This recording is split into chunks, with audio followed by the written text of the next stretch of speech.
Don't I know you, sir? Don't believe so. I haven't been here in many years. Name's Silas Greaves. Silas Greaves? The bounty hunter? Used to be. Ah, what are you doing here in Abilene? Just passing through. Got a little business to take care of. Well, sir, it would be an honor if you would allow me to buy you a beer. Hell, son, it would be my honor to drink it. I'm Molly. Howdy. I'm Dwight. That's Jack and Steve. Ben's behind the bar. Oh, I bet you got some great stories. A couple. Any of them true? Jack, be nice. A few. What about your shootout with Henry Plummer's gang in Bannock, Montana? Is that where you started as a bounty hunter? That's what it says in this here dime novel. Don't believe everything you read in them dime novels, boy.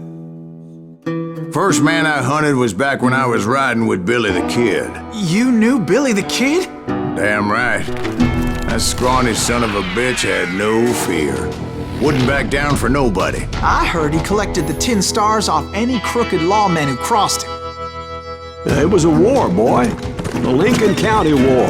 And Billy promised his regulators would take the life of every bastard who helped bushwhack John Tunstall. Kid had a big chip on his shoulder and a hair-trigger temper. Made him dangerous as hell.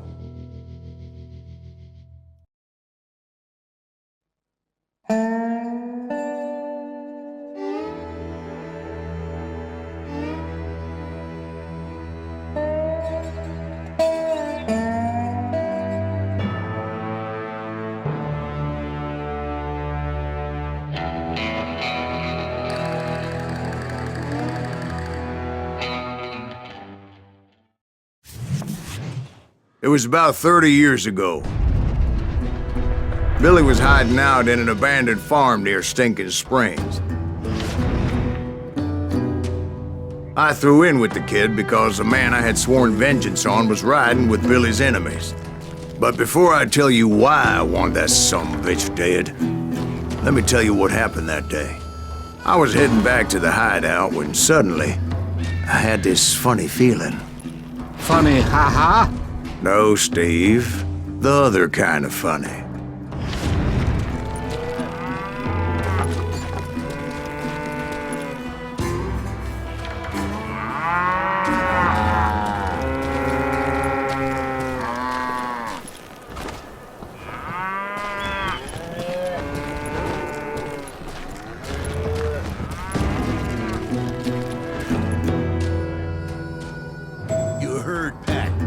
Stay here and keep an eye on the road. That's not fair. We're missing all the fun. I knew those two morons would never let me through. I had no choice.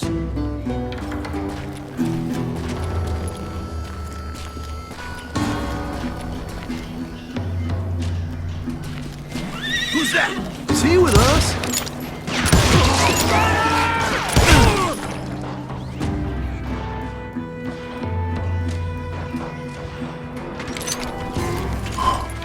Was it Pat Garrett's posse? Oh, yeah.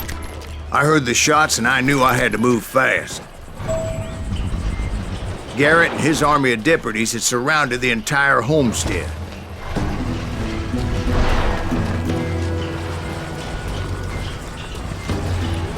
Fire at will! Try it out, goddammit! Come on! Get him from the left! Keep on shooting!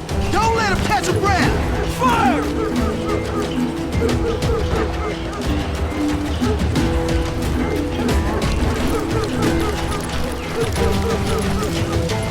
They're coming from the rear! I decided to help Billy and the boys out a bit.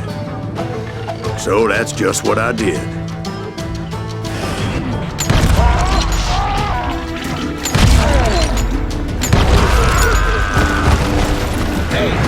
One behind us! Stay on it! Cover fire!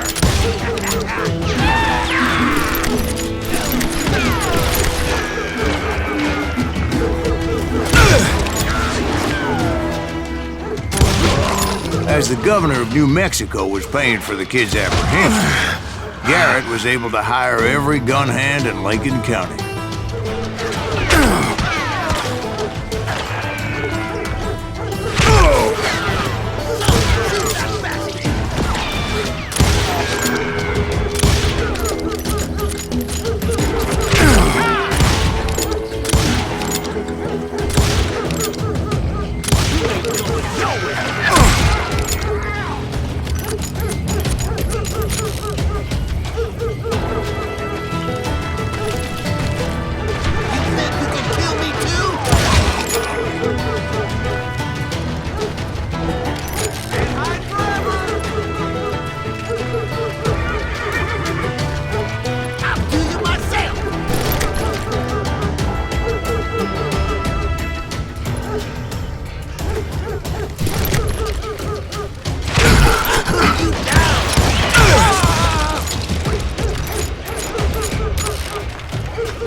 Watch out!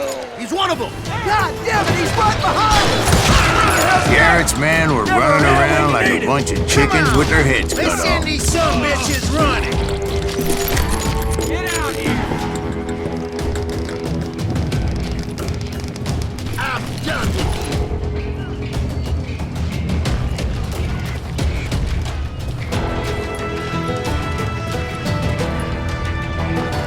You ain't going nowhere!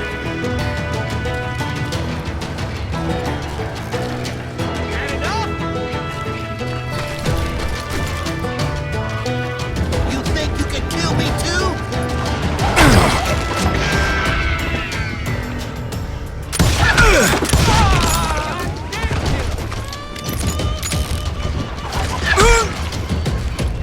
I'm putting you down!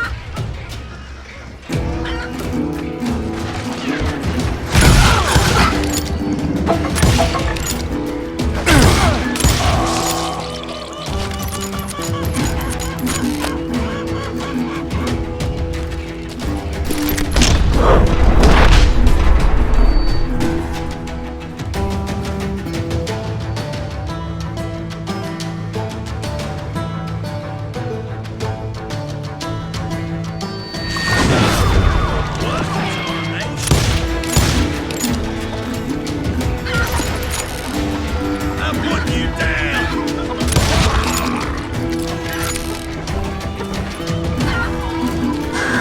Still, one of them reached the water tower. Not a bad idea.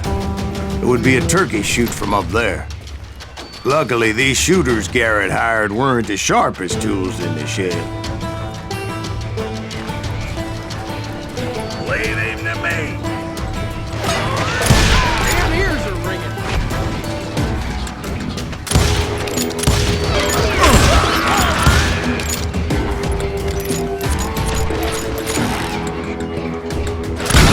Killing everybody! Someone shoot that bastard!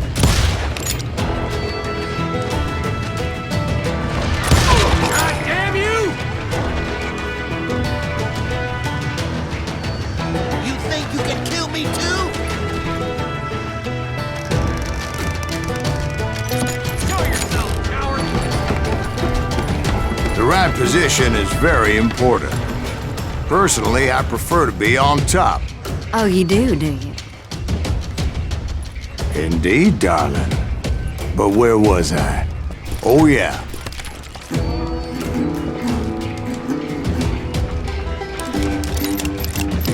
Come out, you yellow bastard!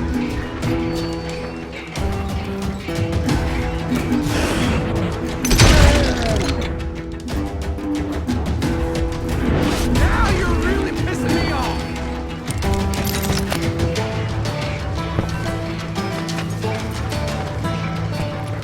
You can run, but you can't hide forever.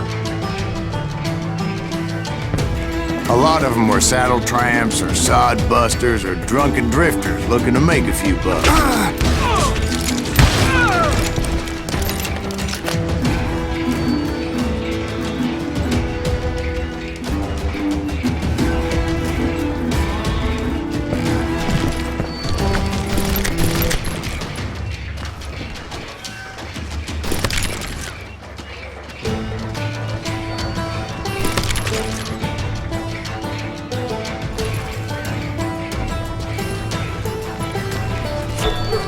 Then, I heard a friendly voice yelling at me from the window.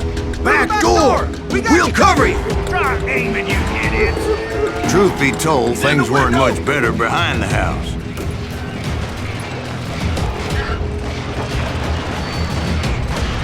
Watch your flank! You can't take us all on!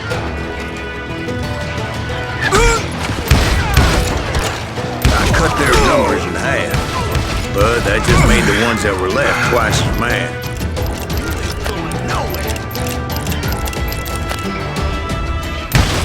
They made up for their lack of skill with a seemingly endless supply of ammo. I'm putting you down!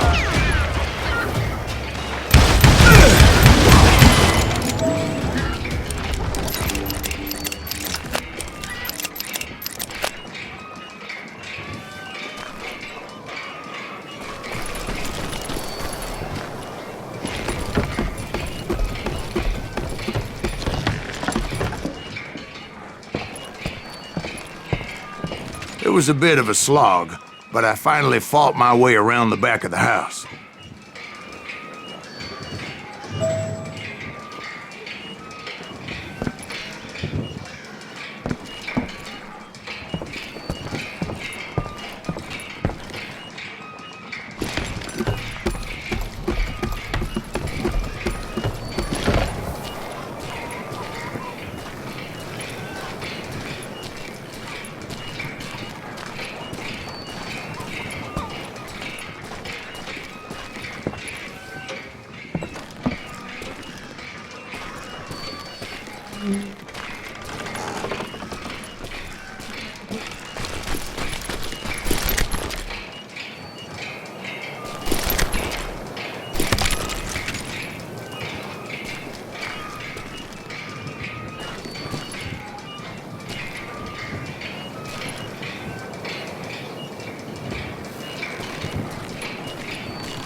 And like that, I was inside, none the worse for wear.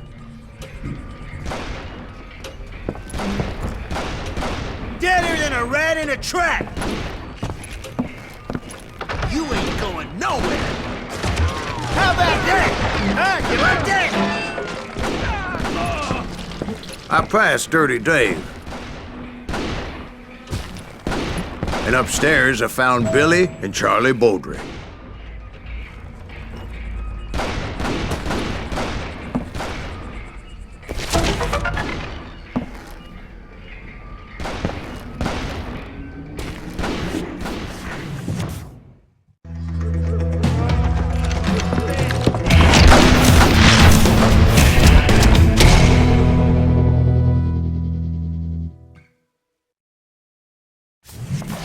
Billy looked at me and said, "About time, amigo! Grab a gun and get to the window." Wait, so you were friends with Billy the Kid? Yeah, sort of. Anyway, we were surrounded by dozens of deputized shooters who wanted to do us harm.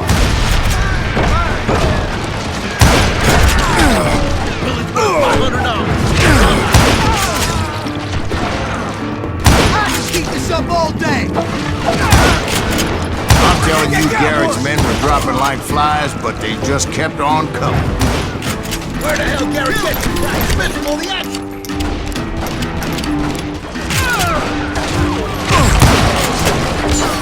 Over there!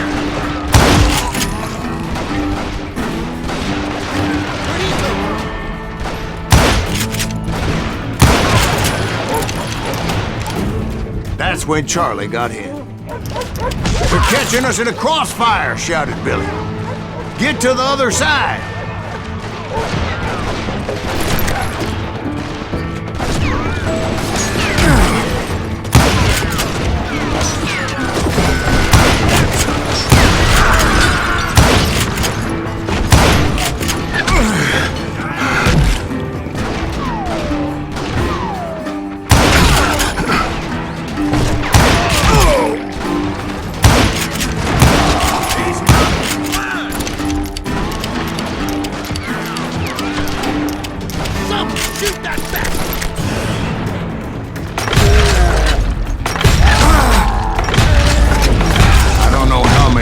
Cocksuckers I personally put down, but it was pretty clear, even to Billy, that maybe discretion was the better part of valor. What's that mean?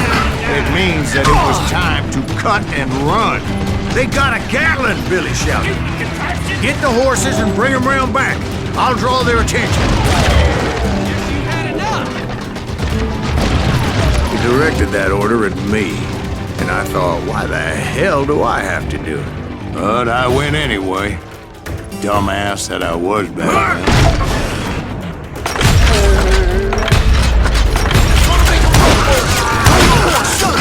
Many would have fled in my place. But I had that false sense of invincibility that many young men have.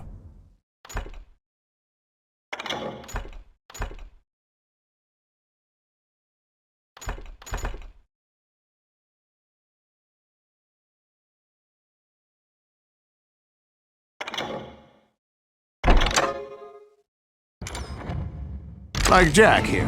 What are you saying, old man? Jack, he's just joshing with you. Yeah, he better be. Mr. Graves, please continue. Please, call me Silas, ma'am. Now, where was I?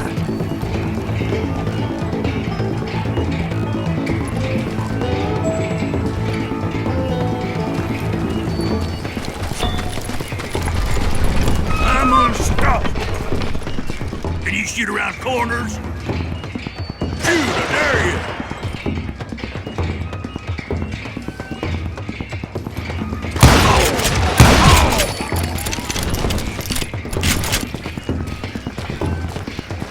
You were heading for the barn.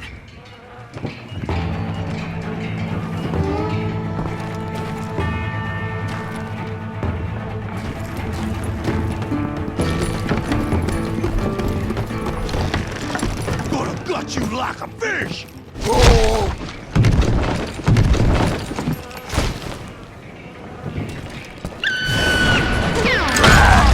Making my way past the castle of fallen foe.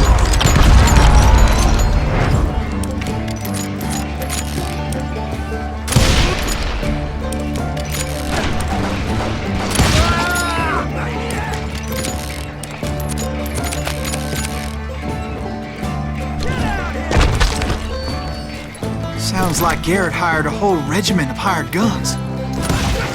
Yeah, and just when I thought I was done with them, more of these hapless bastards would pop up.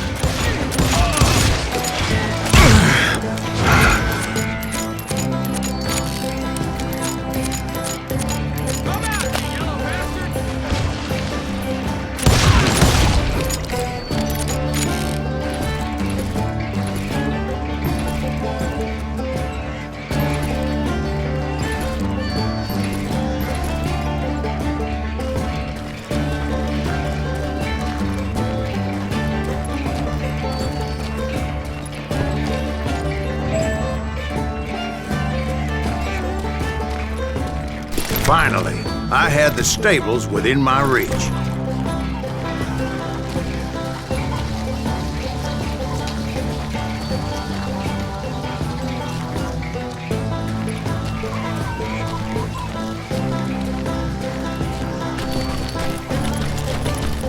And that's when I met Sheriff Pat Garrett. I read that you went toe-to-toe with him, sir.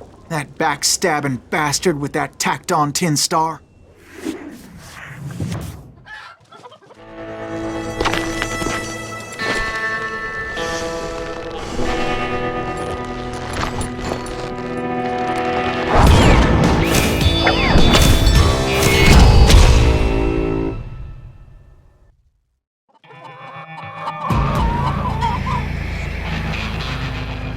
You challenged him to a showdown.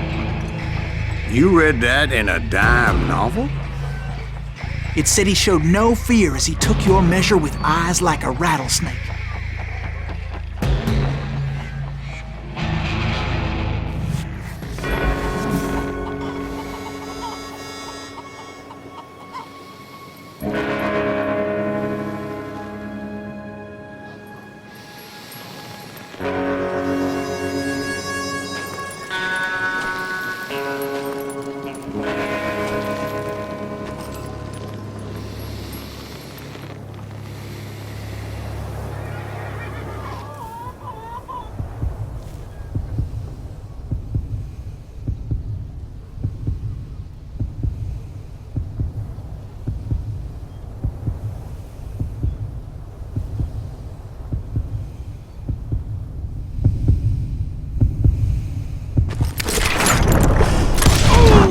And that you killed him in a fair fight.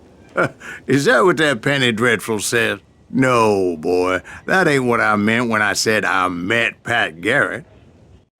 So let me start again. I finally reached those damn stables.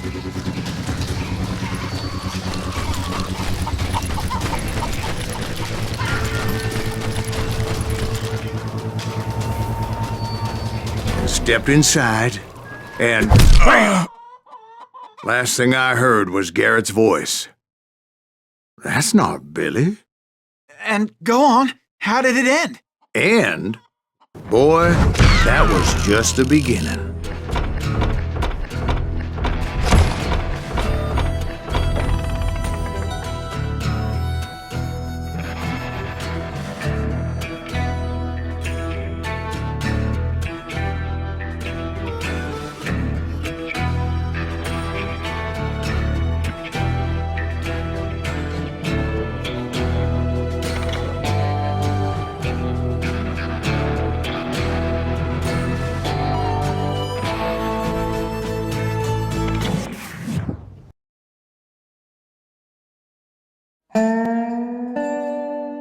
So what happened? Did Garrett arrest you? Yeah, after I came to, the bastard had clocked me with his Colt.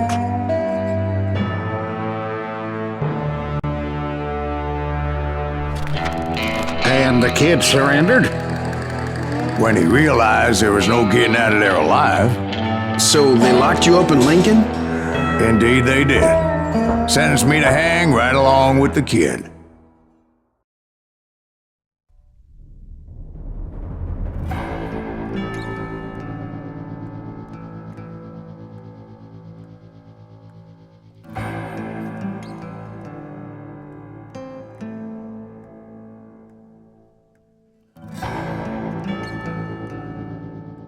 It's important to know that I was only riding with Billy so I could find the bastard I was after.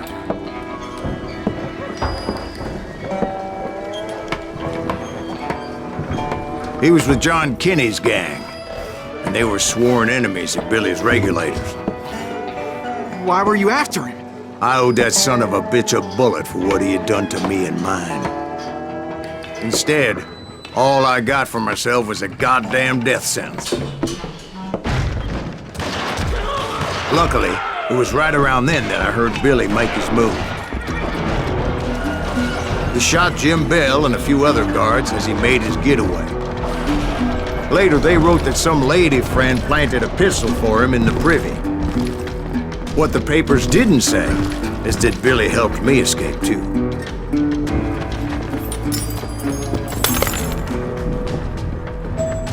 My first order of business was finding a firearm.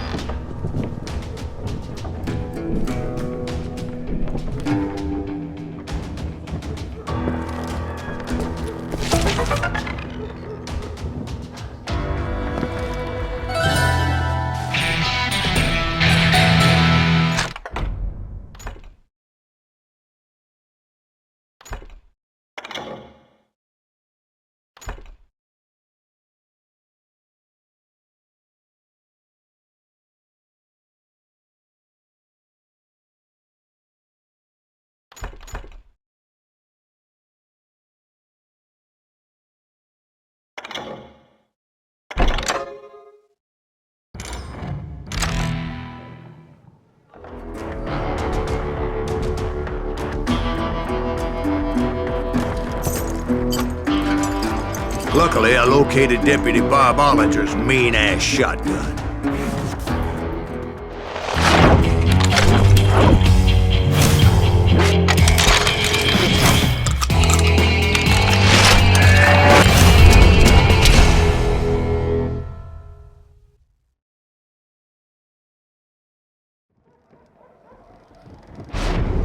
I saw Billy through the window, and he yelled that I should take to the rooftops to make my escape.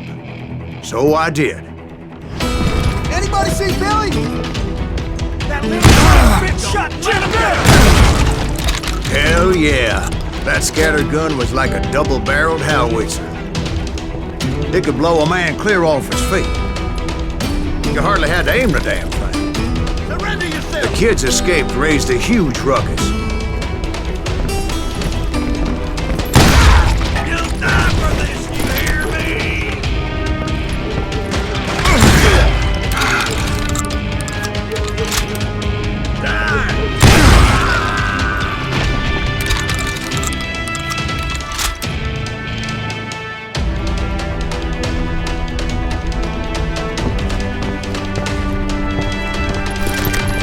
Guards were everywhere looking for him.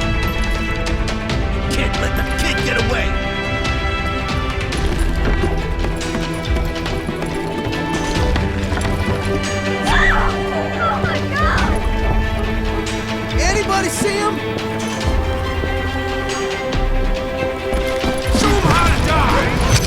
jump from roof to roof like a damn alley cat.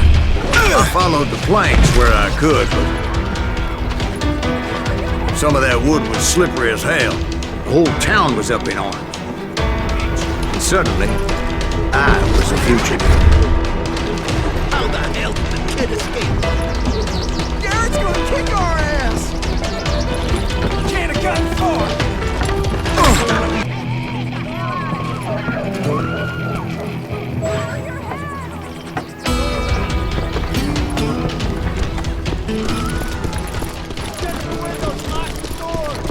So that bastard you were after, what did he do? He did me and my family a grievous harm. But I knew if I was ever gonna find him, I would need to get my ever-loving ass out of there. I tried to be stealthy and sneak my way past.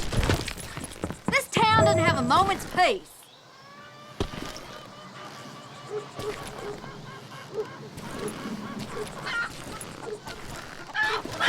Where'd he get you?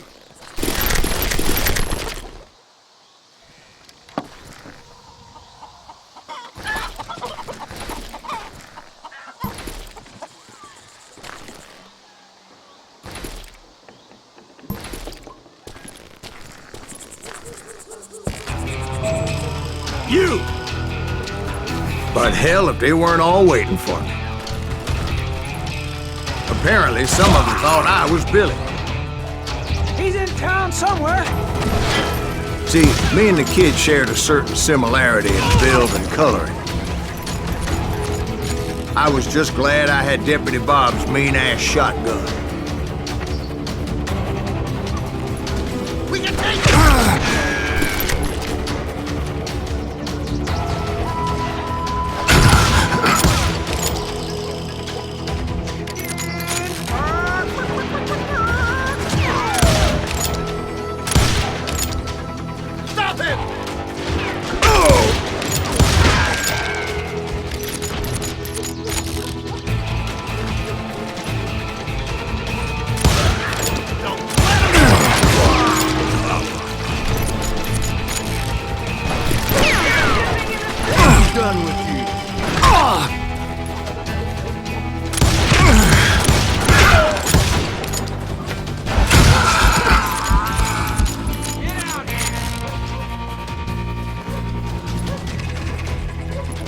You won't get away with this!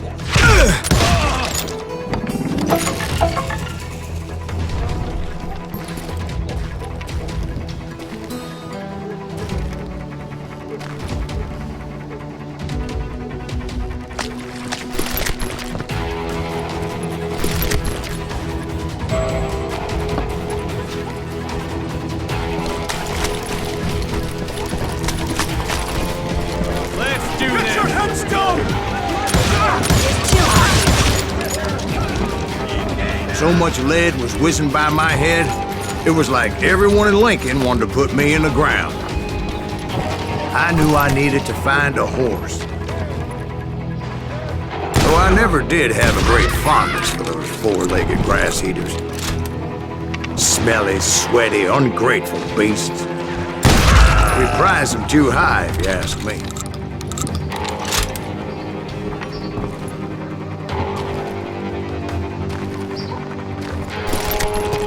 Show yourself, coward!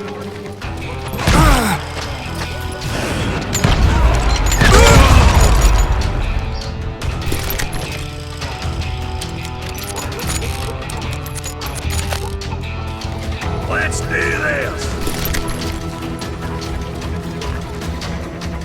Put down your weapon!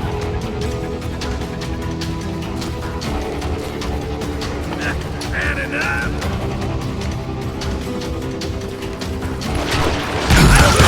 Enough for this!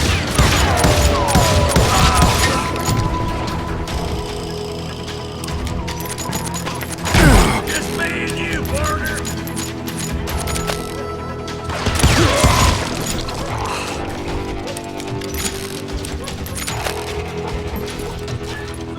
You're threatening the lives of innocent people.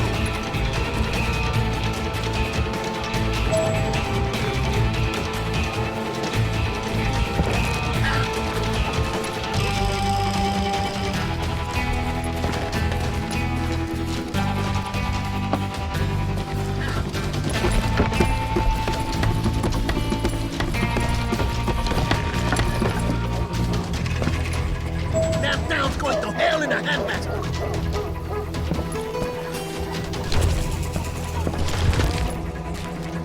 But where was the kid while you were busy getting shot at? Gone. And that's when it occurred to me why Billy set me free.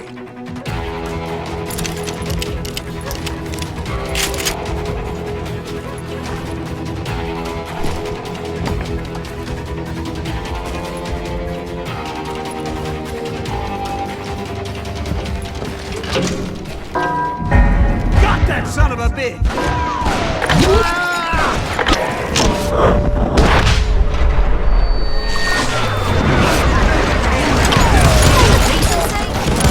So I could be a hapless decoy and draw attention while he snuck out of town.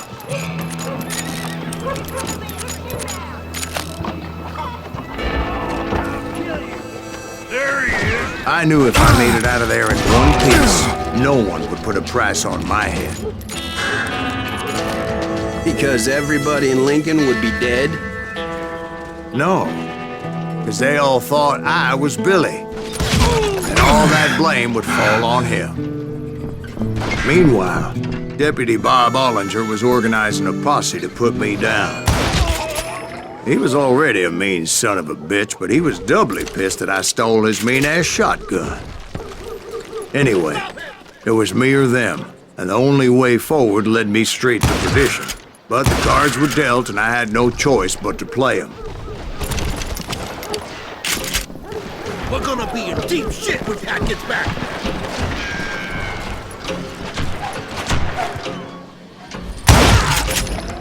Show yourself, coward! Don't let him get away!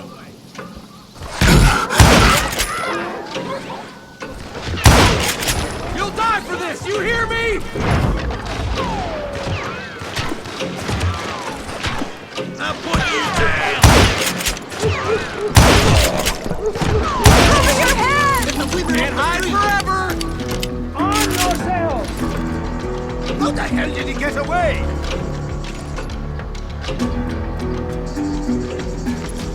I'm putting you down! Leave him to me!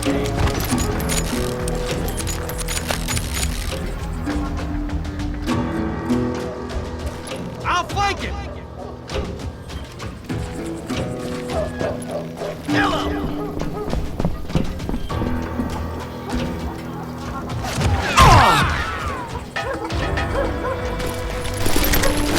We're gonna be in deep shit when Pat gets back.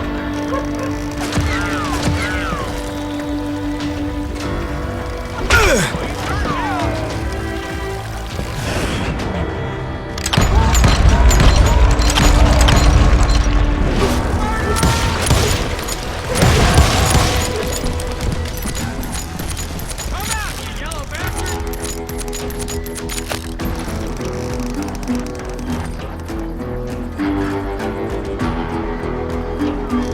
You're done.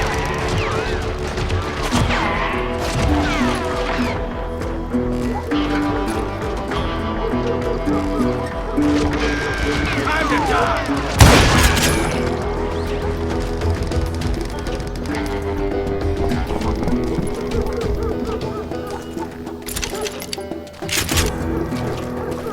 I've got this.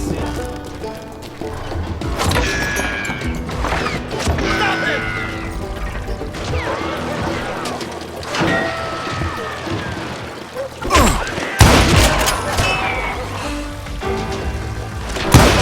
Now you're really pissing me off.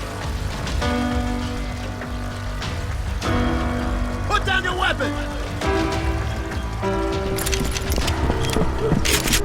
Add it up. I'm here. We can take him!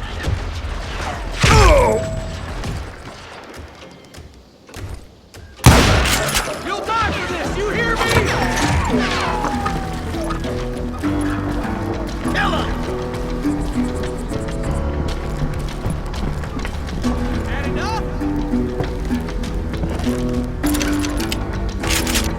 Don't let him get away.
Finally, I found what I was looking for.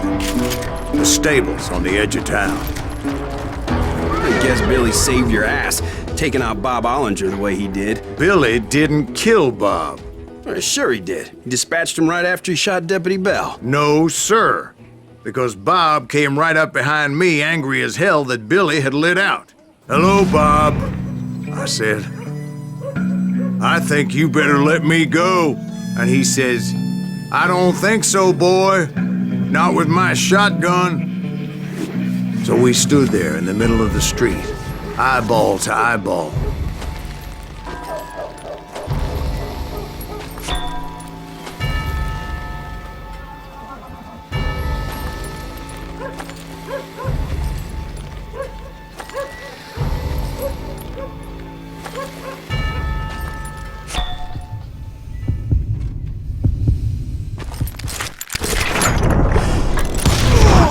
I killed him in a fair fight.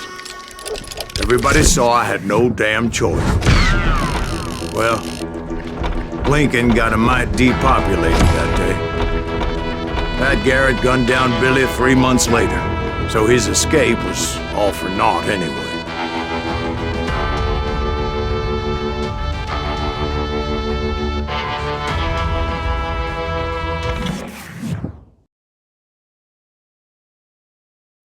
So where'd you go after Lincoln?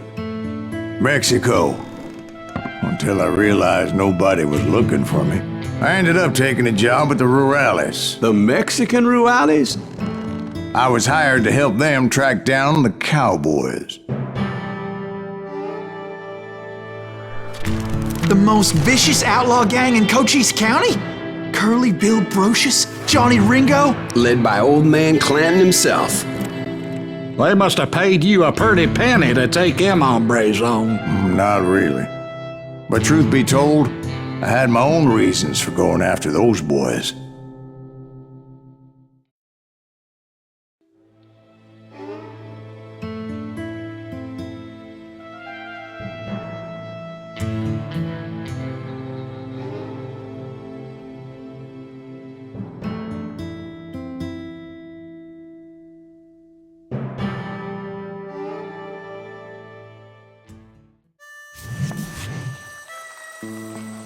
So was the bastard you were after now riding with the cowboys?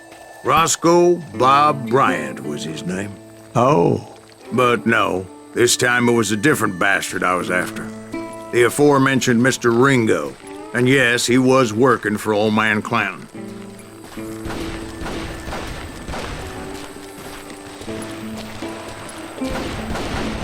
Where's he going?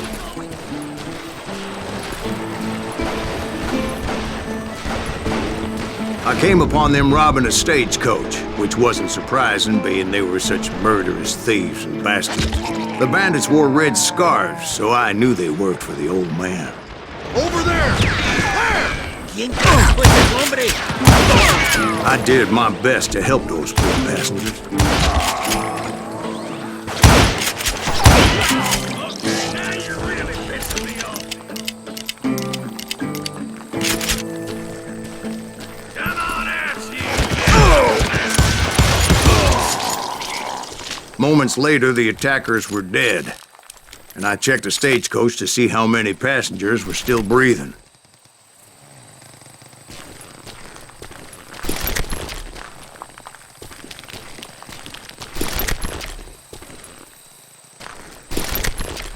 None. It was then I wondered if the rocks weren't hiding more bandits. Was that all of them? Or did I just hit the rear guard? I quickly got my answer. They attacked from on high like Apaches often did. They would appear in great numbers from above and rain down lead on their hapless enemies' heads, making use of the high ground and whatever else they had.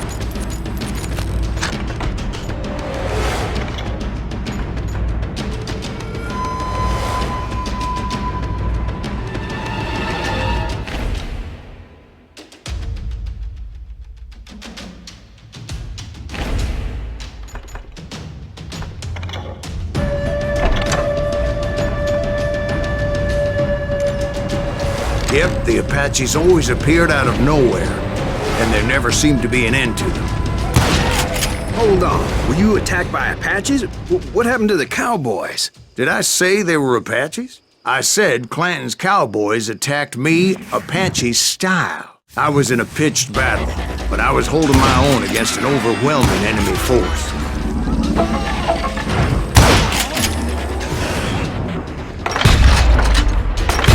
See, at the time, I was still pretty green and would often blunder into regrettable situations. But I just kept shooting at anything I could see up in those damn rocks. I didn't see Ringo, but I knew those were the cowboys. He and Roscoe Bob had done me a dreadful wrong, and I was determined to have my revenge. But to get to Ringo, I knew I'd have to fight my way past these other assholes first.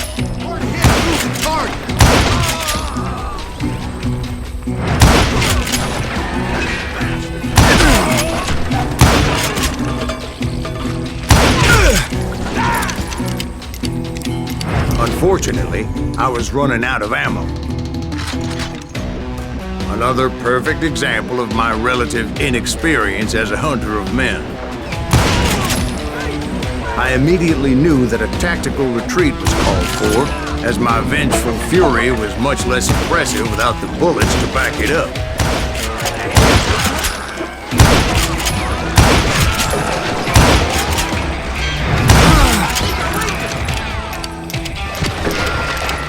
Finally, they managed to corner me. Trapped as I was, the odds of my survival seemed pretty slim. Luckily, serendipity was on my side as I suddenly spotted a way out of my predicament.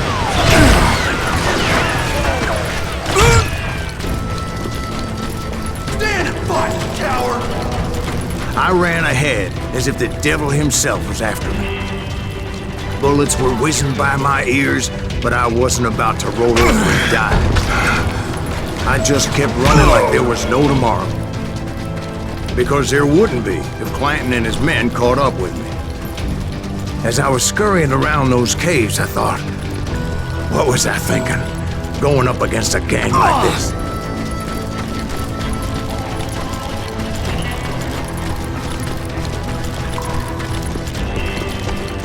I just kept running, not knowing where the hell I was going.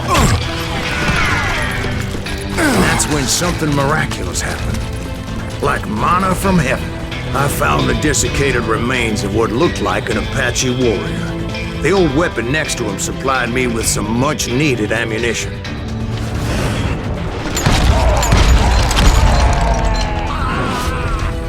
Bat Masterson once told me it was more important to be lucky than good. And he would know.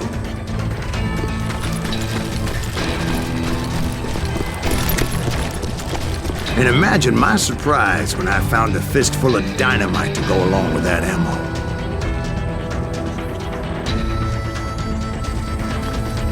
That stroke of good fortune evened the odds and bolstered my confidence. It was time to turn the tables. Time for the prey to become the predator. Time for the hunted to become the hunter. Time. All right, Jesus, we get it. They were right where you wanted them. That's right, Jack. I was done running. The old man's boys were not expecting that. No, sir. I came at them like a wildcat. My fury knew no bounds.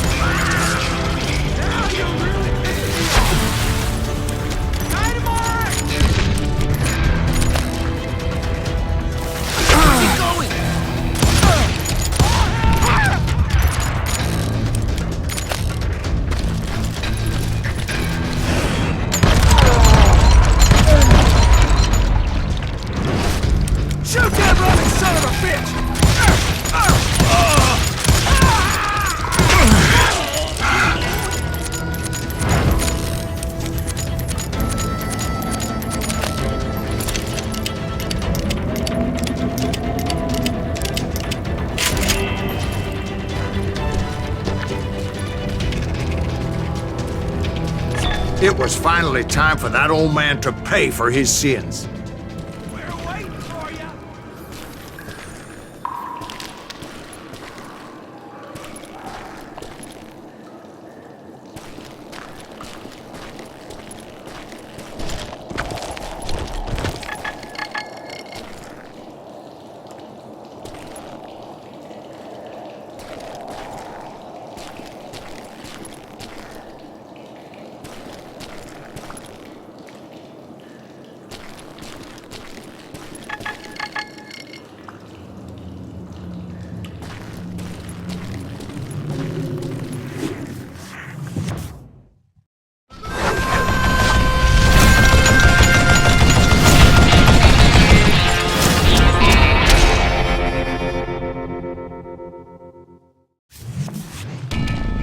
I yelled out at the top of my lungs, "Clanton, I'm coming for you!"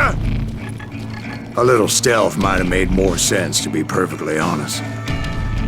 Because that old fool had a Gatling gun and enough bullets to last him till kingdom come. But I knew I could not let that deter me. Not if I was to find and kill Ringo. I needed to get that old man off that gun.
bitch!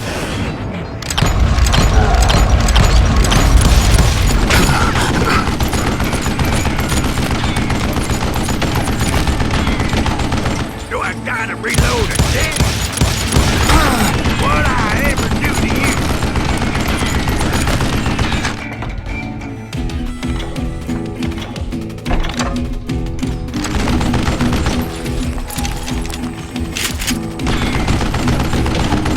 I don't know how you lived this long.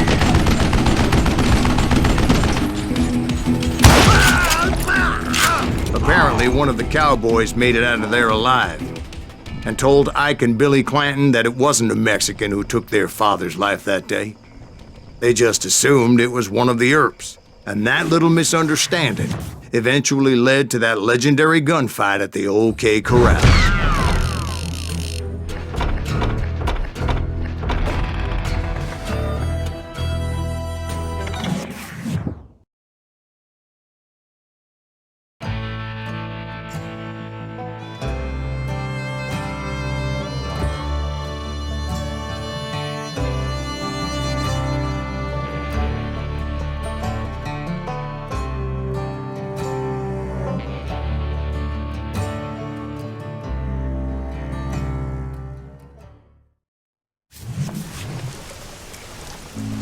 A few weeks after that dust-up at the OK Corral, I was still after Johnny Ringo. I had tracked him and the cowboys to their hideout at a sawmill, and they were loaded for bear.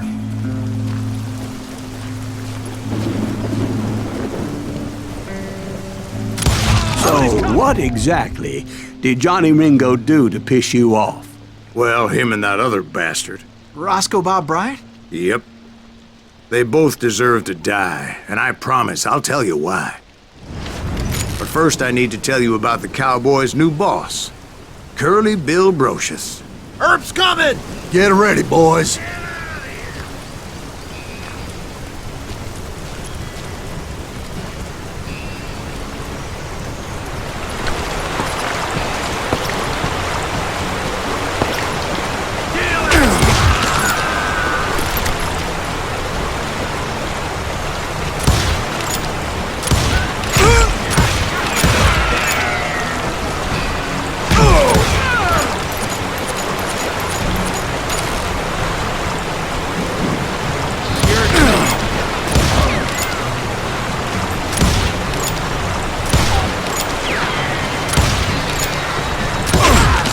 Curly Bill took charge of the cowboys upon the old man's demise, and after that gunfight at the OK Corral, the Clantons wanted revenge.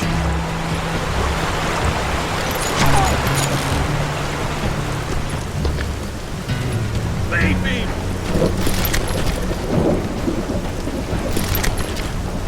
Show yourself, coward!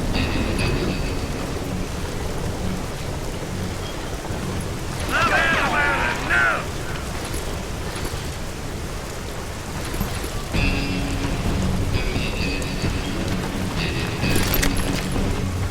Send him to hell! So they murdered Morgan Earp and grievously wounded his older brother, Virgil.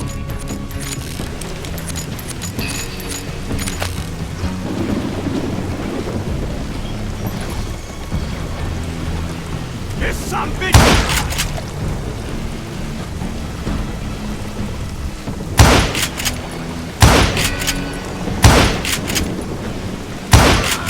Wyatt and Doc went on what became known as the Vendetta Ride, hunting those outlaws down. So when I showed up, that's who they thought I was.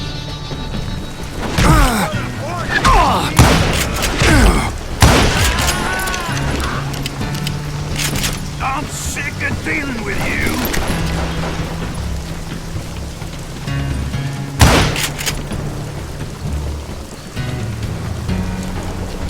I'm tired of being shot at!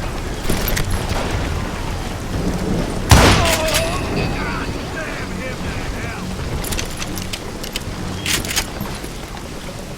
Die for Christ's sake!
There were killers around every corner, all wearing red bandanas.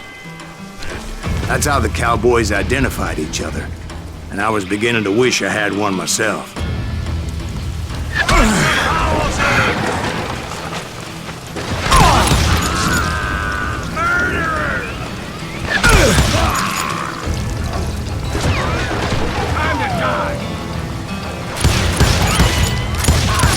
But I wasn't about to let Ringo walk away unscathed, and that's what drove me forward.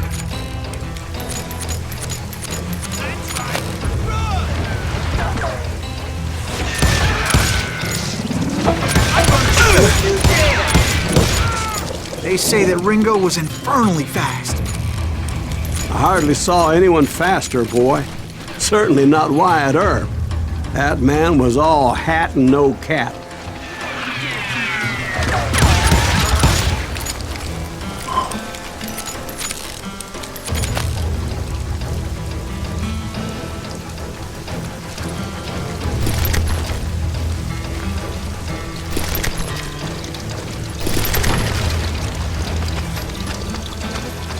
Take him down!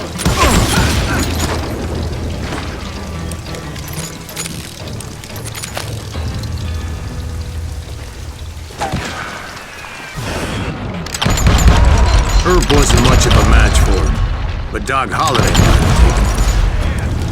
That Longer should have kept his nose out of it. They never charged anyone for the murder of Morgan Earp.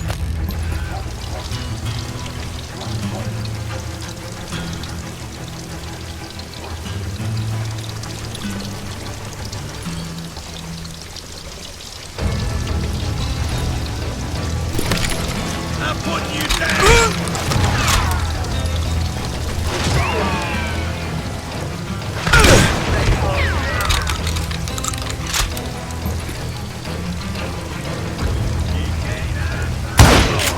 But everybody knew that Curly shot him in the back. That was common knowledge. Yeah, maybe so. But Ringo had nothing to do with it. He was just being loyal to a friend. Is that what you call it? Being loyal. Well, to get to that loyal friend, I had to pass by some buzzsaws as big as a man.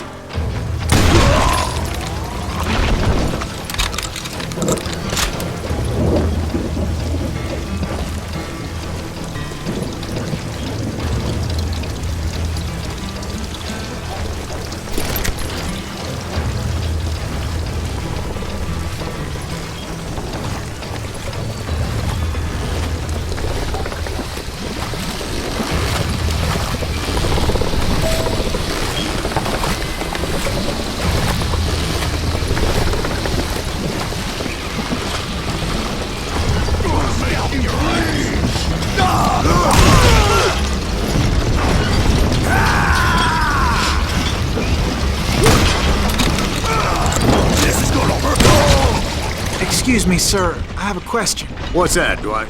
After old man Clanton died, why didn't his son take over the Cowboys? Because Ike Clanton was dumber than a box of rocks and a yellow belly to boot.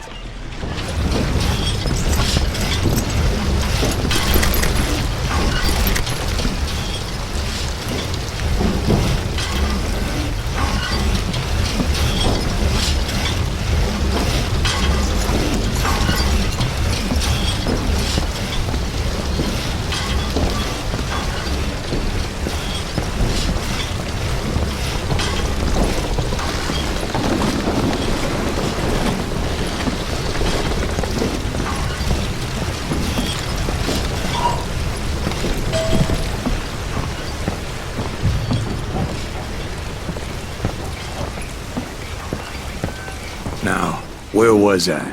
Taking down the entire cowboy gang single-handed. Indeed I was, Jack.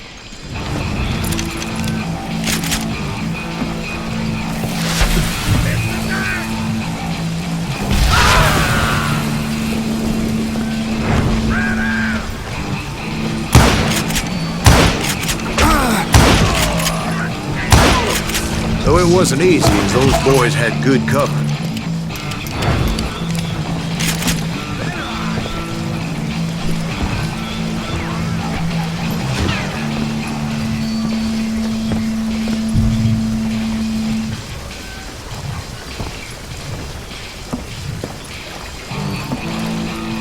Kill them all!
There were carts everywhere, piles of lumber, and God knows what else for people to hide behind. That really was one hell of a sawmill. Quite an impressive operation.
And where was Curly Bill? Did you see him? I'm about to get to that, Ben. Patience. I'm painting a picture here. There was this beautiful waterfall and a crystal clear stream that led to a verdant valley that was truly... Consider your picture painted. What happened next? Well, finally the bastards that were still alive made a last stand.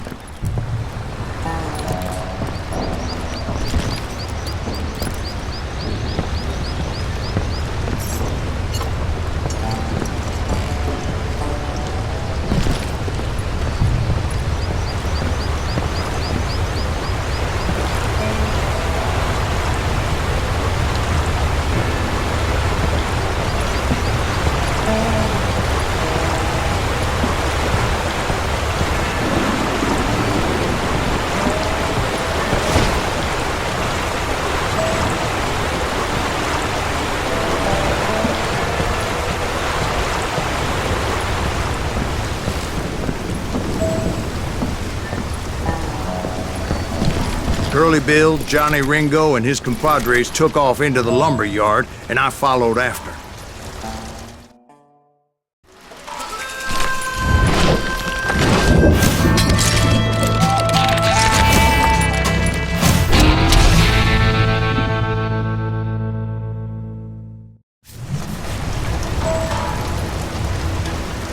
Are you saying they ran? Cowardice was not in Ringo nor Curly Bill's nature. No, sir. I never said they were running scared. They just wanted me out in the open.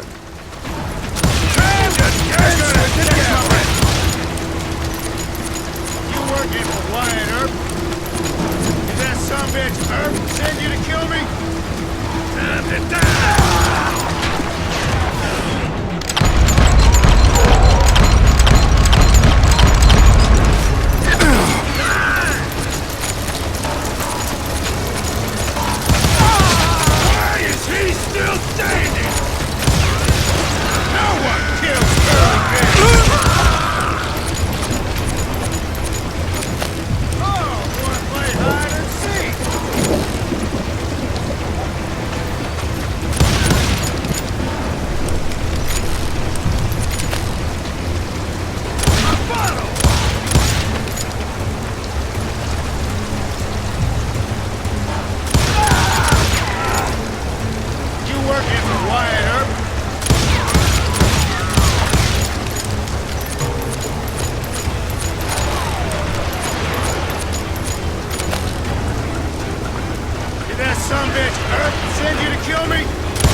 Brocious gave me no choice but to take his life. But Ringo was nowhere to be found. I knew you didn't kill Ringo, because he was found dead in a different location altogether. To this day, his killer is still unknown. Indeed. Took me a few months before I finally tracked his ass to West Turkey Creek Canyon.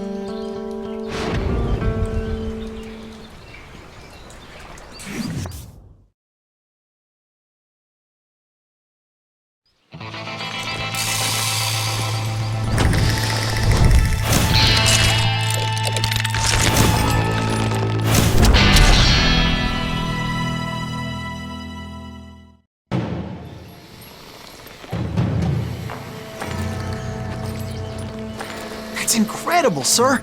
I always thought that Doc Holliday was the one that killed him.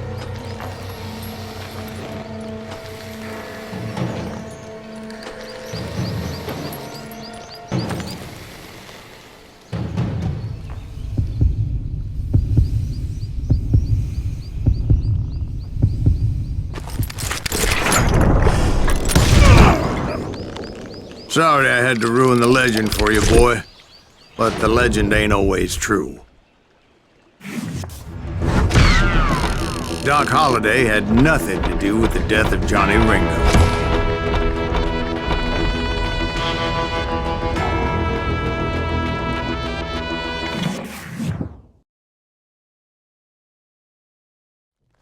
I was paid a healthy bounty for Ringo and Curly Bill, and realized there was real money to be made.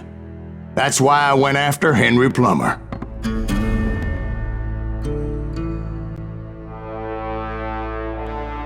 Now, wasn't he the sheriff who augmented his income by shaking down miners and robbing gold shipments? That's the one. Oh, yeah, I remember him. He ran that gang of thieving outlaws called the Innocents. So it's true that you went toe-to-toe with him? Indeed I did, son. Indeed I did.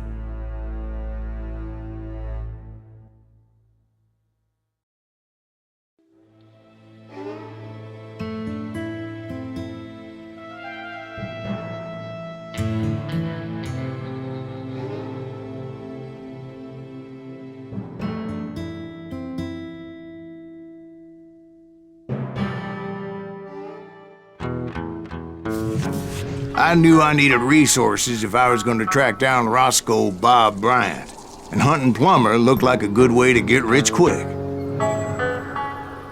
As the local vigilantes exposed him as the leader of the bandits, and put a generous price on his head. Plummer rallied his gang to plunder one last gold mine before making their escape, and that's where I thought I'd find him.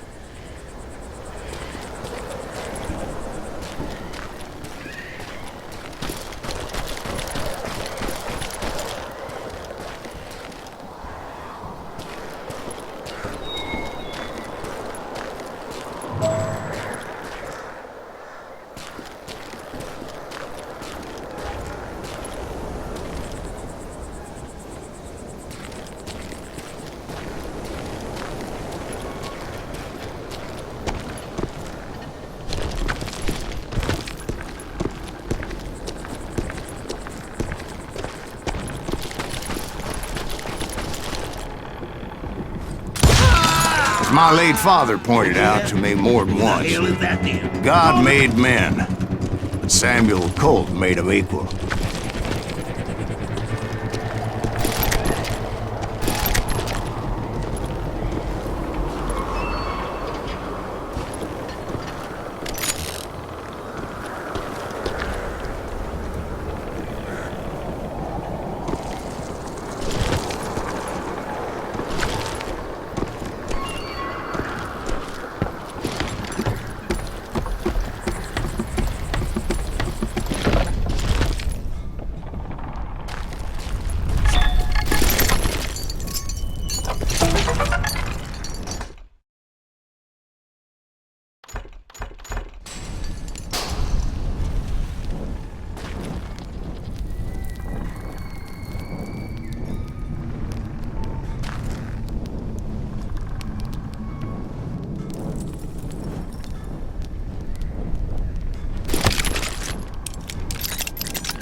You can't beat the Innocents!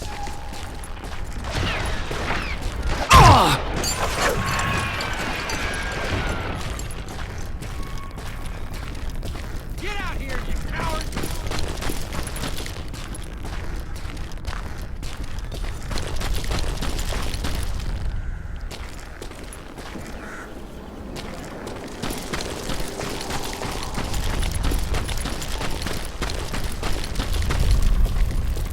Do you know who we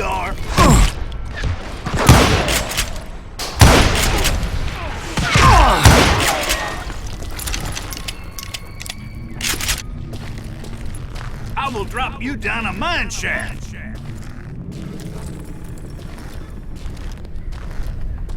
can't hide forever! Okay, now you're real.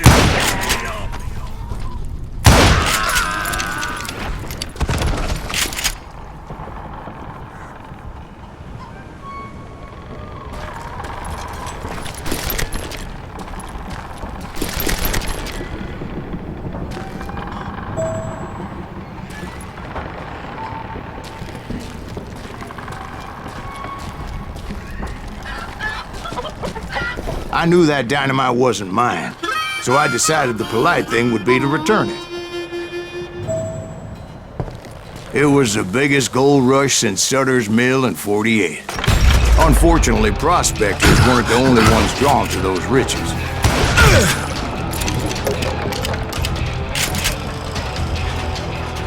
You're dead!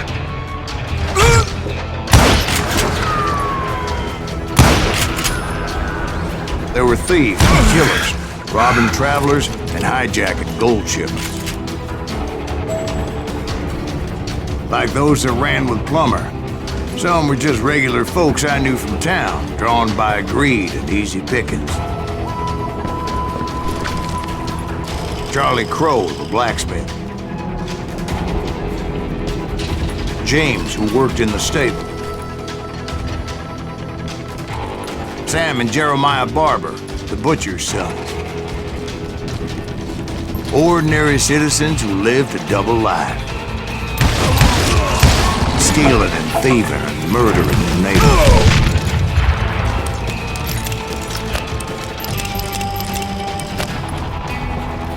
Show yourself, coward!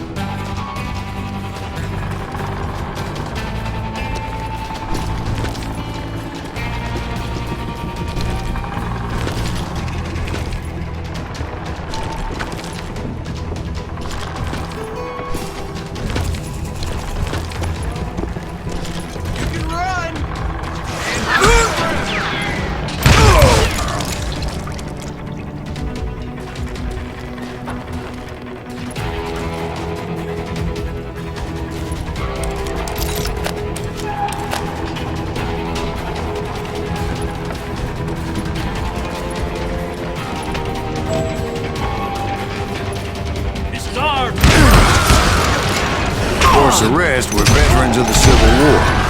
Stone-cold killers trained on the bloody fields of Shiloh and Antietam.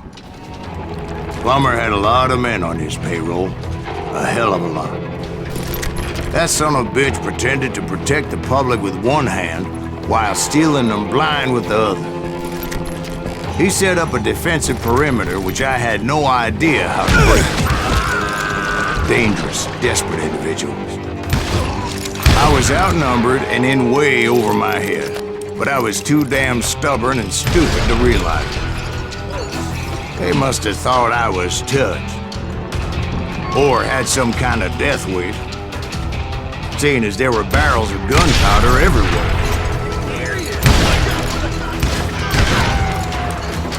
One stray bullet, one stray spark, and I'd be blown to hell and gone. Did I have any second thoughts about what I was doing? If Daddy had lived to see Alfred Nobel's explosive invention, my guess is he would have told Samuel Colt to kiss his ass.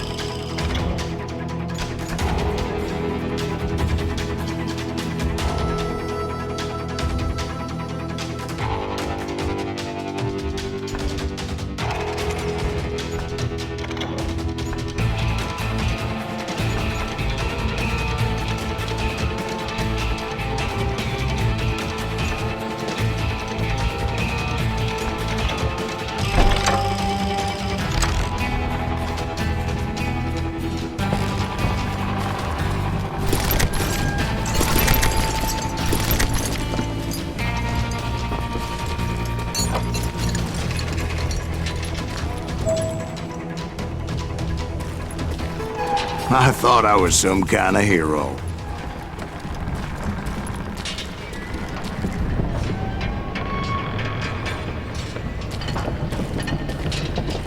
I finally made it past and headed on to meet my destiny.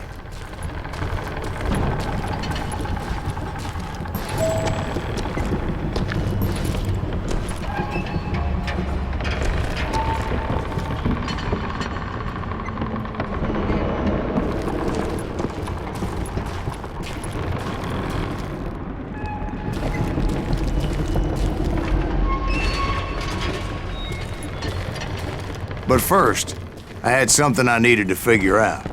I had a few ideas on how to get into that mine, but once I made my decision, I knew there was no turning back.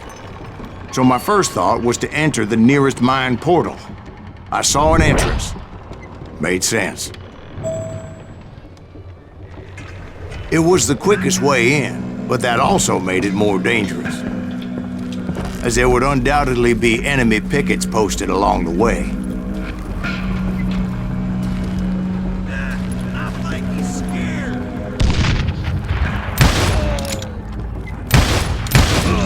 He's drunk with his line.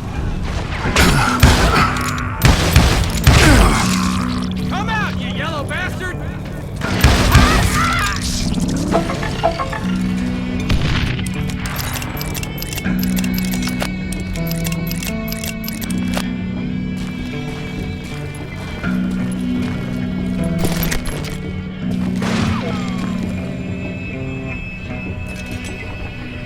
Had enough?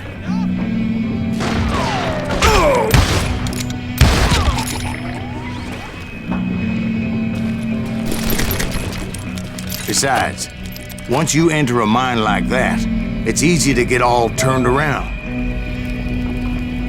And that confusing maze of corridors wouldn't even be the worst of it.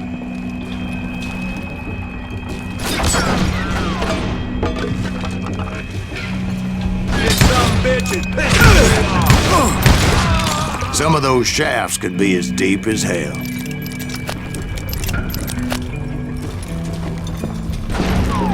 I'm in this. You can't hide forever.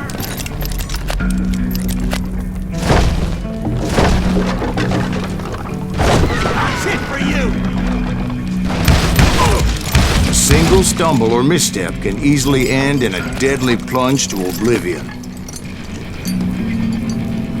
I'm here. You must be about out of bullets.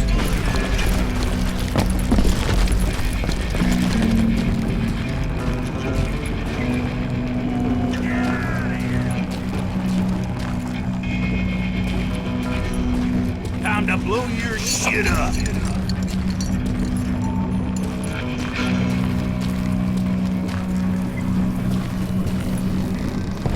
You ain't beefing me.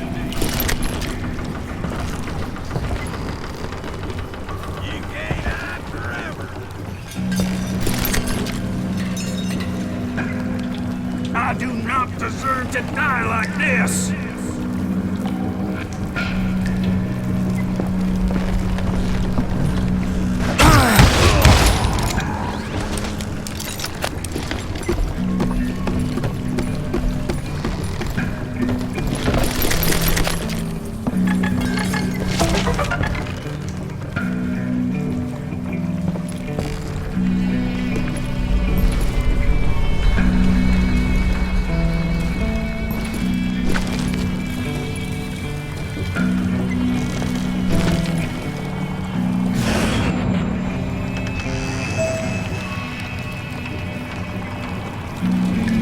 Quick reflexes often make up for a lack of common sense. Luckily, I was never one to be easily bushwhacked. I would just need to be careful not to blow myself to kingdom come.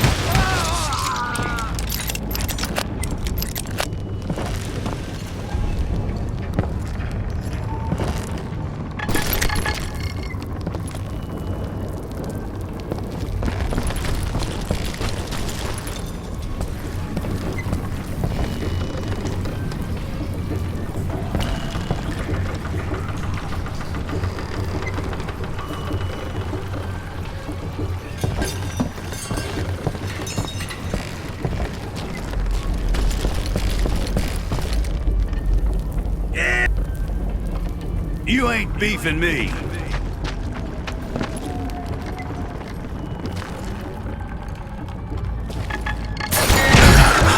Here. I will drop you down a mine shaft.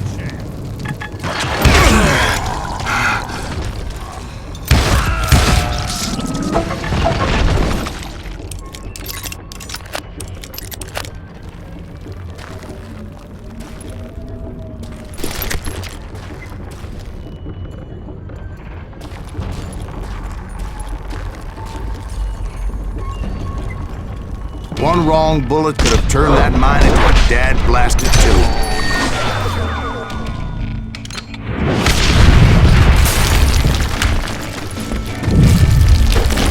I freely admit that my plan of attack was not just moronic, but clearly insane.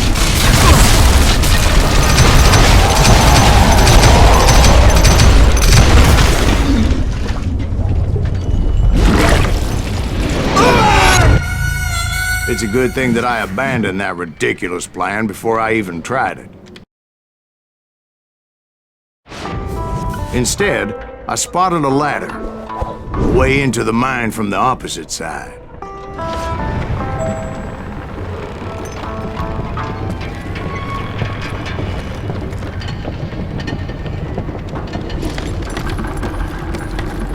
It was a long way around, but that approach seemed more sensible at the time. Of course, being I had a problem with heights, that scaffolding scared the bejesus out of me.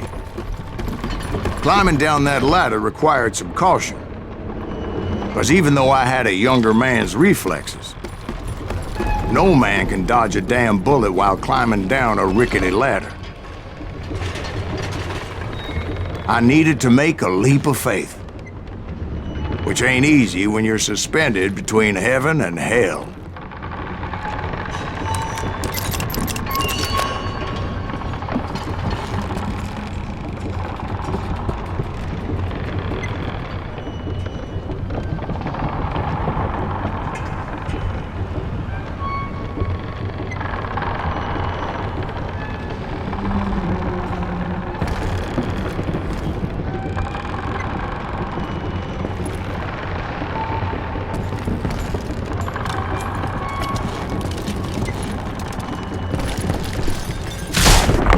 Determined not to give up, however.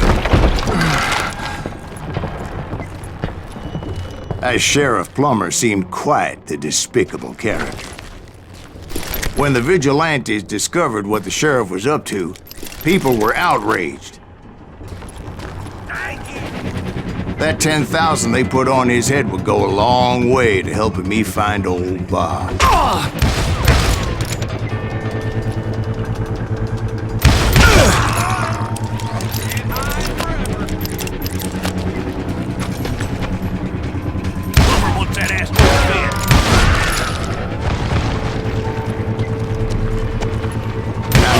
My mission to settle that score come hell or high water.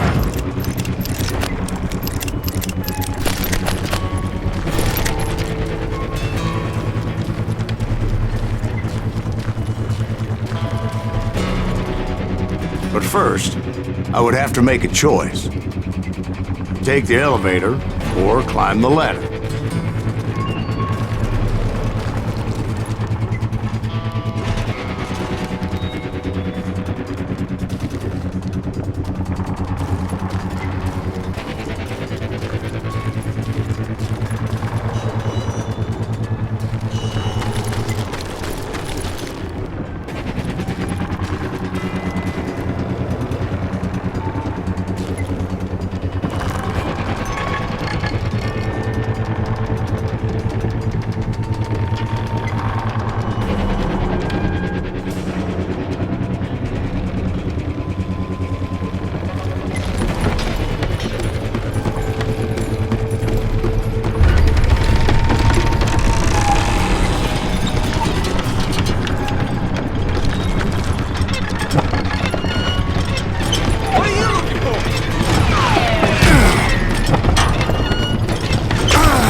Plummer was a mad dog killer, and the people of Nevada City deserved better. Nevada City? Well, I thought Plummer met his maker in Bannock, Montana.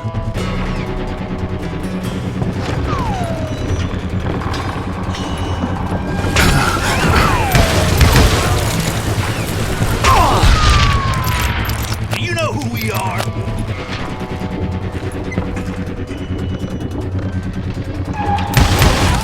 Right, well, he was the sheriff of both places at one time or another, but that's neither here nor there. The point was, taking him down would save a lot of lives, including my own.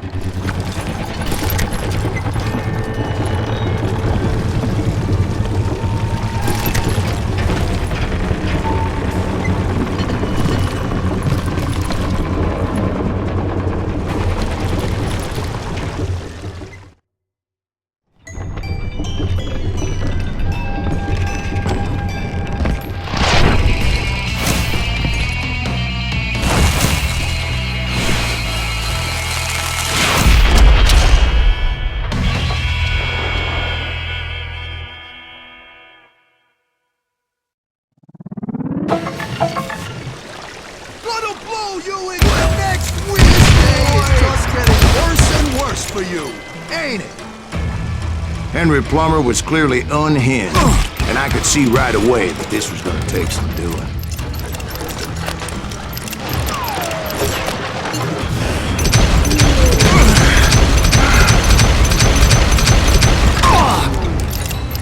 You can shoot, but can you aim?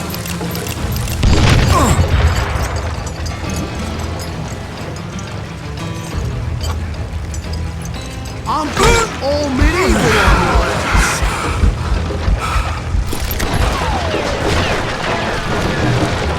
They're gonna bury you in a million pieces.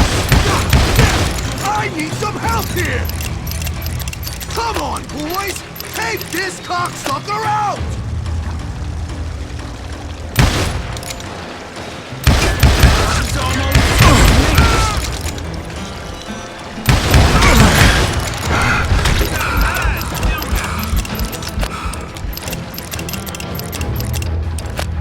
You can't hide from me.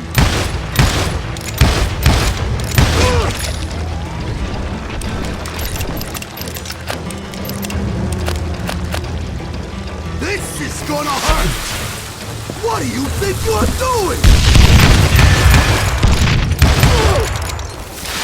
Who said you could throw dynamite?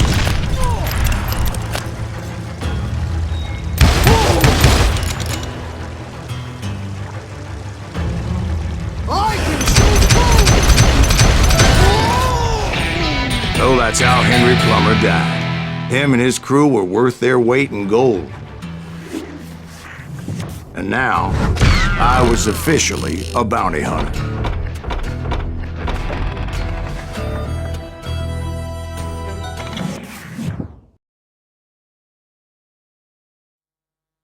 So, did you finally go after that Bob feller?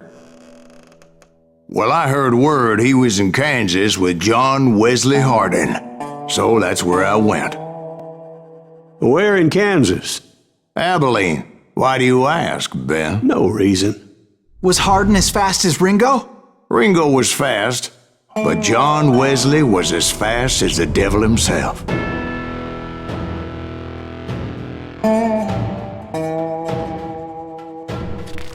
Hell, he killed his first man at 15. From that day forward, he had a price on his head and wouldn't back down for nobody, not even Wild Bill Hickok himself.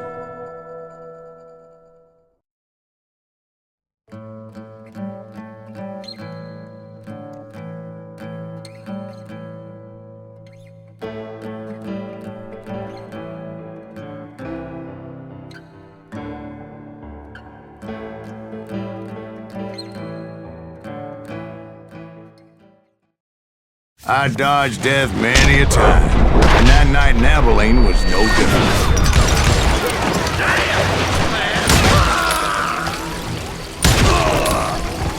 I was there with the intention of finding that bastard Bob and collecting the bounty on John Wesley.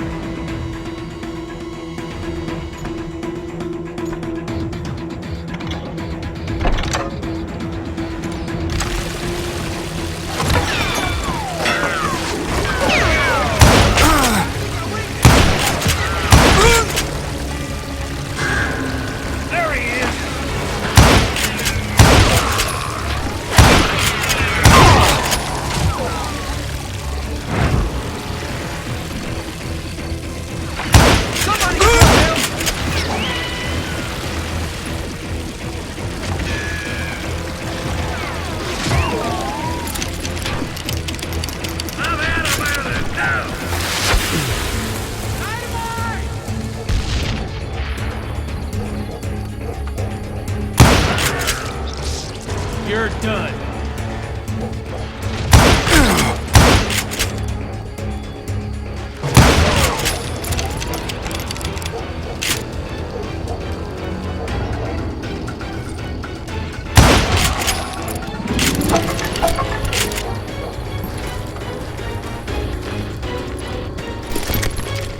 I thought the Texas Rangers got heart. Yeah, that's what they want you to believe. It was cold and a witch's tit and a brass bra that night as I fought my way past his loyal compadres.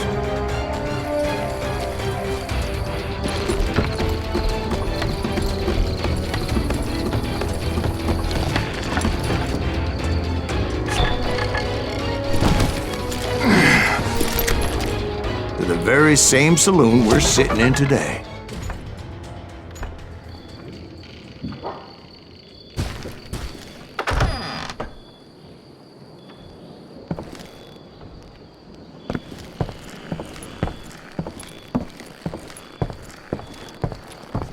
Look around and imagine this place painted in blood. Hardin was waiting for me.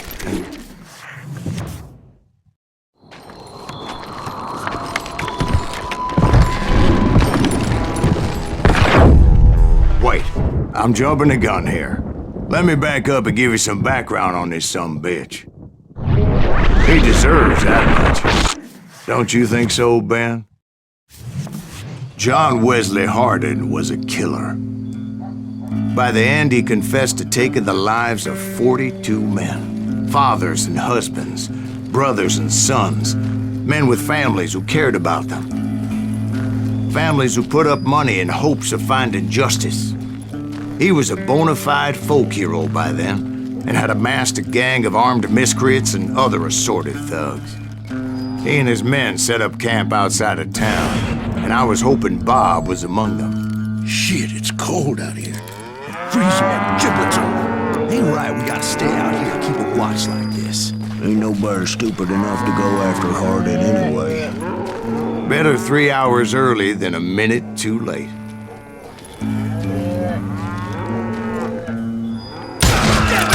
Shoot that son of a bitch! They didn't ask why I was there. They knew. As most of them were wanted as well.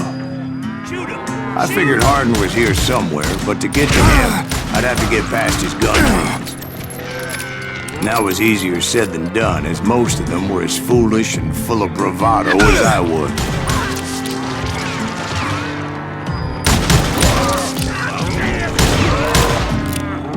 I had to spill a lot of blood to find out Hardin wasn't in that camp. He was carousing in town with his closest friends. Hardin's boys apparently didn't want me to reach the Bull's Head.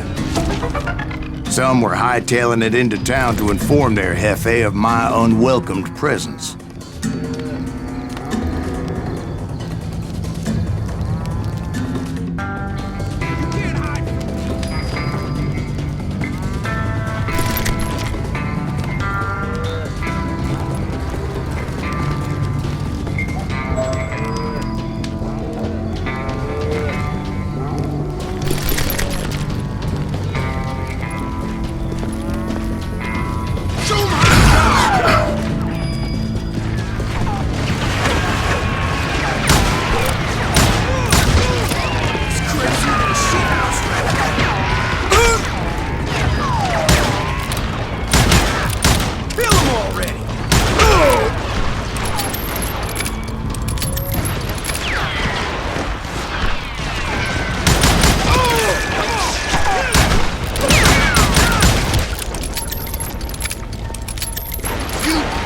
bastard!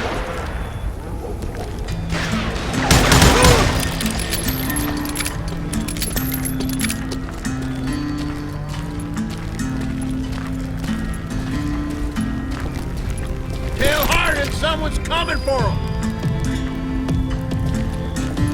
Stop that sumbitch! Let the boys know we got another law dog.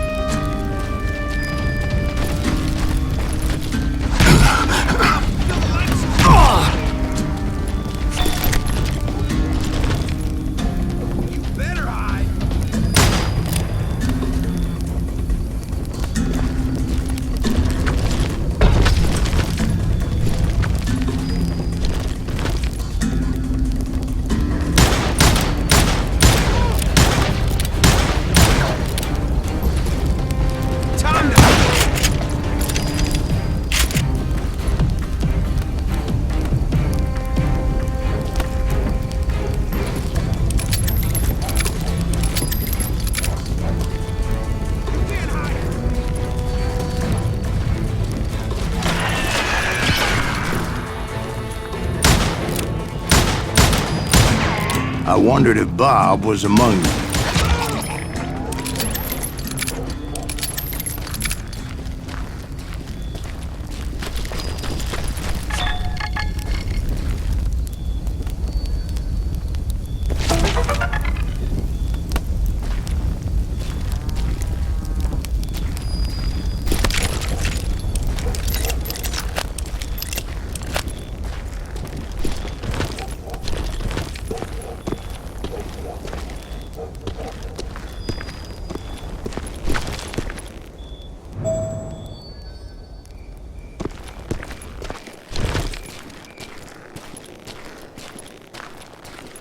And I steeled myself for the fight ahead. For as good as I was, deep down I wondered if John Wesley wasn't just a little bit better.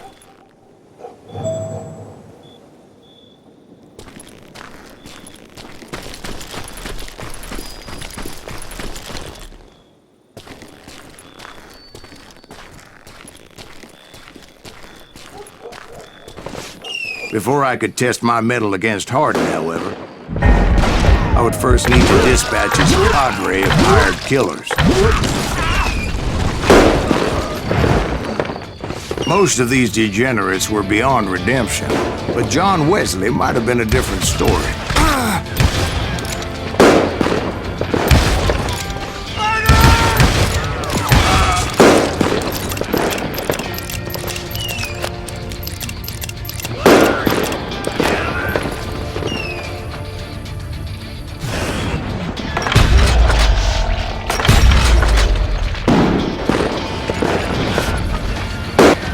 I didn't learn until later that that night was in fact his birthday celebration.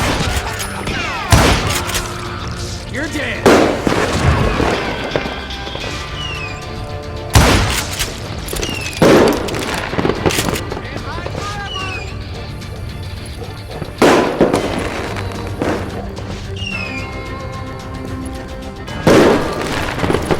Time to die!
I think I already mentioned that I found Hardin in this very saloon.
suffice it to say, nobody there was happy to see me.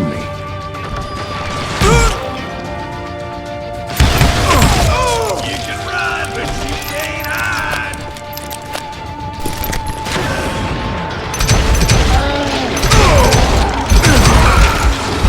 Watch where you're shooting.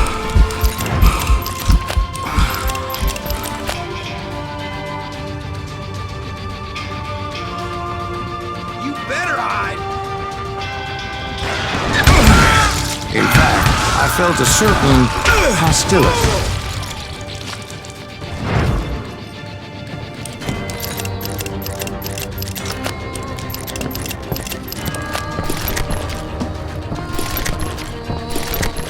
You can run, but you can't hide forever.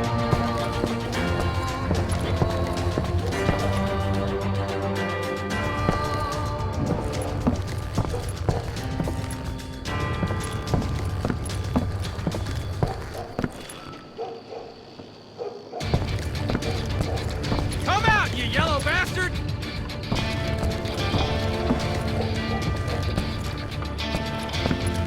I'm putting you down. I was disappointed that neither Bob nor John Wesley were among the dead. But that was short-lived, as a moment later I was facing down the fastest gun in the West.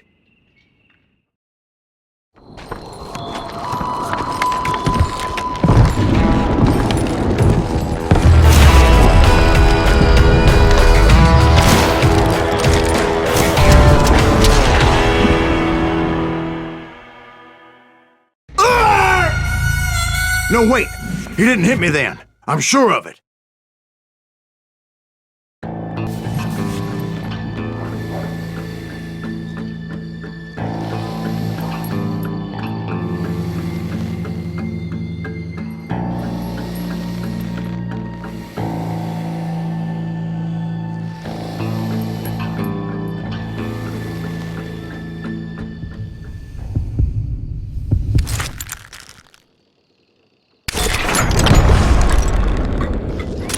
That man was faster than greased lightning. But being inebriated as he was, he didn't count his shots. And now, he was at my mercy. So he didn't die? No, I sent him to prison. Years later, after he was free, some restless Avenger took his life. Shot him in the back in a saloon just like this one. Anybody up for another beer? Ben?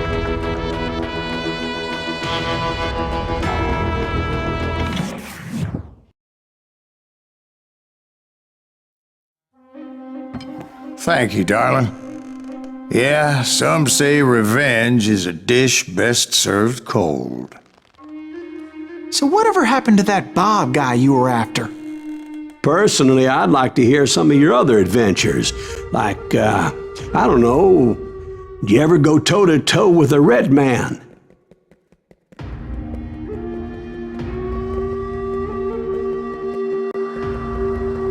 Yes, I did, Ben. I remember once I was after this renegade Apache, Grey Wolf. Strangely enough, revenge was also his primary motivation.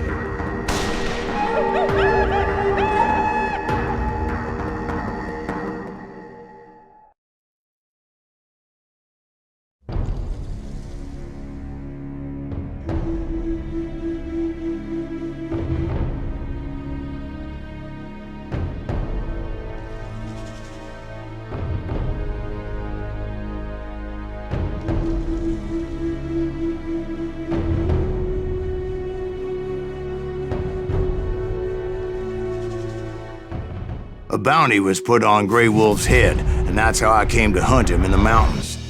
Mountains so high they tickled the nether regions of heaven.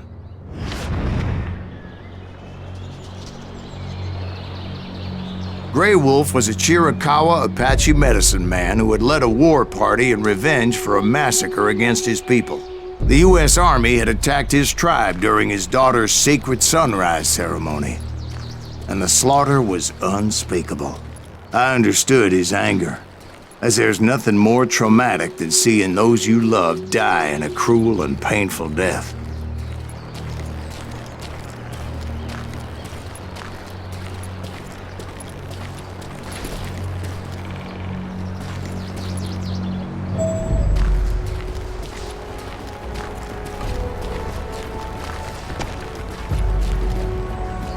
Right from the beginning, I couldn't shake the feeling that Grey Wolf was watching my every move.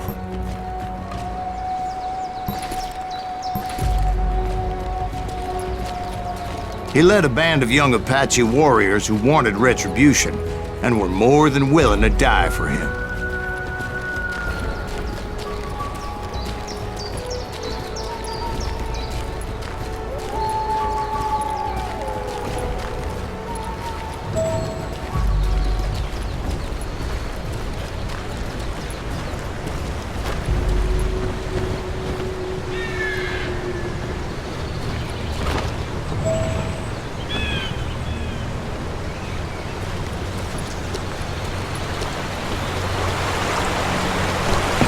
They saw me before I saw them.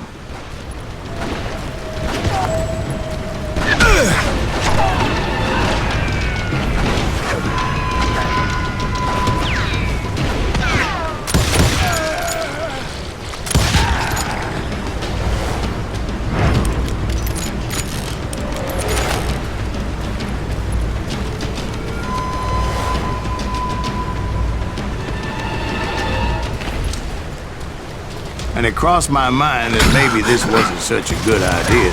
But now that the shooting had started, there was no backing down.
It was rugged country, the winter home of the Chiricahuas, and that's why they had retreated there.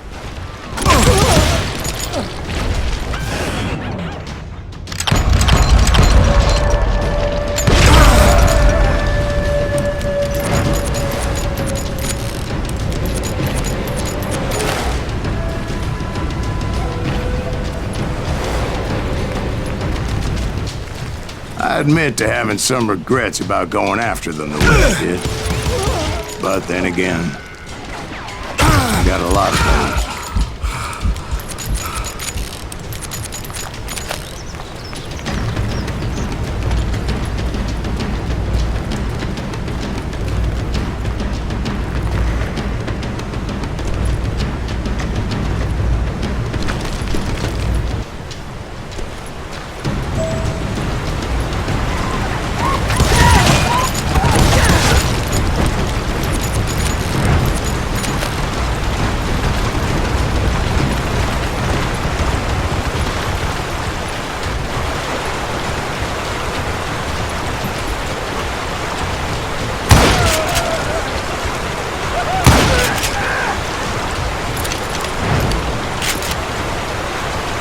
find Grey Wolf? Not at that moment, but I did find the entrance to their hideout.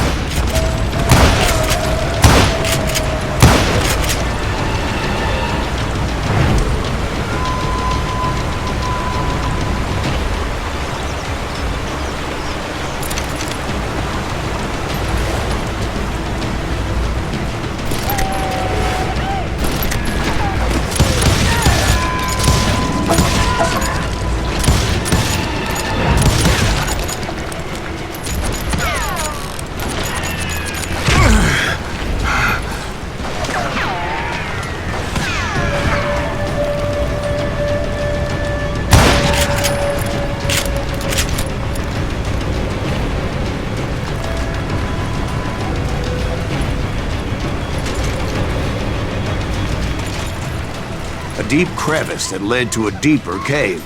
Don't tell me you went in there. Yeah, but it's not out of bravery so much as pure, angry cussedness.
See, back then, I had a stubborn streak a mile wide, and I wasn't about to back down.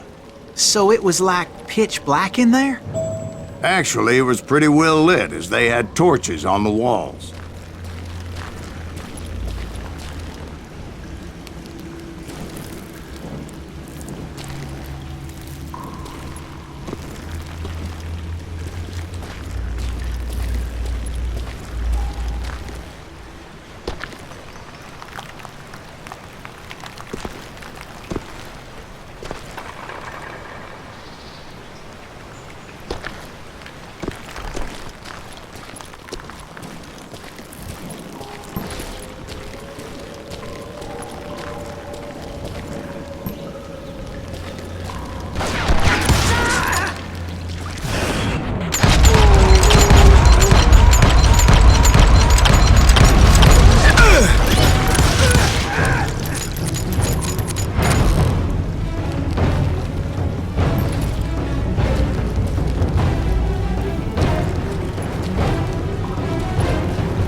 How big was his cave?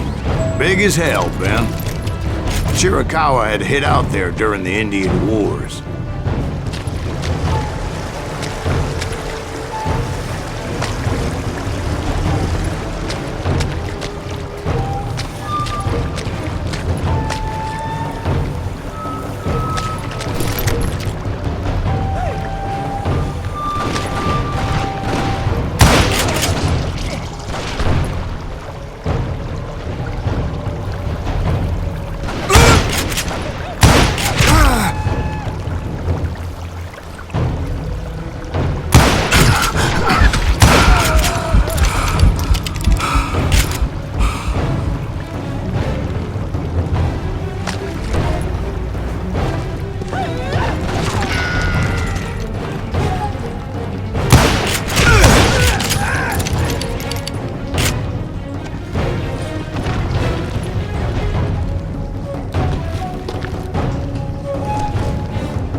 They thought it was haunted with the ghosts of those murdered by the horse soldiers.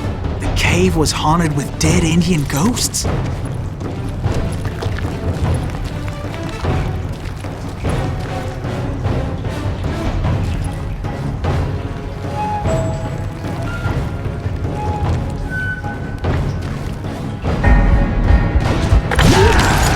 To be honest, I was more concerned with the live ones than the dead ones.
How come you know so much about engines? A few years back, I was married to 2 Mescalero women. At the same time? Yeah, they were sisters.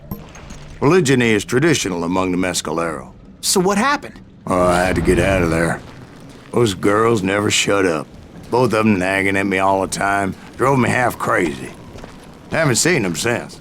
No, I mean, what happened with Grey Wolf? Oh, well, I pursued him into the Cave of Death.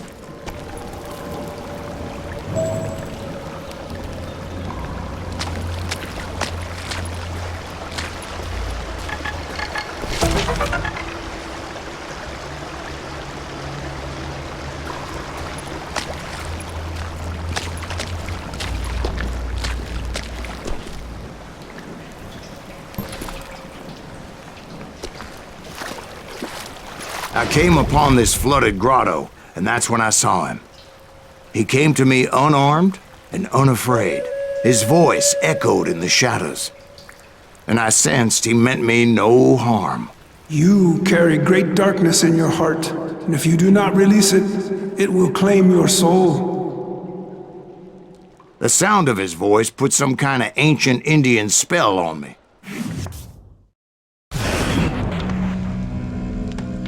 As his story unfolded in my mind. You will come to this place again and kill many more men, and the darkness will grow until it consumes everything that you are. The soul would have no rainbow. I have no tears. He said I was a great warrior, a coyote man, unequaled by any other pale-faced goat, or something like that. The snakes will bite shadows of your past until a venom poisons your heart, and an echo of the song of the dead summons the spirits deep from within the mountains. I didn't quite get what he was saying, but there was definitely snakes. And indeed, his warriors surrounded me and attacked me like hungry wolverines. They couldn't stop me, though, and Grey Wolf wasn't in the mood for idle talk.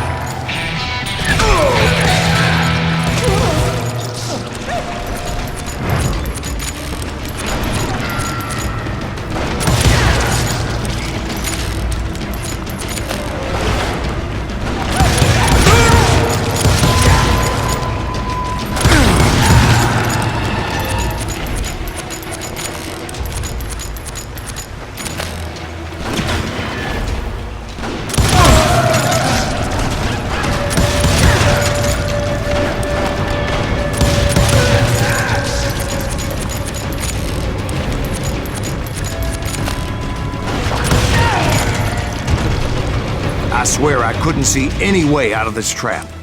But suddenly, one just appeared. Kind of like a miracle.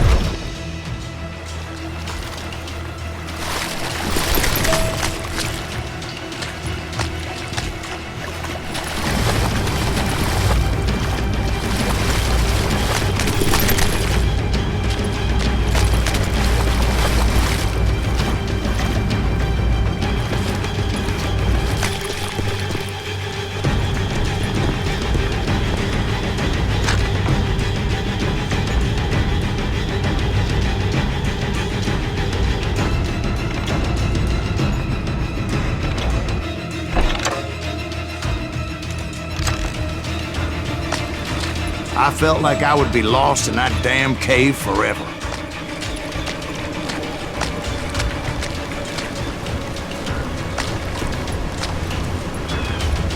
Finally, I found myself back outside, perched on the edge.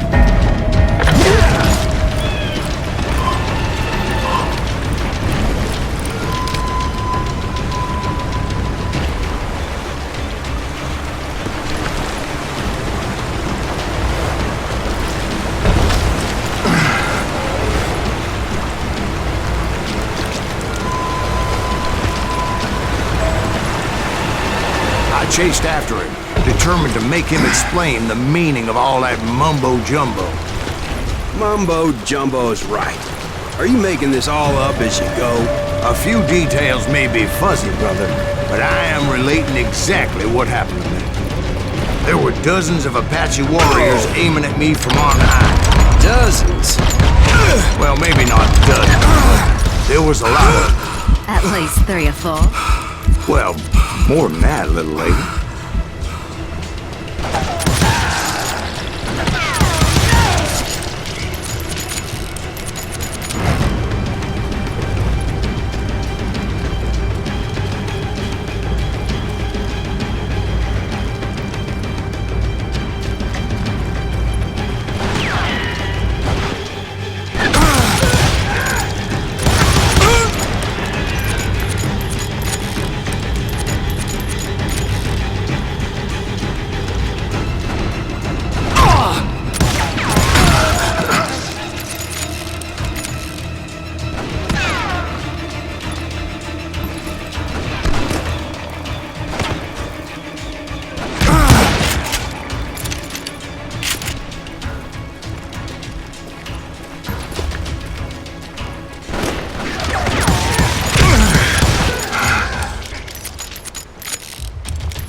I had a steep climb up creek ahead of me and scrambled up those rocks like a mountain goat. I was determined to locate Grey Wolf and find out exactly what the hell he was trying to tell me.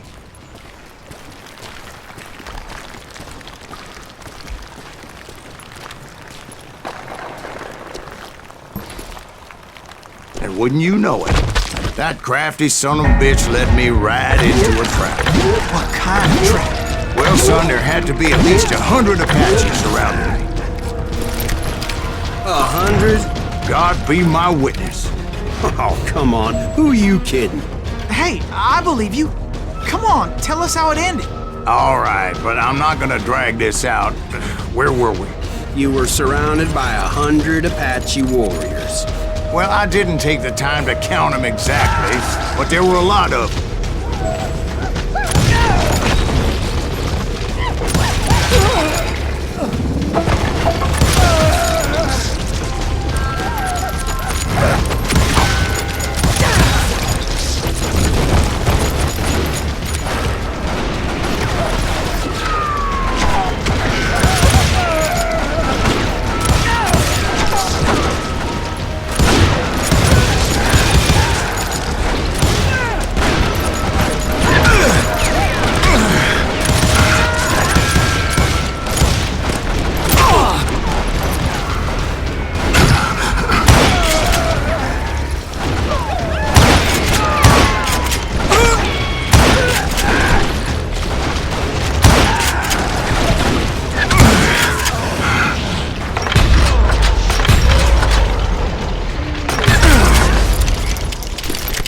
And in the end, a path appeared before me that I had not seen before.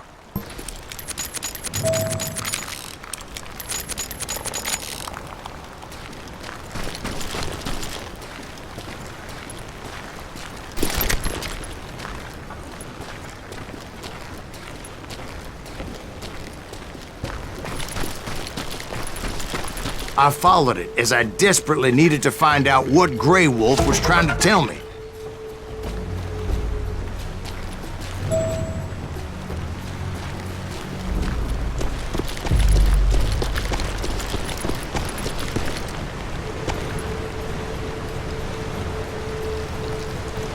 But it was like that son of a bitch disappeared into thin air.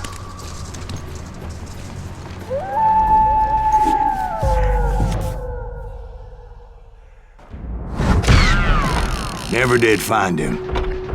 And never did collect my goddamn bounty.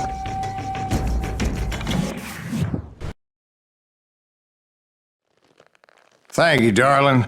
It's interesting how the truth can sometimes seem, might malleable, depending upon your point of view. Like how those dime novels make you out to be something you're not? Jack, don't be starting trouble. No, he's right. They do tend to exaggerate. Did they exaggerate your part in taking down the Daltons? Well, I was there in the flesh, boy, so I saw what happened firsthand.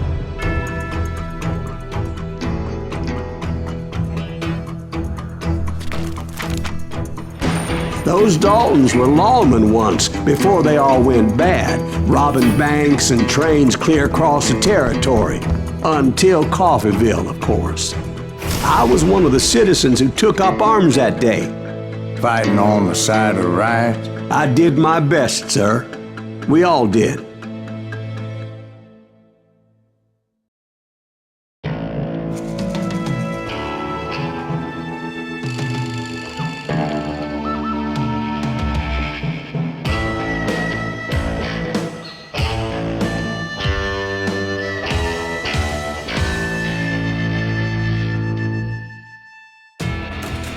It was early morning.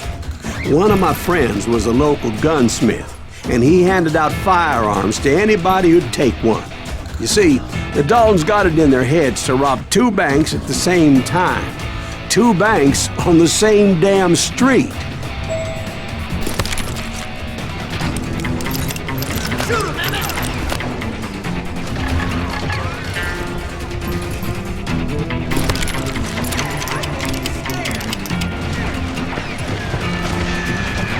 The story was Bob Dalton's girl was always writing him about how he had no ambition. Oh, you're nobody next to Jesse James, she'd say.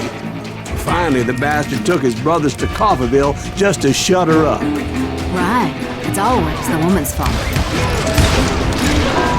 Well, the locals recognized the Daltons right off. Before they could get away, half the town took up arms to defend their property. Their first mistake was pulling a job in their own damn hometown. The boys grew up in Coffeeville, so everybody knew them. The bank teller tricked them, telling them the time lock on the safe wouldn't open till 9:30.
The brothers paid dearly for their stupidity, but everybody knows they had it coming. There's more to it than that.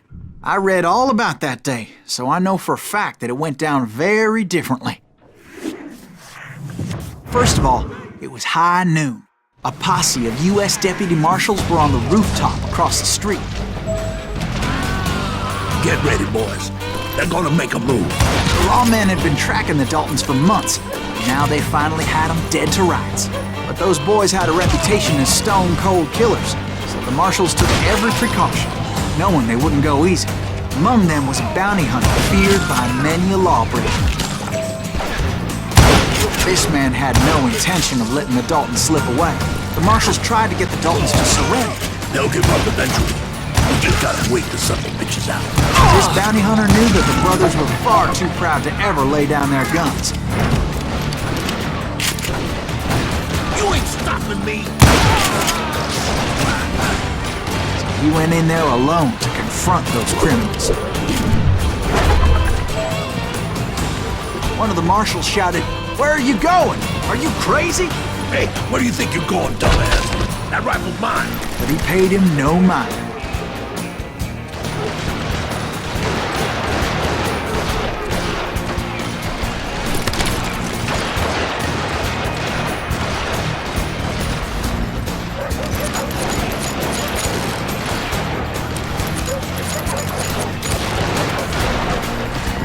He saw a way to get around to the back of the bank.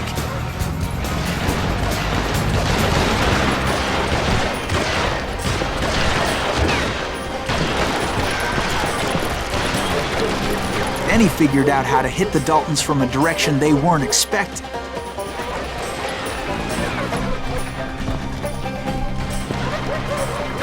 From above. Fortunately, a water tower was right there.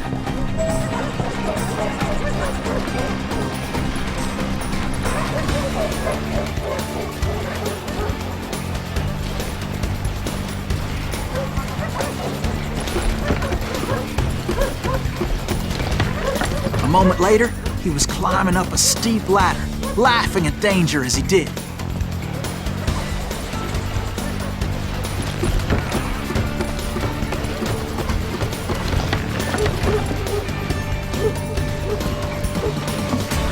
It was brave men like him who risked their lives to tame this wild country.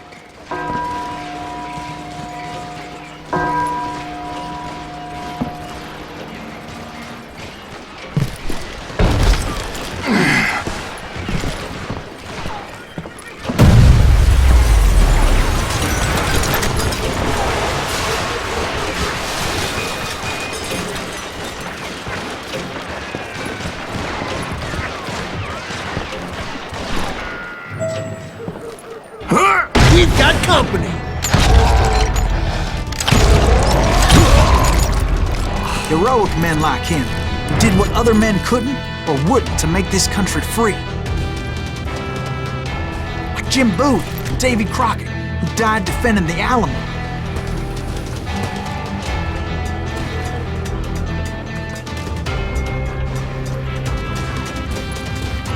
Is that Silas Greaves? Son of a bitch!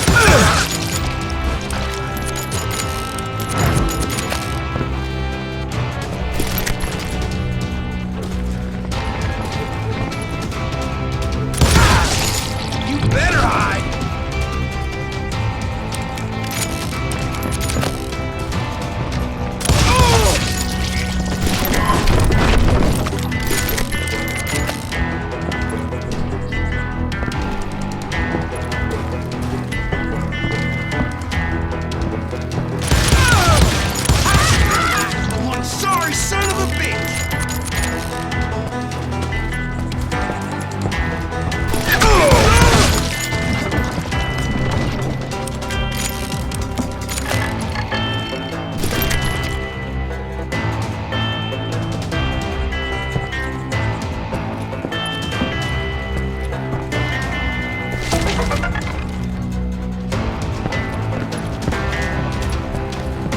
Over there!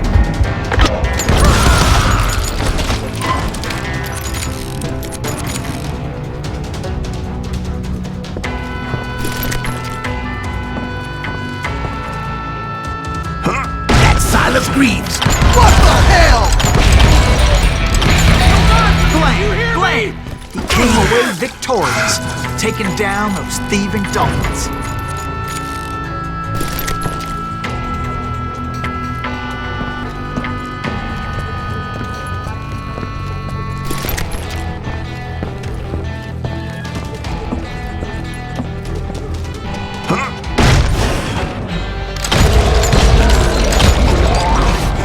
His name is Silas Greaves, and when the dust finally settled, he was the last man standing.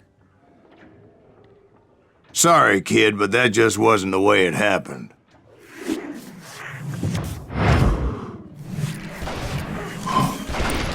It was early evening, not high noon.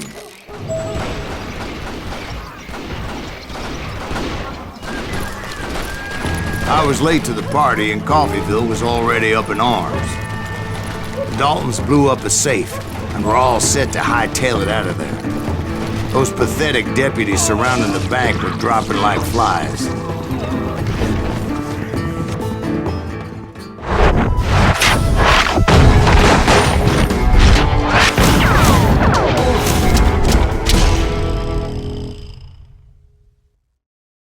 I had been tracking those jokers for months, waiting for them to do something reckless. In for the kill. And finally, they did. Those stupid bastards decided to rob 2 banks at the same time in the same town where everybody knew them. But they still had friends in Coffeyville.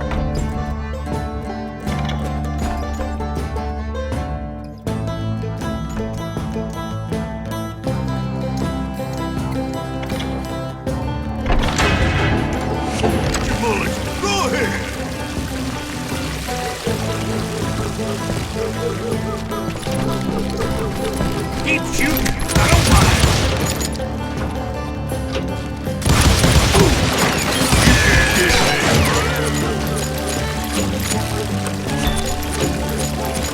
Face me, you coward.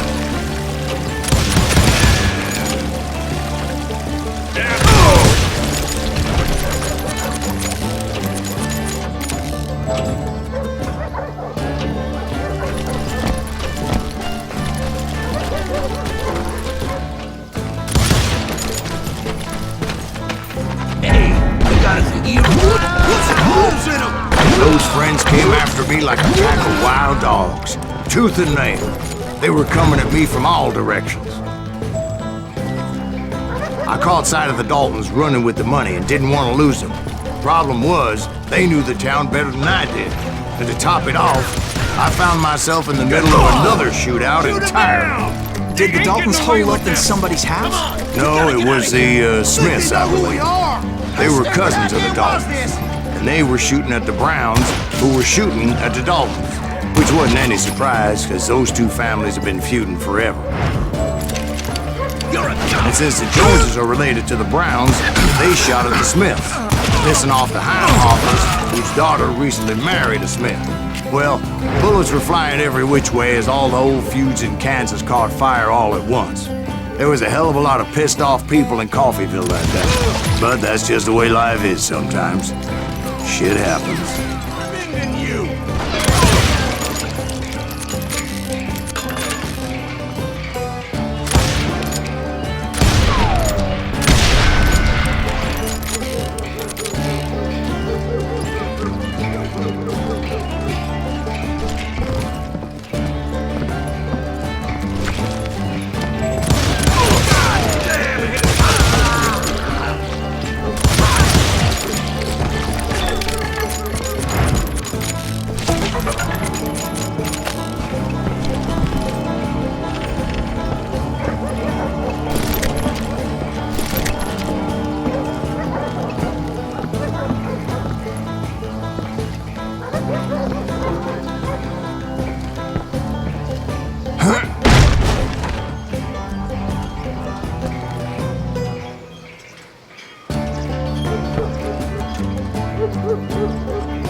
The Dalton boys knew I would never give up.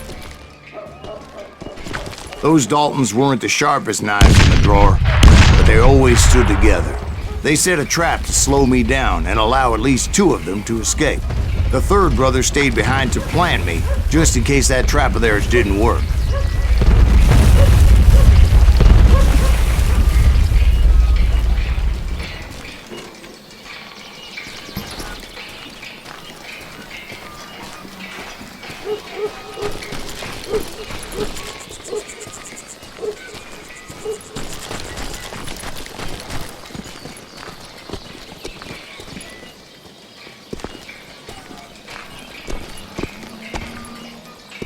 Was Emmett, the youngest, and he decided to stand his ground and face me down. I ain't afraid of you, Silas Greaves. This is where it ends for you. He was determined to protect his brothers. I understood how he felt. Taking me on all by his lonesome wasn't exactly a recipe for a long life.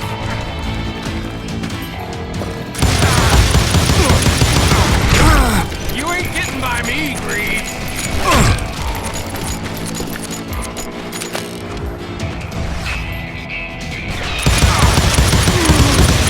I'll blow your damn head clean off!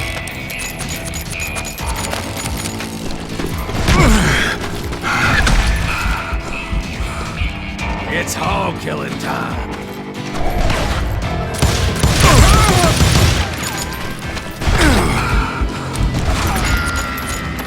Gonna send you to the bone orchard.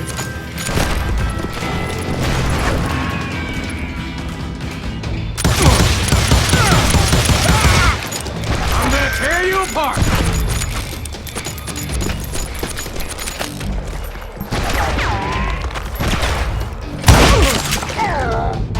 But Emmett Dalton survived the robbery in Coffeyville. He's the only Dalton who did.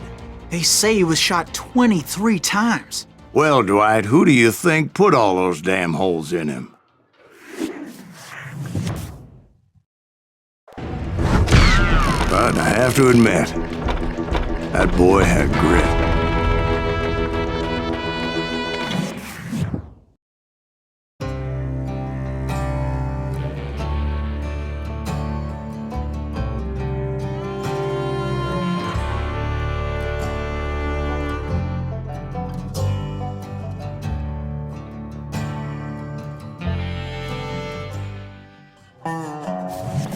We'll get those suckers! It took me a couple of days to track the Daltons down. They can't get away with this! And in that time, a whole posse of local vigilantes offered to lend a hand. We'll track him to the ends of the earth. They seemed as determined as me to find those outlaws. But as we headed into those swamps, it was like I had my own private army. There was no way those boys were getting away this time.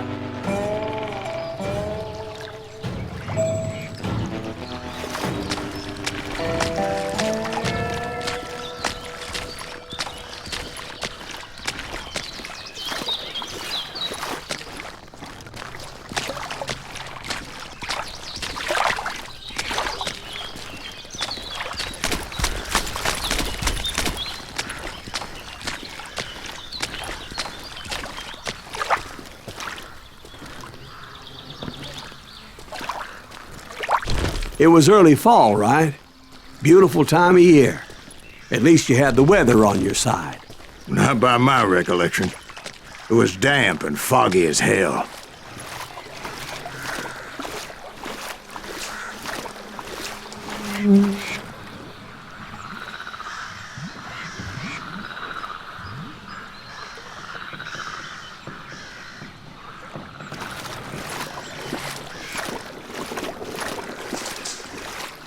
It was tough to stay on a true course, so we kept an eye out for landmarks.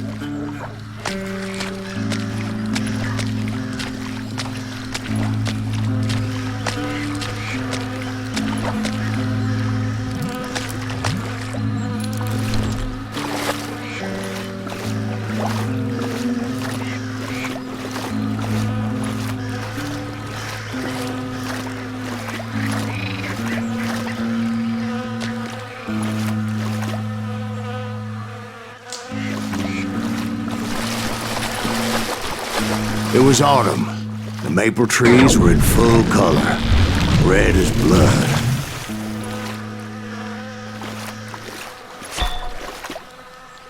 The rains that year were torrential, so the whole area was flooded. The vigilantes had spread out wide, and pretty soon I couldn't see anybody.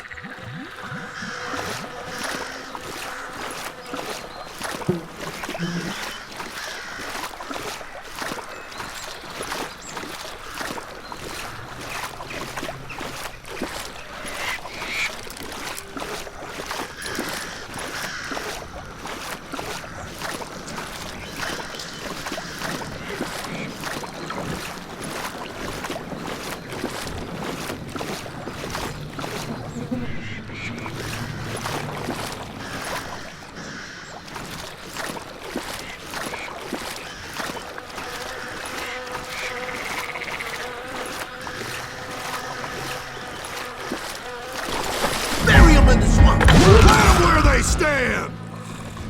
Except for some bitch ahead of me wanted to do me harm. So I had to face him alone.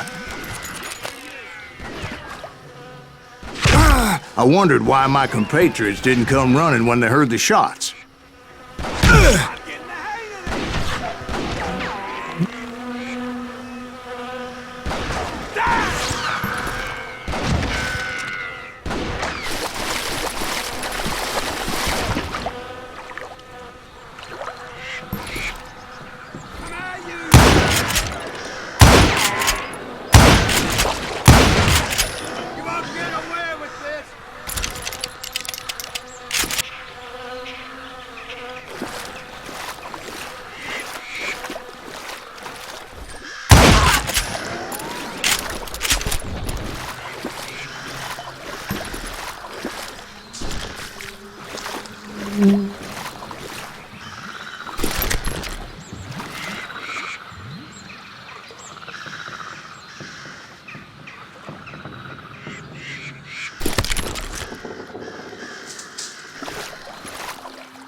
So did you find the Daltons? Not yet, but I did have the questionable pleasure of meeting a few of their friends. That's right! Run!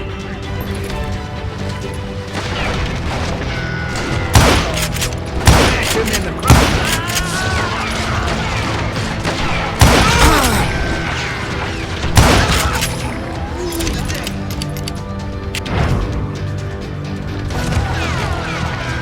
I'm gonna shoot you dead!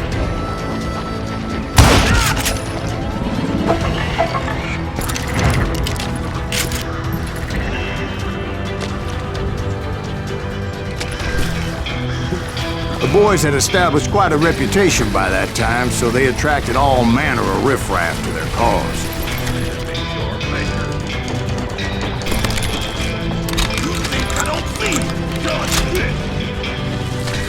Point being, I was under serious attack.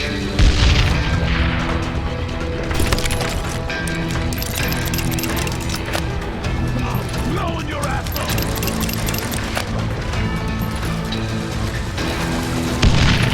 I'm gonna cut you in two! He can't do that! Blow you with your next week, what?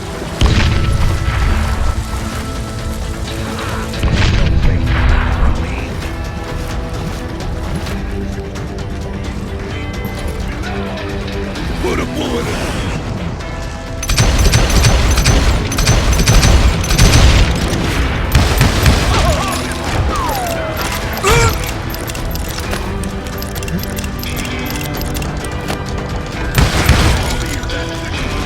Follow you into next week! Miss me, moron!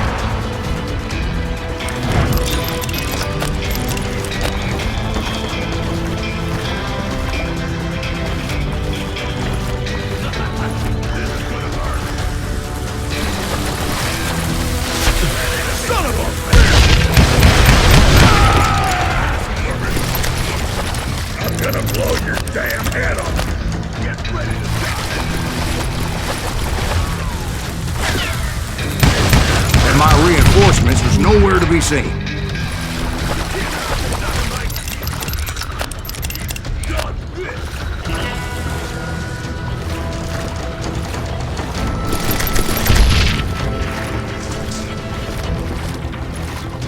Die, you irritating bastard!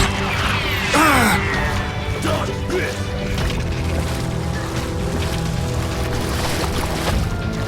I'll blow your ass!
But luckily, a barn materialized as if right before my eyes. I scrambled up top to get a better view.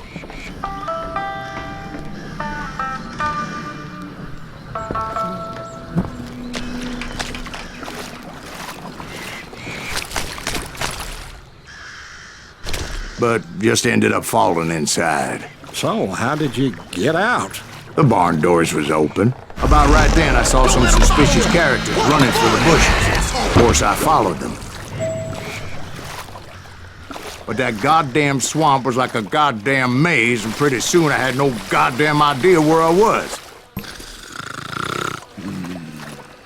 Steve? So I just started walking, and pretty soon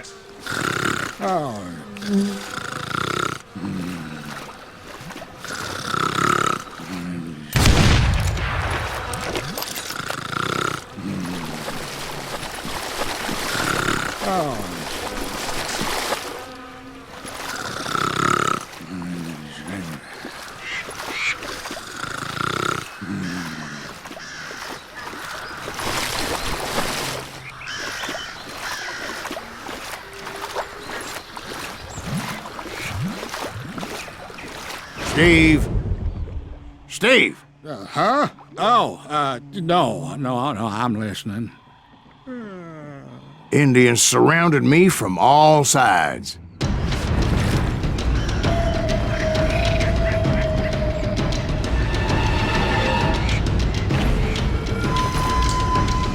Indians? There were Indians. No. I just wanted to make sure Steve was paying attention. Now, where was I? You were following the Daltons through a swamp? That's right. See, Steve? Dwight's paying attention. No, I'm listening. I was just resting my eyes. So, where was I? The Daltons.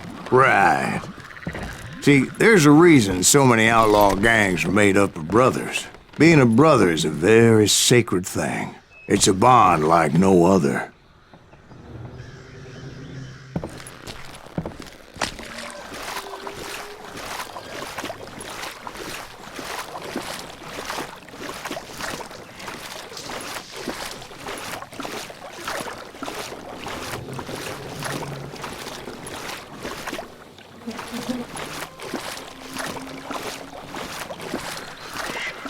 Bounty hunters! Stop that, son of a There he is! Kill that goddamn bounty hunter!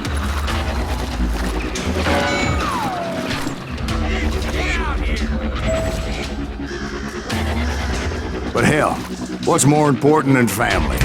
I bet Ben knows what I'm talking about.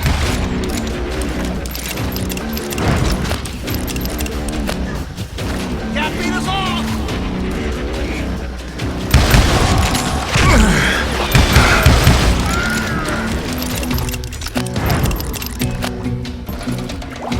Come on out, you yellow...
You're dead!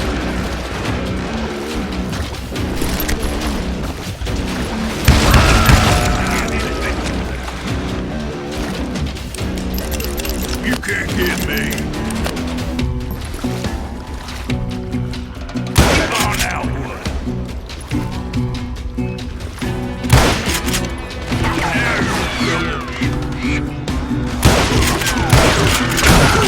This is too good for him.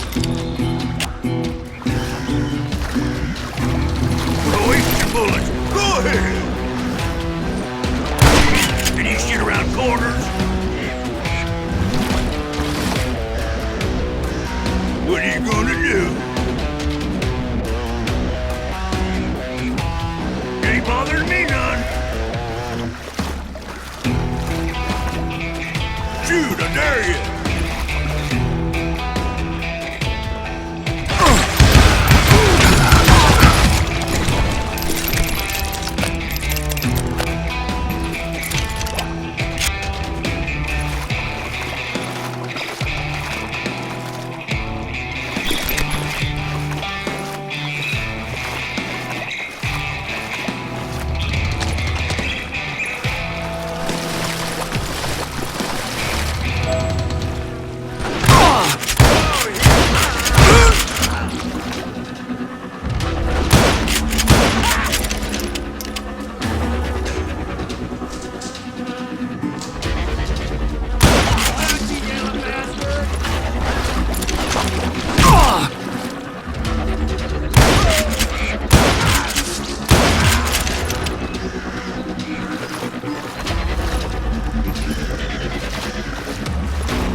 I knew those Dalton boys were out there somewhere, standing together against anyone who would threaten them.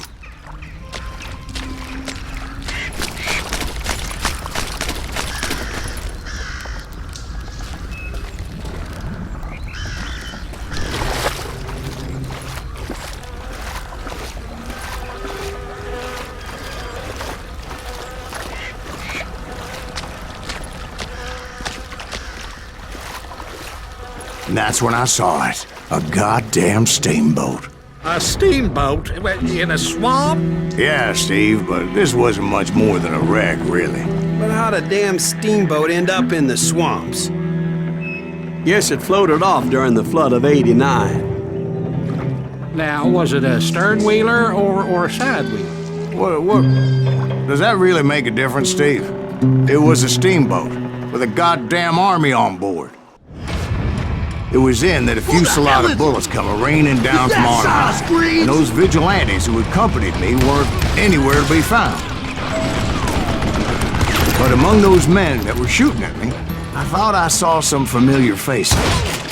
Somebody kill that sumbitch!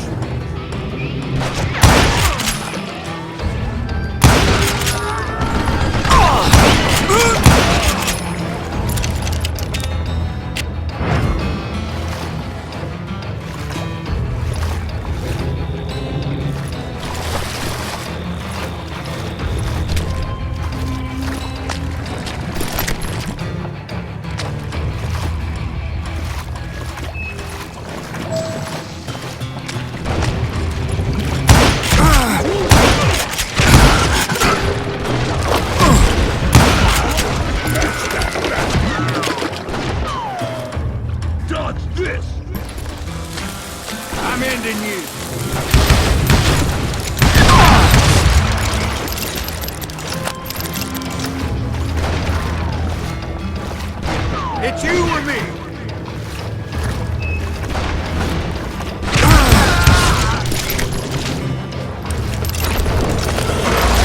Somewhere up there, the Daltons were waiting on me.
Sounds like you don't give up too easy. That's the kind of man I am, Ben. I set out to do something. I do it. Surrender just ain't in my nature. Plus, I'm stubborn as hell.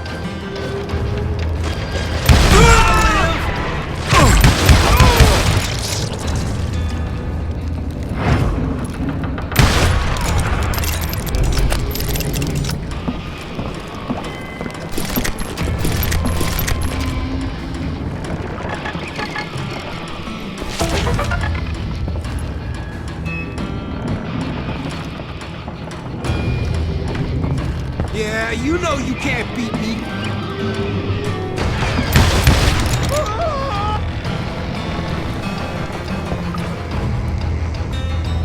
I can...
Right about then, much to my relief, the vigilantes finally arrived. Their leader motioned at a cabin in the middle of the top deck, pointing me directly at the Daltons. I finally had them, after months of dogged pursuit. But it turned out that they had me. Take him out! I'm sending you to hell!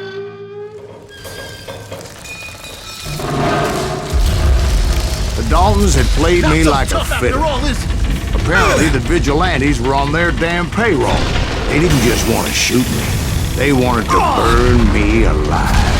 But finding my way out of a burning labyrinth proved to be quite a challenge. It was a riverboat, right? I mean, it's not like it was a goddamn ocean liner. Well, yeah, but I was in a Did you fight. hear about that ship that's gonna launch next year? Largest one in the world. You're talking about the Titanic. You ask me, it's too blessed big. I don't think it'll even float. So anyway... Don't be stupid, Steve. They know what they're doing. They say that the Titanic is unsinkable. Oh, God. But getting back to that steamboat, how'd you get off it, Mr. Breeze? I took in a lot of smoke that day, so I admit my recollection might be a bit hazy. But somehow I managed to finally disembark. I was coughing up smoke and pretty damn pissed. I was done playing games with those boys.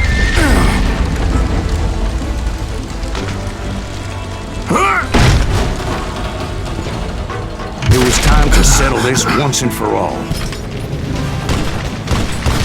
Damn ears are ringing.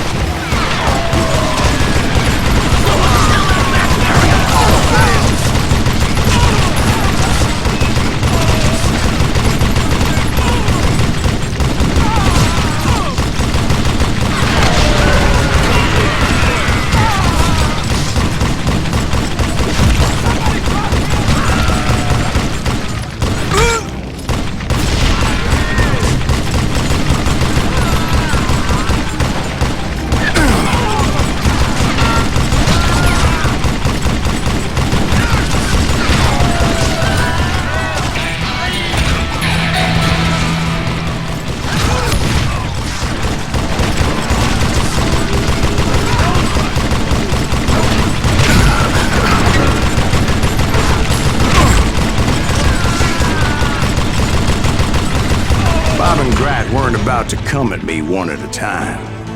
They were in this together. Two brothers side by side, determined to take me down. Confident that this time the odds were on their side.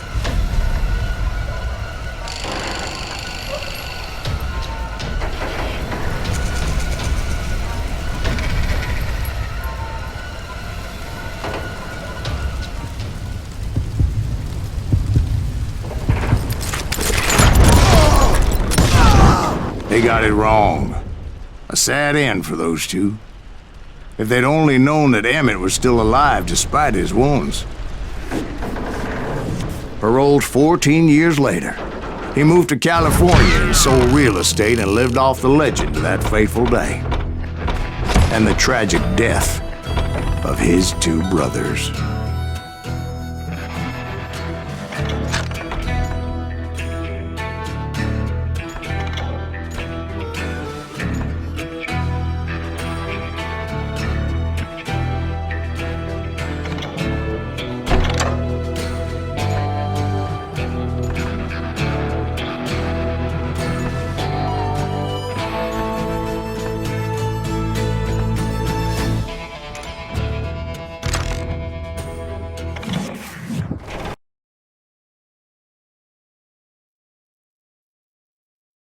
My own brothers died tragically as well, truth be told.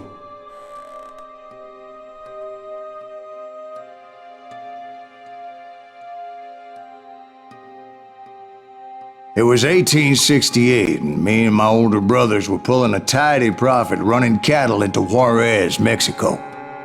One night after my brothers retired for the evening, I found a little poker game in a cantina with a couple of cowboys. And I just couldn't lose. I even won an old Spanish coin that had to be 100 years old. Well, I was mighty pleased with myself the next morning as my brothers and I rode for Texas. But before we crossed the border, those cowboys caught up with us. It was Johnny Ringo, Roscoe Bob Bryant, and another asshole named Jim.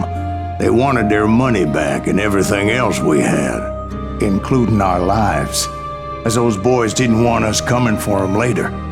Bob put that old Spanish coin in my mouth and said, "I won't have it said that I left you with nothing, boy." Well, those horses bolted, and there we hung as those bastards rode away. The branch finally snapped under the weight of the three of us, but being my older brothers were bigger and heavier, they were already dead. And right then I swore to myself that I would avenge them. Ringo you know about. But Bob eluded me, until I heard he was riding with the Wild Bunch.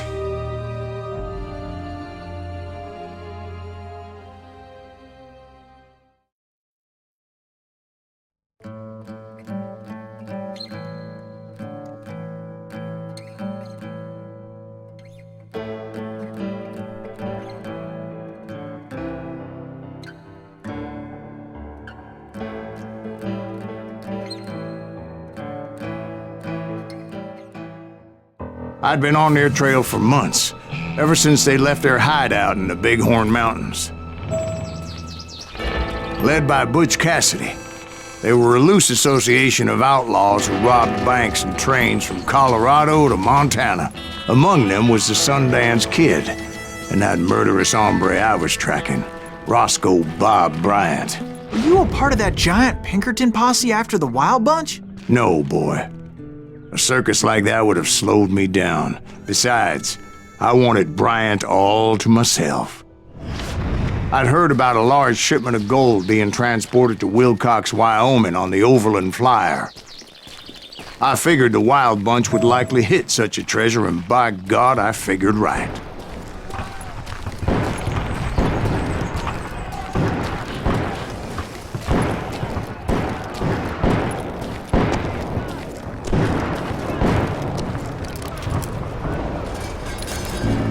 They blew the bridge with the intention of forcing the train to stop.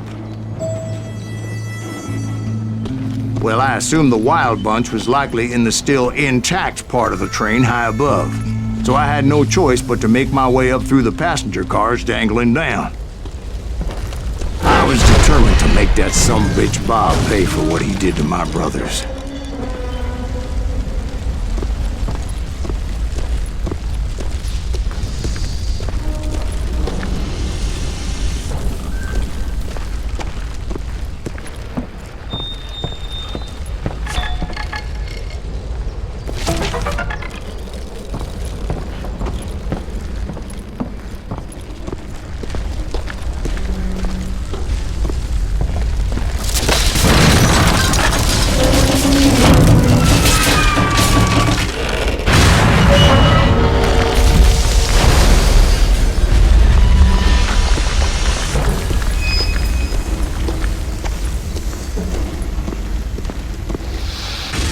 I found the device they used to blow the tracks, so I knew I was headed in the right direction.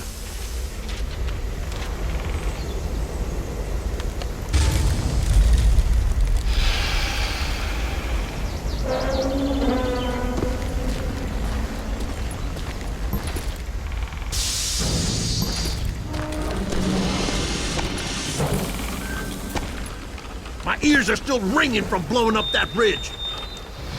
What'd you say? I can't hear a goddamn thing!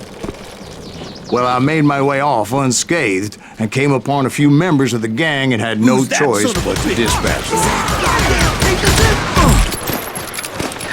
Is that Silas Reeves?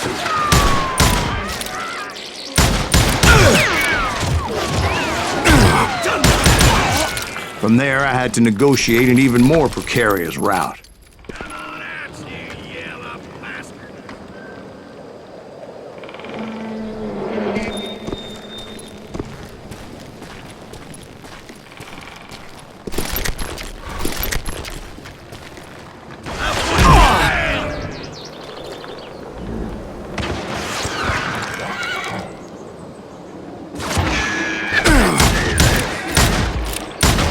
First, I would need to get my ass out of there.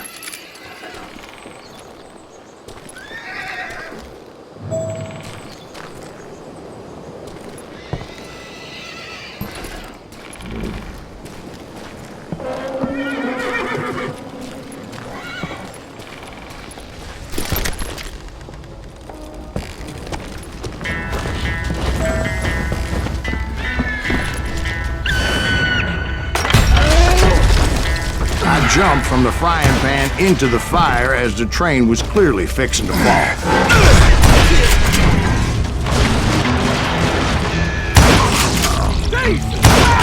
I found the gang, but in order to find old Bob, I needed to fight my way forward past a whole passel of desperados.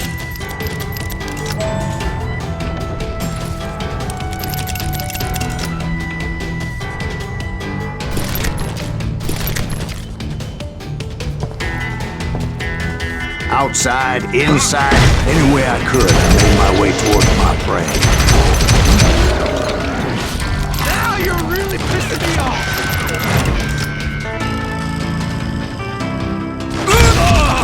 Well, what about the passengers? It was mostly a freight train, as I recall.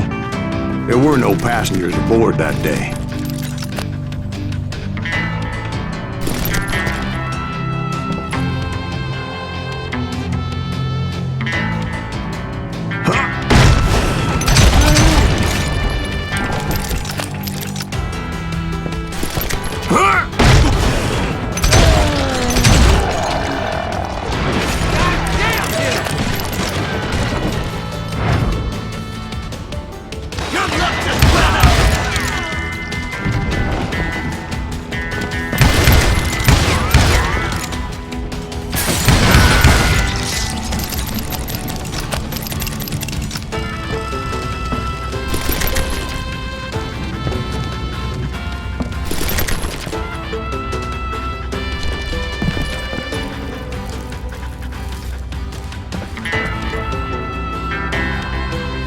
As I mentioned before, I am not fond of heights, but I was too busy dodging bullets to worry about falling to my death.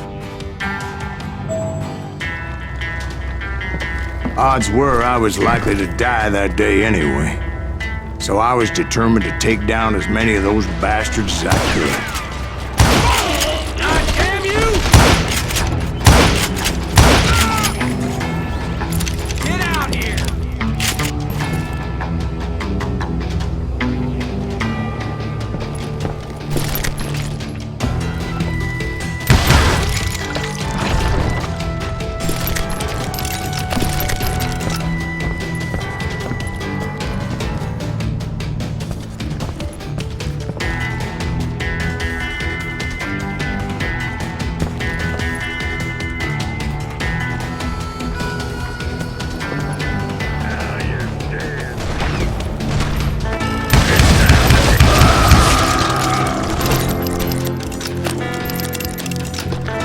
Times it was like shooting ducks in a shooting gallery. The only difference is these damn ducks shot back.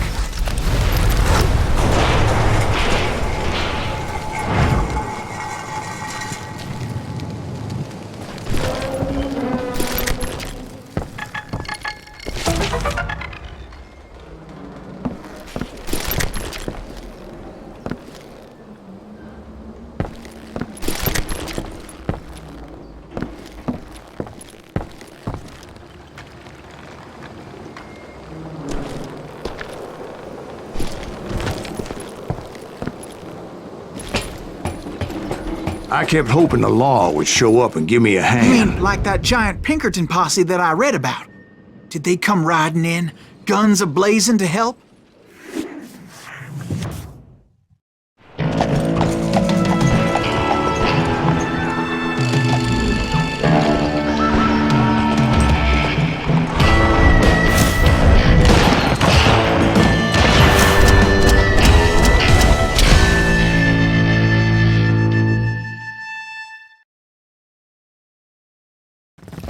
Help?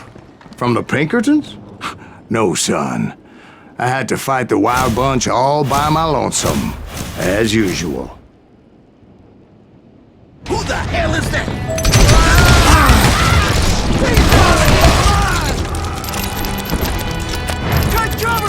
Retreat! Retreat!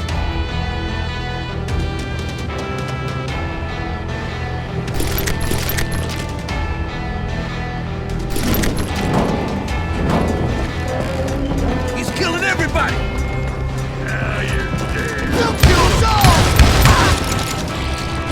Run!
My guess is those dime novels didn't portray this as it happened, did they?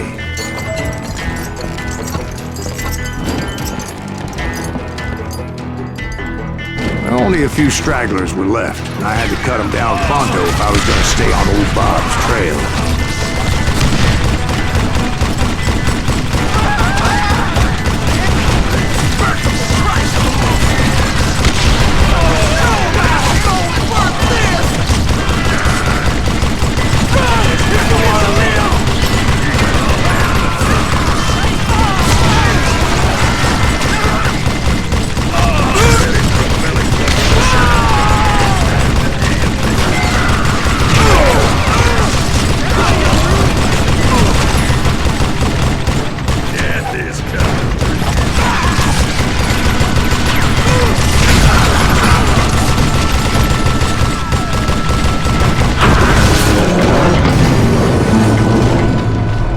Once I silenced all those guns, I went searching for my nemesis, determined to finally have my justice. But the only survivor who welcomed me was George Flat-Nosed Curry. Who was he? The fastest gun in the gang. Right after Sundance, I mean. And Kid Curry, and maybe Elsie Lay. Though some folks might dispute that.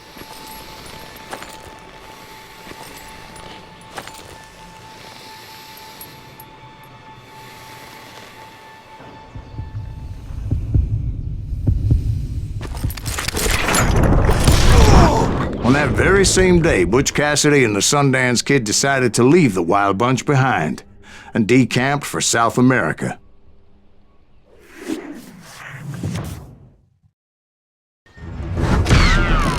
They ended up living down there for many years, but I'm sure you already know all about that.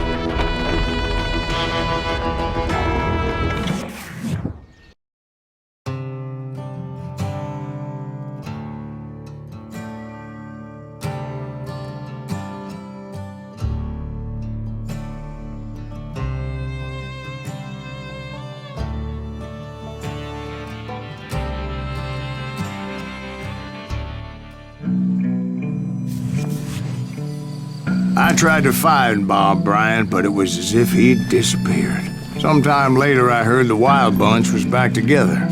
Kid Curry escaped from jail, and now he was running the whole shebang. So I took to their trail, as I was still in pursuit of my brother's killer and hoped that he was back with him.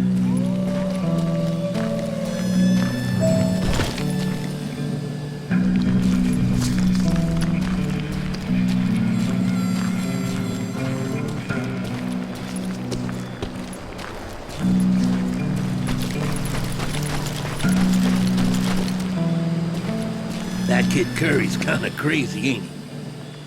Don't let him hear you saying that. Anyways, I tracked those boys to a camp right outside Parachute, Colorado.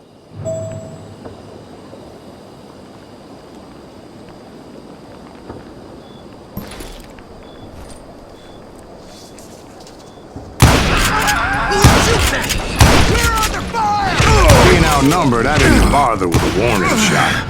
I just started taking those bastards down. Let's just do this!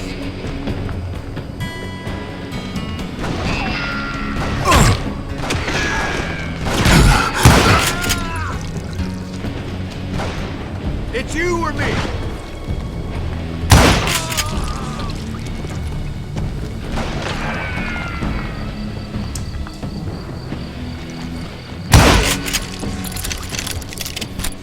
Old Bob wasn't among them, and neither was Kid Curry.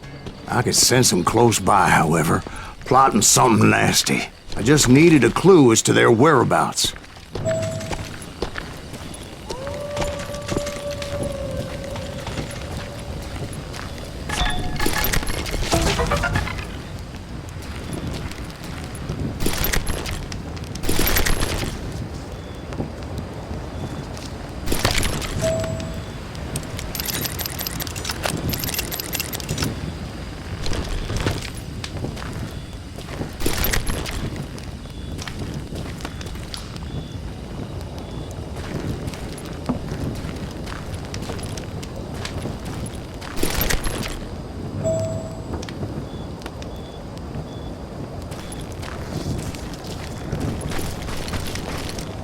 And I found one. A map with their bold plan clearly marked. This time they were fixing to blow up a train trestle. Property of the Union Pacific.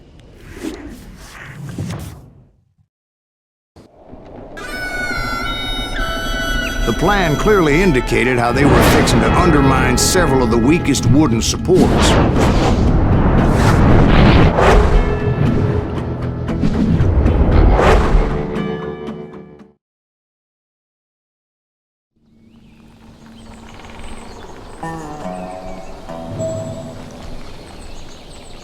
Kid Curry was considered the wildest of the Wild Bunch. It was said that he fathered 85 bastard children, though some say it was only 5.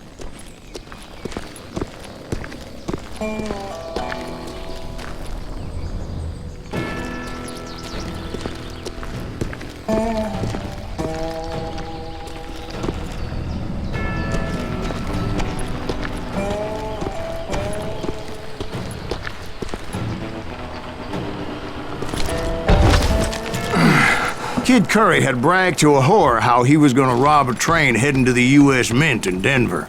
And that whore, Fat Sally, she told me.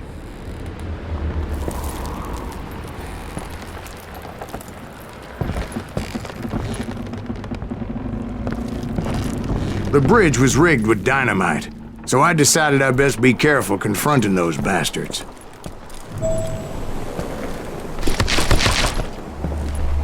And I made it a point to remove any dynamite that I came across. A moment later, I saw a ladder that somehow had escaped my attention. Don't worry, I know what I'm doing.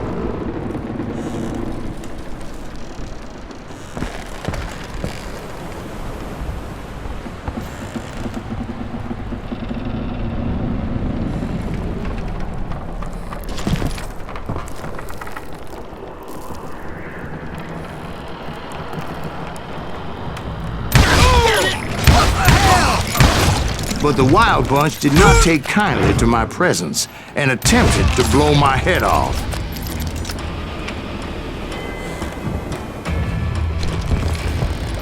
It appeared the kid had found a number of new recruits to bolster their ranks. Guess there's always desperate men willing to trade their lives for stolen treasure. What happened next? Well, having removed the first bundle of dynamite, I decided I might as well remove the other one. Once that was done, I figured I'd find my way from there.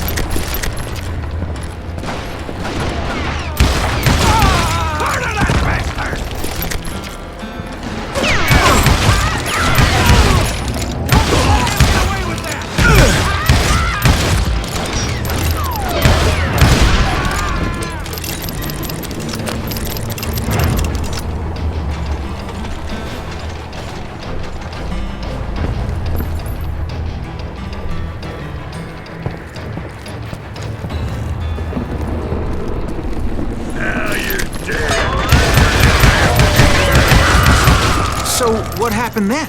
Had to remove more of that damn dynamite.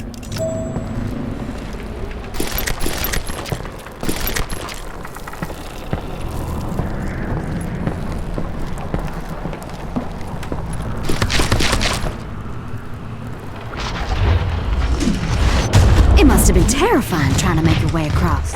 I was sweating it a bit, but then I noticed a footbridge tied up on high, so I shot the rope.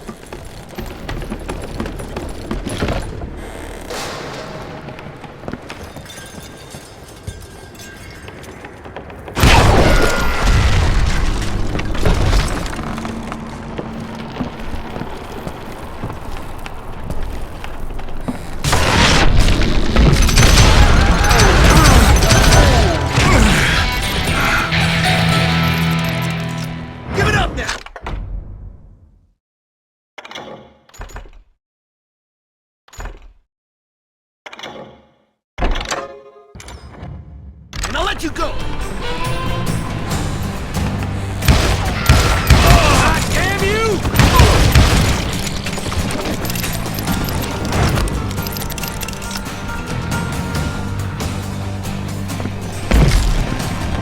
So that was all the dynamite? Funny you should mention that, darling. As actually there was a fourth charge impeding my progress.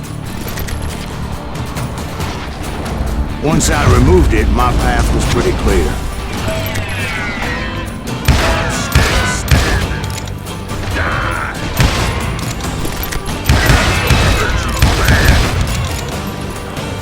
Just like this.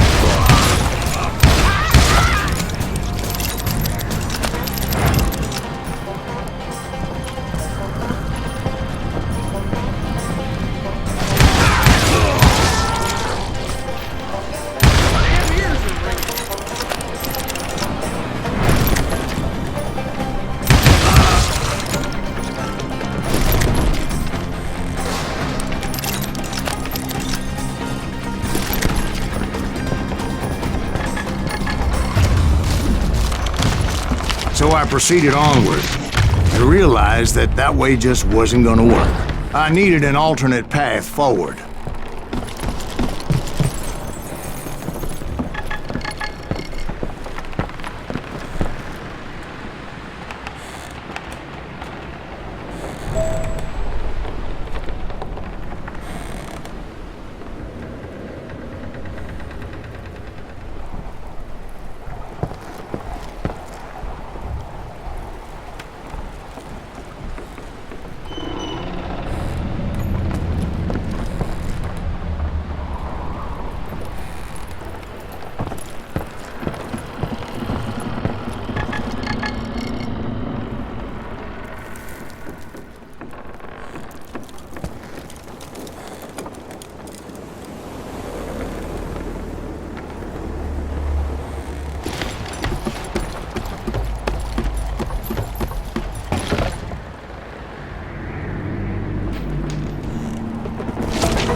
Luckily, I found a cave, and as I made my way back to the bridge, I saw something that concerned me.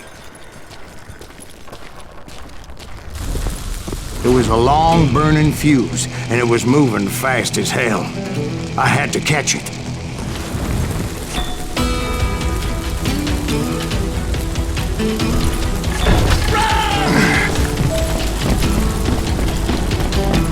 The burning fuse was so damn quick, I had to run like the wind.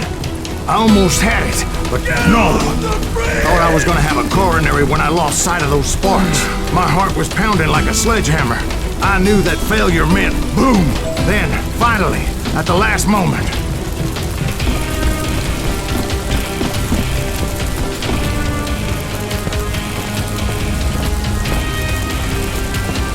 Whew. Of course, I was successful, or clearly I wouldn't be talking to you folks here today. Naturally, I removed the last dynamite charge. Well, it was a touching reunion.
But by this time, I was thoroughly exhausted and dragging my ass, as I was not a young man anymore.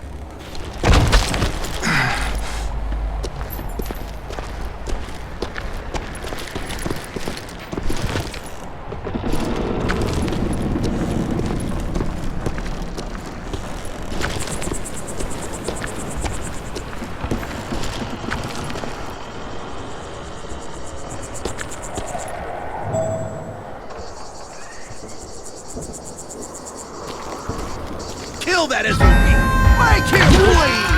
Send him to perdition! Finally, I found those boys. Or more precisely, they found me. Crazy Kid Curry asked me! They're not here than a damn fruitcake! Put a bullet in it!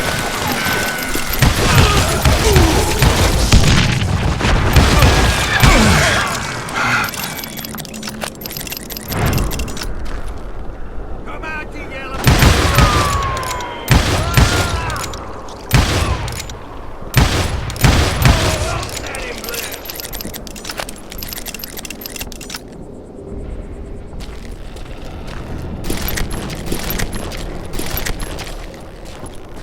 Just when I thought things couldn't get worse, Kid Curry opened up on me with a goddamn Gatling gun. It was hidden in this tunnel and pretty well shielded.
Eventually, I brought that tunnel down. And that's when I met Kid Curry himself. He had decided to stop pussyfooting around and deal with me personally.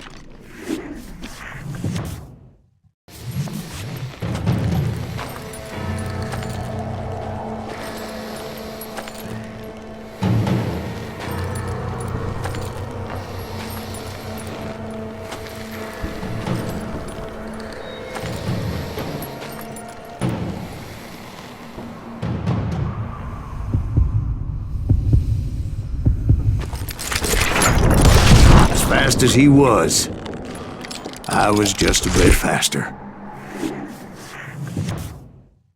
And as he lay wounded, I demanded to know the whereabouts of Roscoe Bob Bryant. He shouted at me, "Is that what this is about? Bob went with Butch and Sundance to South America. You ain't never finding him."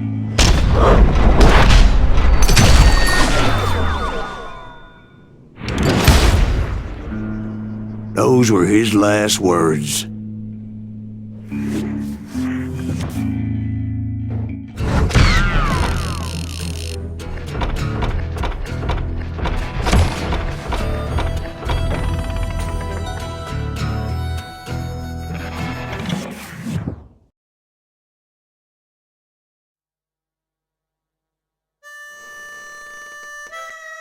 So, Bob Bryant got away?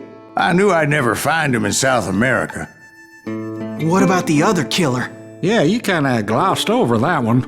Well, I found Jim not long after my showdown with Ringo. At the time, he was riding with the James Younger gang. Did I neglect to mention that?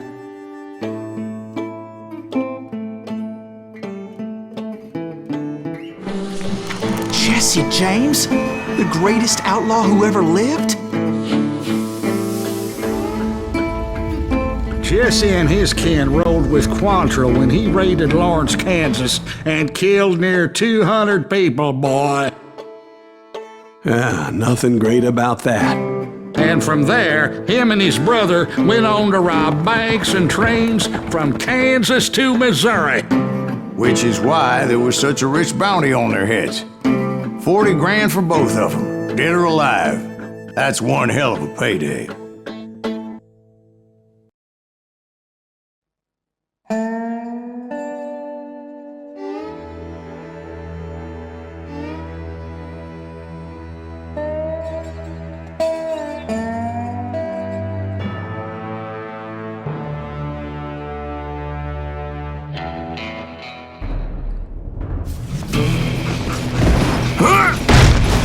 I confronted them as they were robbing a train.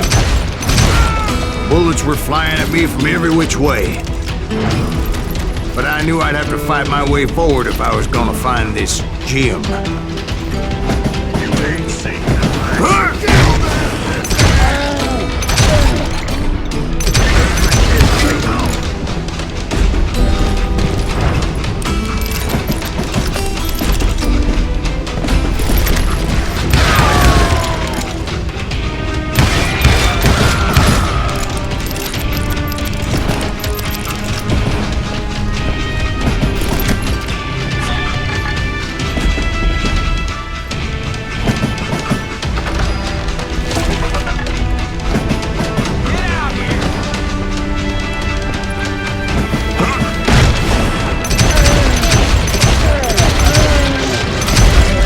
Wait a second. How'd they stop this train in the first place? Well, the James boys were experts at this.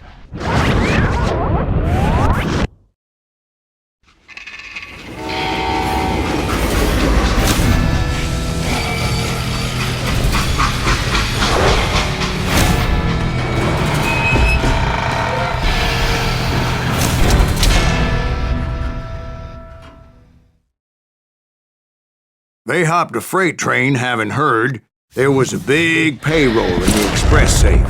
So, I hopped the same train.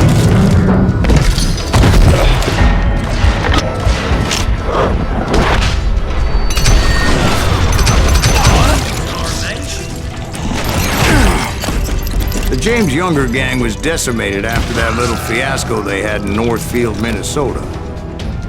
So Jesse needed more men and took on the killer I was after, along with a host of others.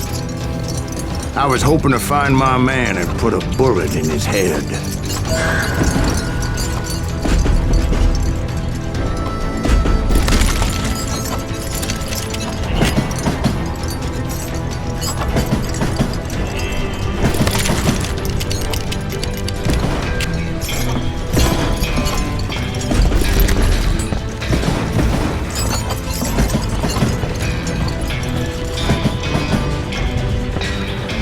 Climbing around that train, I must have swallowed 100 damn bugs before I reached James that... Younger gang pulled the first train robbery west of the Mississippi. Sounds like you hold them in high regard. Everyone knows they were the most famous outlaw gang ever. And you took them all on by your lonesome. Again. I'm finding this all a little hard to swallow, friend. Well, maybe you need to wash it down with some whiskey. By the way, did I mention that that train was flying down those tracks like a bat out of hell?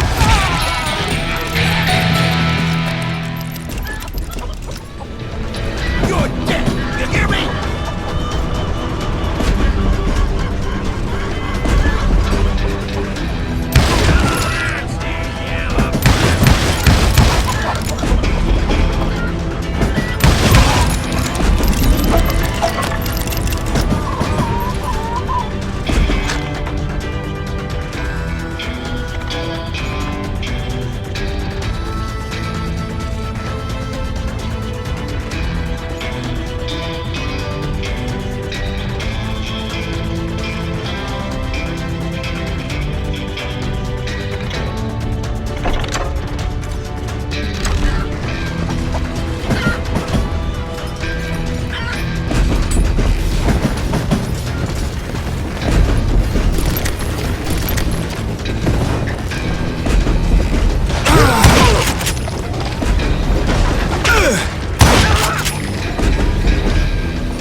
This asshole don't know who he's up against!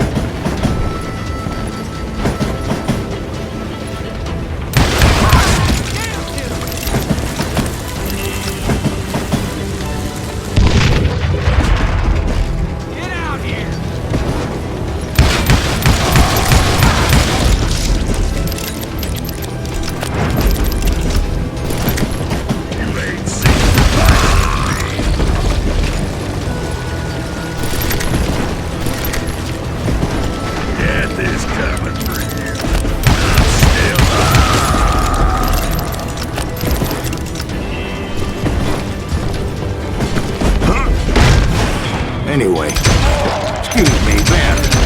Where would I find the gentleman's facilities? Suddenly I have an urgent need to drain my one-eyed snake. Well, I've had more than a few drinks, and I've been sitting here for quite a spell. Right through there. Let me show you.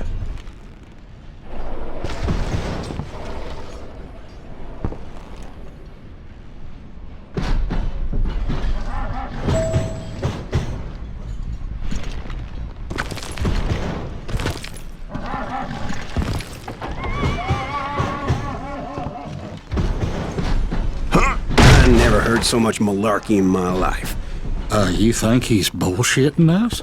You don't think he's Silas Greaves? I think he's just some old drunk looking for some free liquor.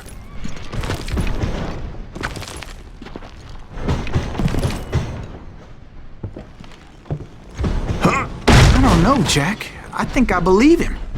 You don't think he met Jesse James? Boy, you gotta be kidding me. That story makes no sense at all. Jack. I mean, you gotta be 2 bricks short of a load to believe that cock and bull story. I don't agree. Jack, lay off the But boy. you seriously think that tired old man went toe-to-toe with Jesse James? Well, that's better. Did I mention that this Jim was married to the infamous Belle Starr? Of course, I didn't learn that until later. Anyway, I made my way forward the best I could. Around the sides, over the roof.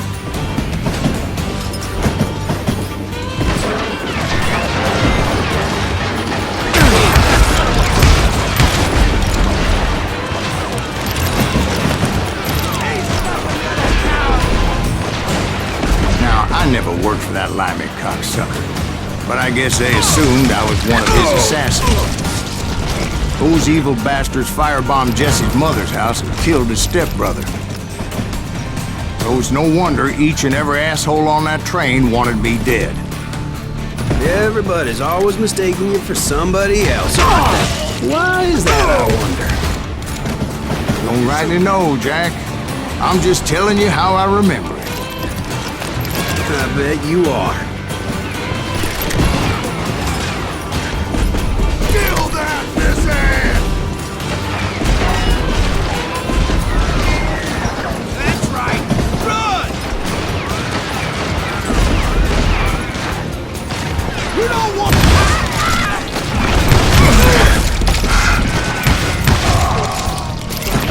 One sorry son of a bitch!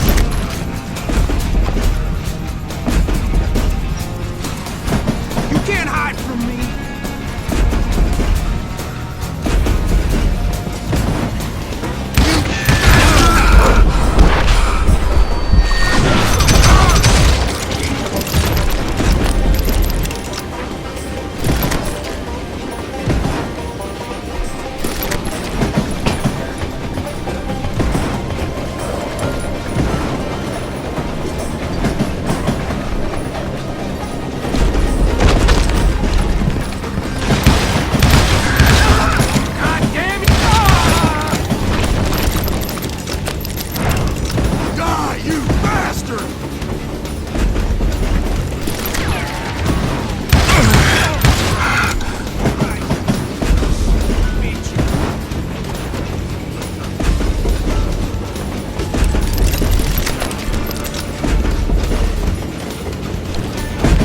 I came across a flat car piled high with logs and had to come up with a creative way to make my way forward.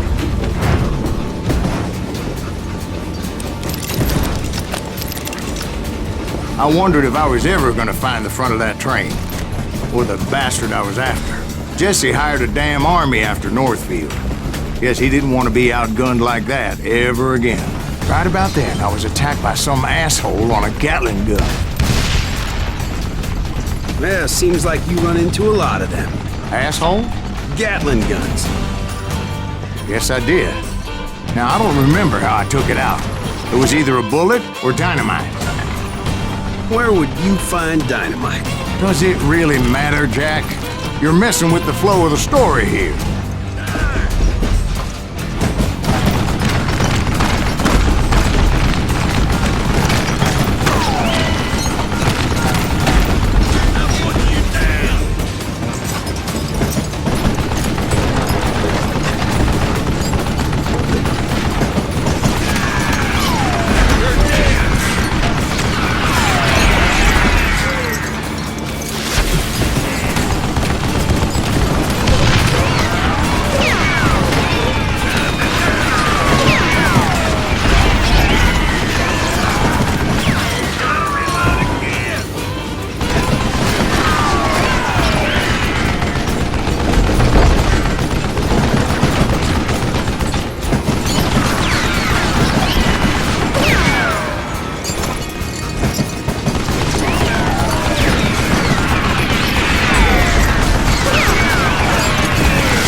I was looking for Jim and shooting any son of a bitch stupid enough to get in my way. And that included Jesse James himself.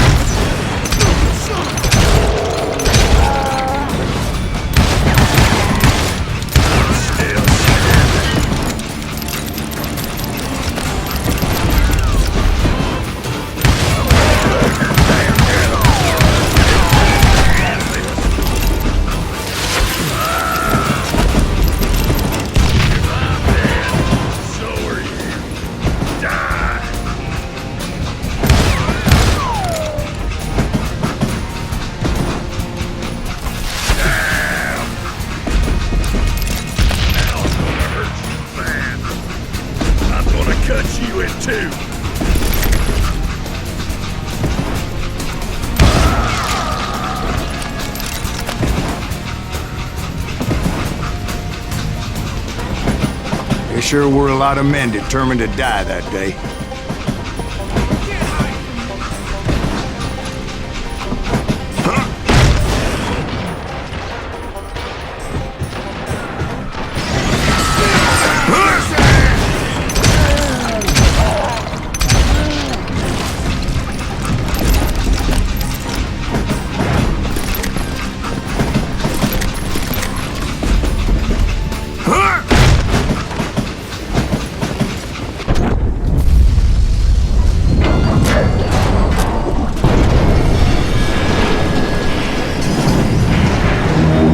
I could see Jesse waiting for me, fixing to kill me so he could get away with all that money.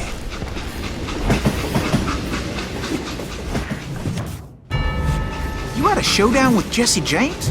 Of course he didn't. Everybody knows that Jesse was killed by Bob Ford. Yeah, Jesse went out like John Wesley Hardin. Coward shot him in the back of the head. Guess it doesn't matter how far you run, does it, Ben? Your past always catches up with you.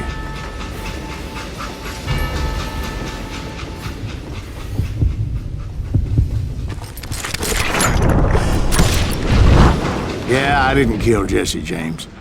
Just wounded him bad enough to convince him to hang up his guns. What about that Jim fella?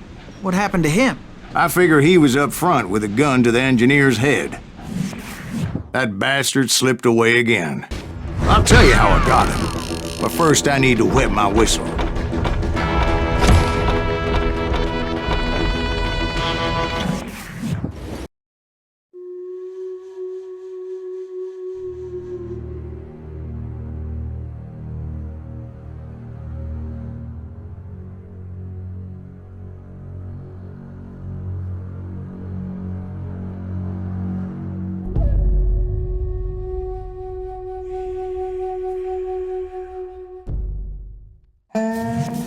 After my showdown with Jesse, I continued to track his brother, Frank, and that son of a bitch, Jim.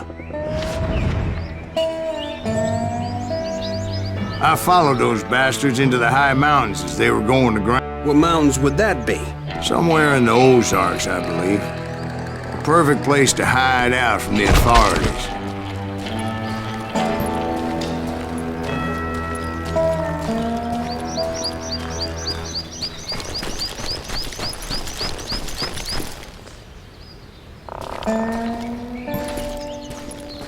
In fact,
Hey, how about another whiskey, Ben? Nothing better to soothe the troubled soul.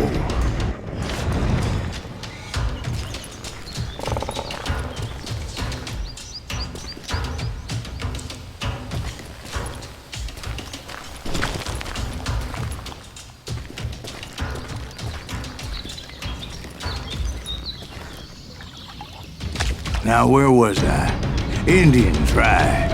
I had more than my share of run-ins with the Red Man. Like that time. Did I tell you about Grey Wolf? Yes, sir. You did. Ah, of course I did. In fact, I can still remember that old medicine man's words to me. Jesus Christ, we're back to that again. You carry great darkness in your heart. It will claim your soul. You will come to this place again and kill many more men, and the darkness will grow until it consumes everything you are.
So, did you ever find him? Who? The man you are after. Let me ask you something, Ben. You ever think about death? Mr. Greaves, are you all right? Oh, death. Oh, death.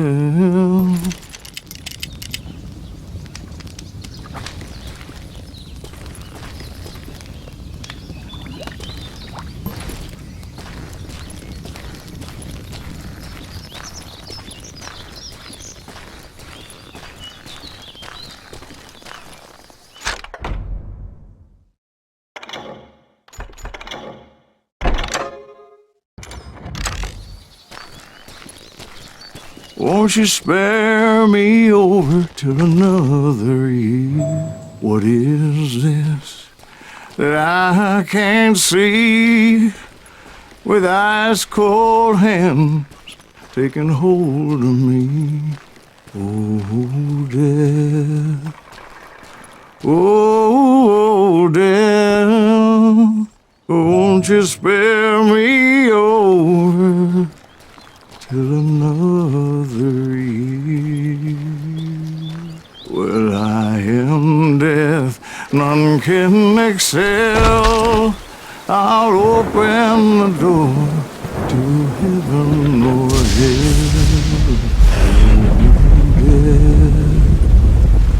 Oh, death, won't you spare me over till another year?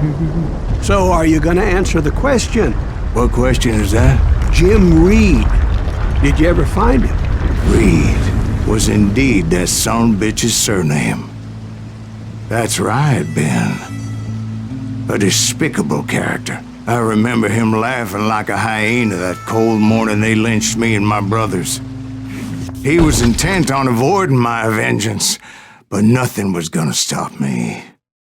Nothing.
I'm guessing Frank James believed I was responsible for the demise of his brother Jesse.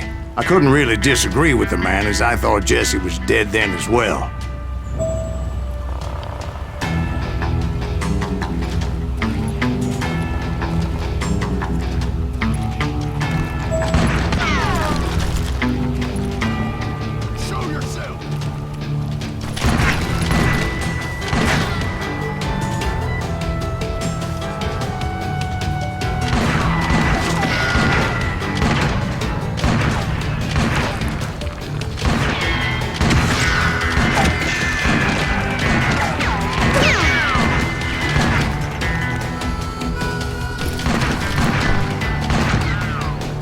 He backed off as I closed in on him, but he was still intent on killing me.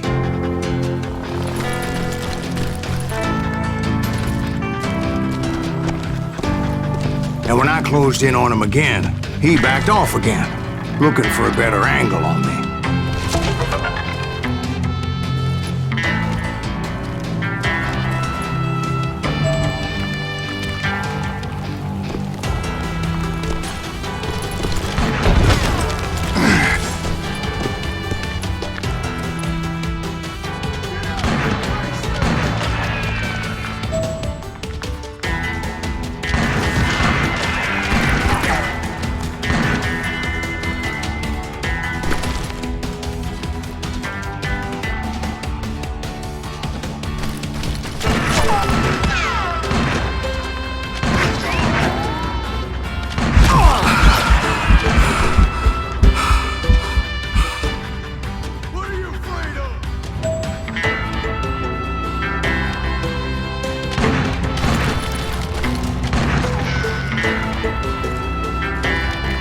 Hell, I can't fault Frank for wanting his revenge, as I was there for the same damn reason myself. At this point, I'm guessing you think Silas Greaves is a worse murderer than Jim Reed ever was.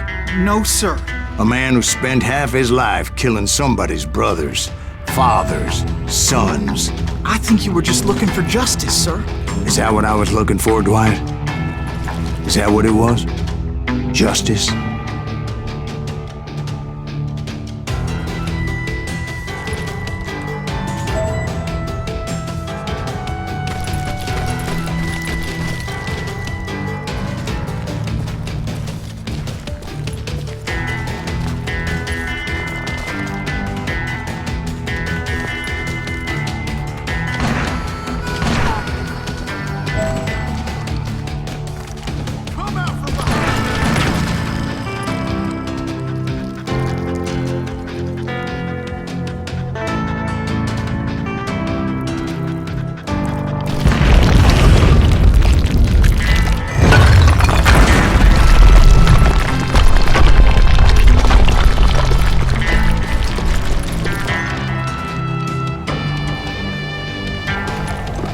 Isn't that why you were hunting the James gang?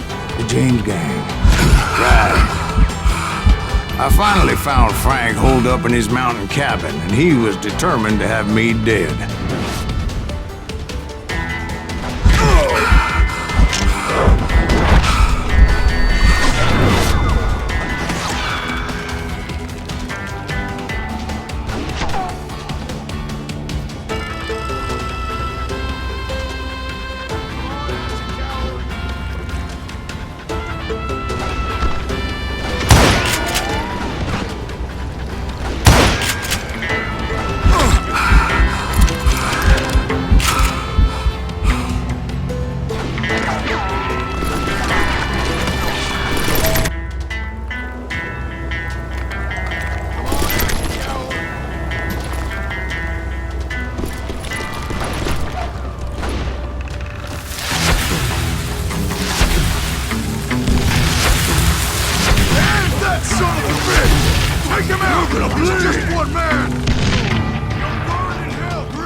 that old shack, well, it went tumbling right off that cliff. With Frank James still in it? Yes, sir. But Frank James is still alive, living in Missouri, showing folks around the family farm for 25 cents a tour. I didn't say he died in the fall, now did I?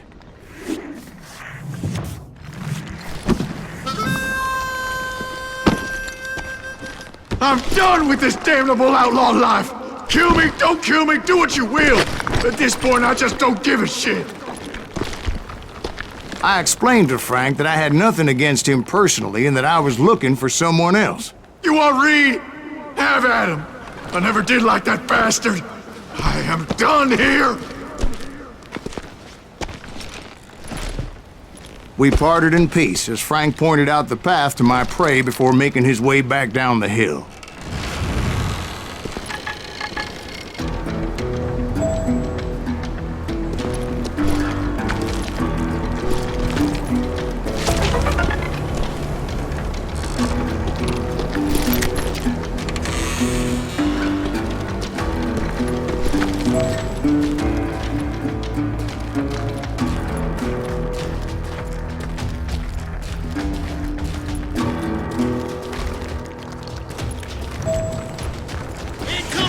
So what happened with Reed? Well, I finally found the last of the gang hiding in a nearby cave.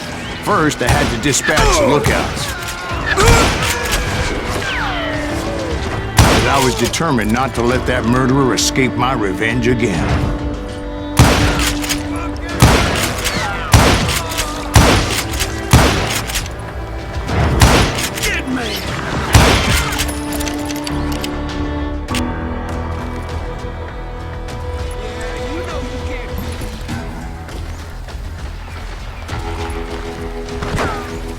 I'm gonna shoot you dead!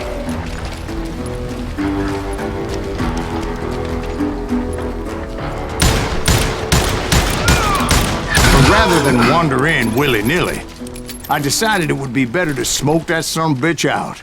"Hey, Reed!" I shouted. "No wonder you're so ornery. Can't be easy being married to Belle Starr. While you're off providing for the family, she's spreading her legs for every Tom, Dick, and Cole Younger. Not an attractive woman exactly, but very friendly. At least she was to me." Son of a bitch! It was then that the last bunch of bandits jumped out of hiding. Why won't this asshole give up? Will someone please kill him?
Eventually, it was just me and Reed.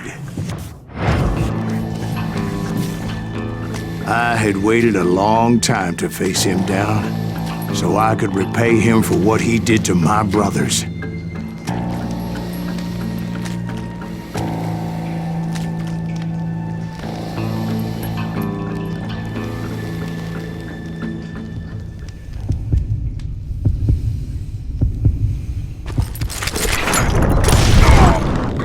and repay him I did.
Well, I don't know about you boys, but I'm pretty beat. Well, it's too damn bad you never found that Bob character.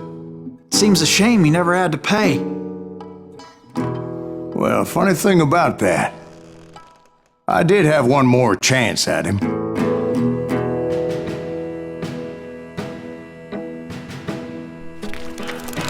Six months ago, I heard that Butch and Sundance were back in the States and had gathered up some of their old gang. I tracked them down, hoping that Roscoe Bob Bryant had returned with them. So you're saying they didn't die down in Bolivia? That's what I'm saying.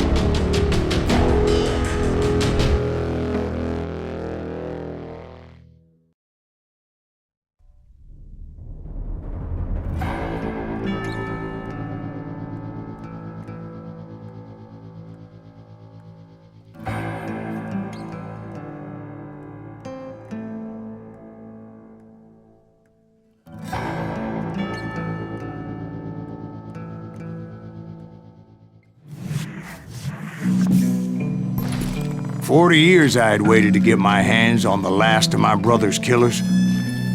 Not even an army of demons could have stopped me now.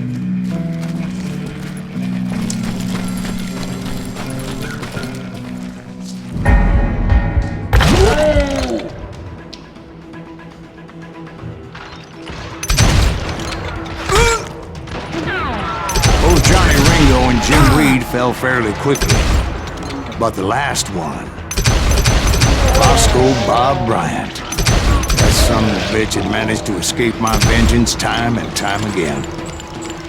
I couldn't even be certain I'd recognize him after all. By now, he's had to be close to 70. For all you know, he could have been dead. That thought had indeed crossed my mind, as did others.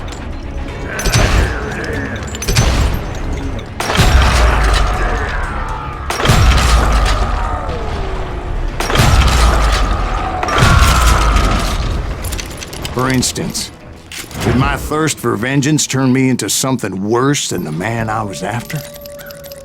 By this point in my storied career, I had killed more men than Bob Bryant ever had. I was furious as hell at that bastard for making me who I am. A man with no family, no friends, no purpose except shooting Bob Bryant dead.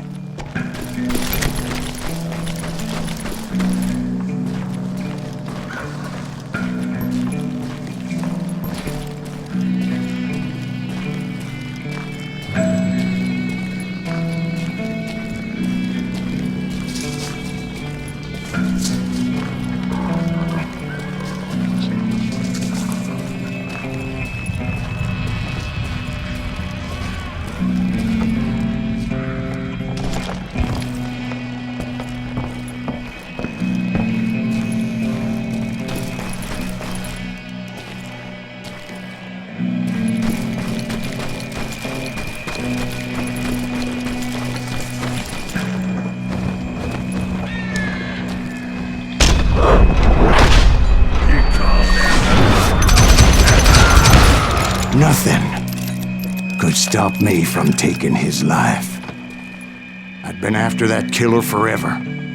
From the time I rode with Billy the Kid, But that chapter of my story you already know.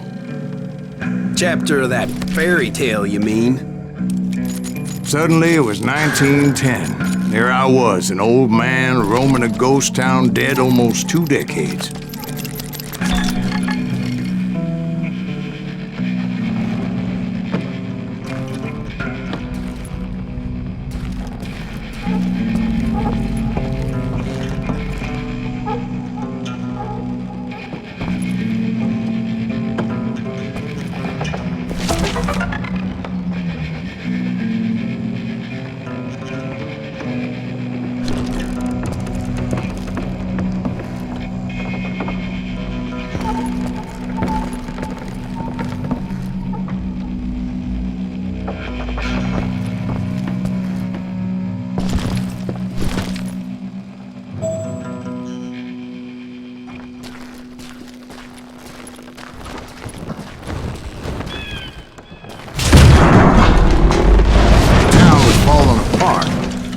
Just like me.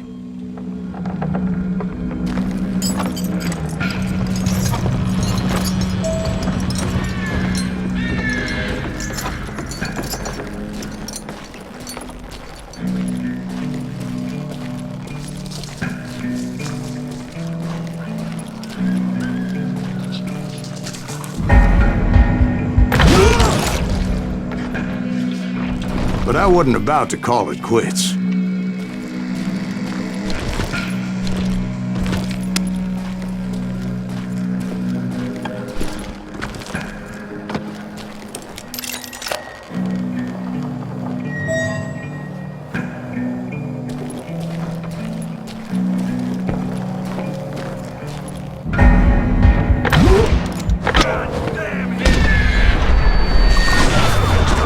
Even though the ghosts of my dead brothers were begging me to end what I started so long ago.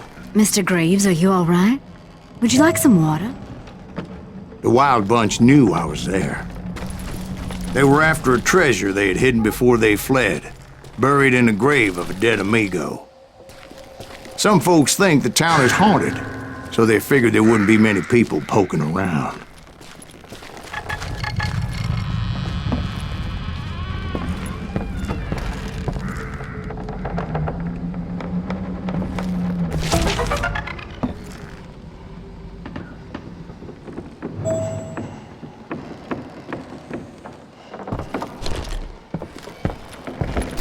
I intended to fill that grave with Bob Bryant's corpse. But like I said, the bandits knew I was onto them. They lured me in and hit me with everything they had.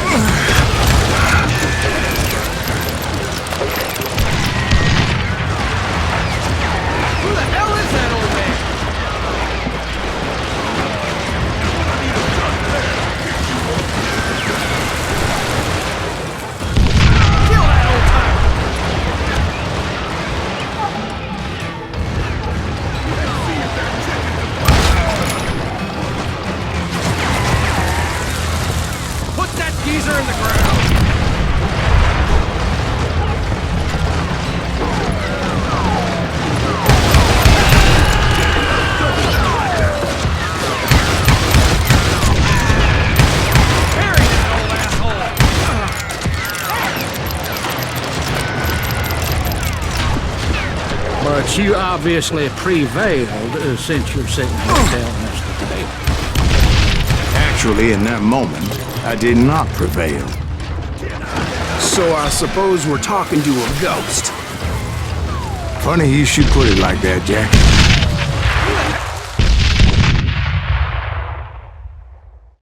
Because when I woke up... From the dead? There was silence all around me.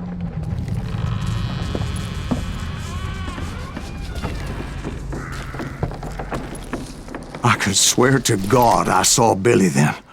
Billy who? Billy the kid. William Bonney. He was shooting at me from a rooftop.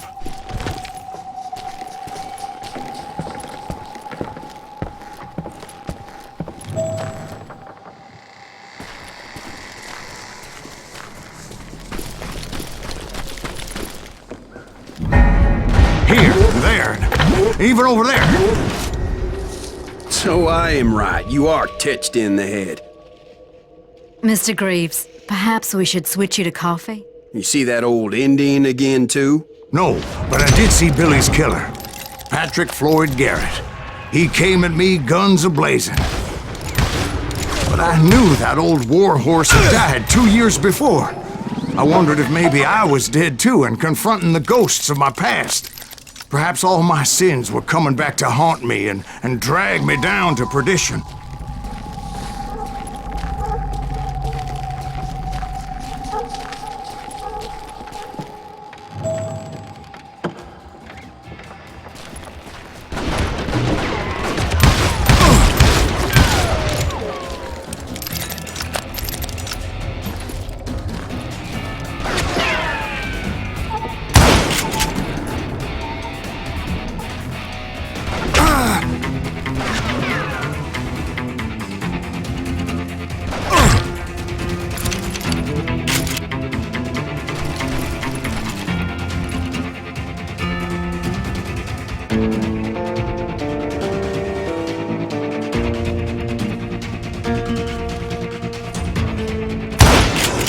I saw Henry Plummer throw dynamite at me.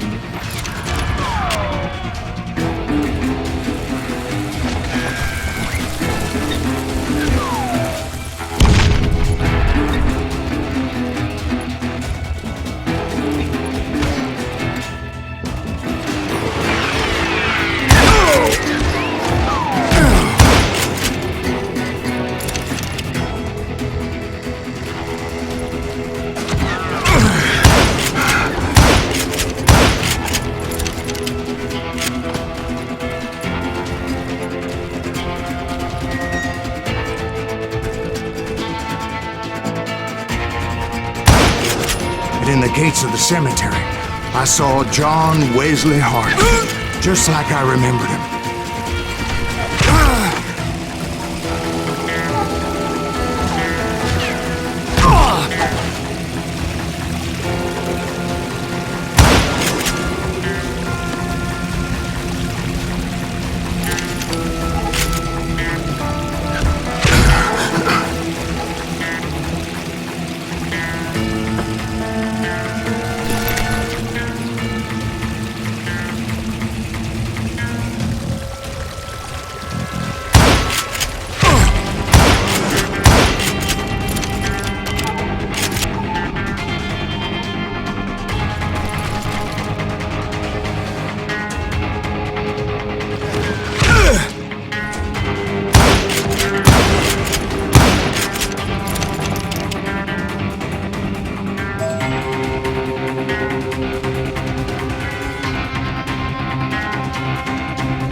Robert Ollinger appeared with his terrible double-barrel shotgun.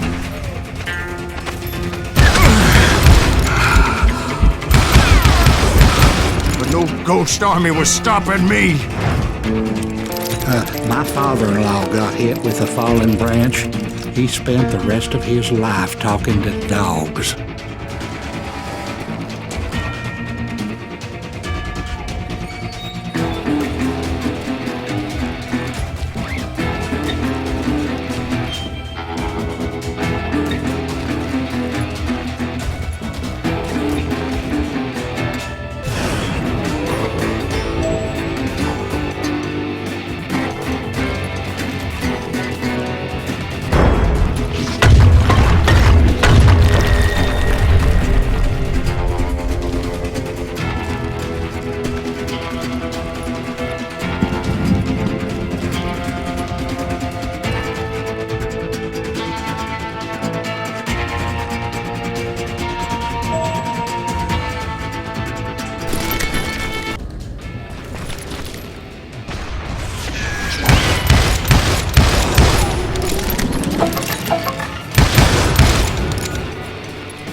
The Dalton brothers, Robert and Grattan, guardians of the Garden of the Dead.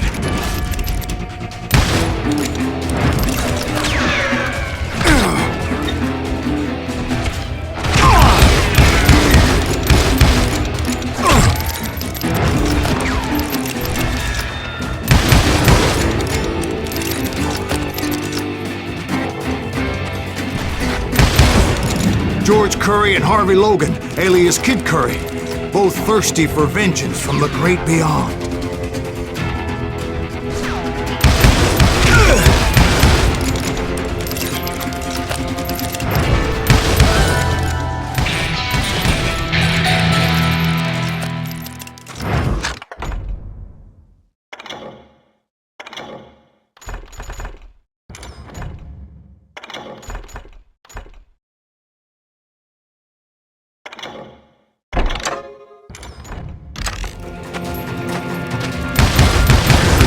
Jesse, Woodson, James, and Jim Reed.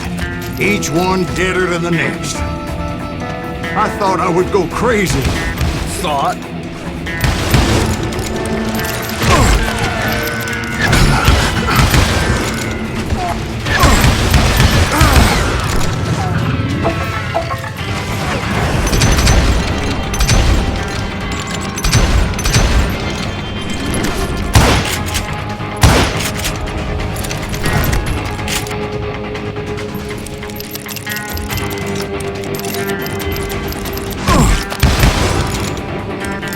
Finally, I saw Harry Alonzo Longabaugh. The Sundance Kid?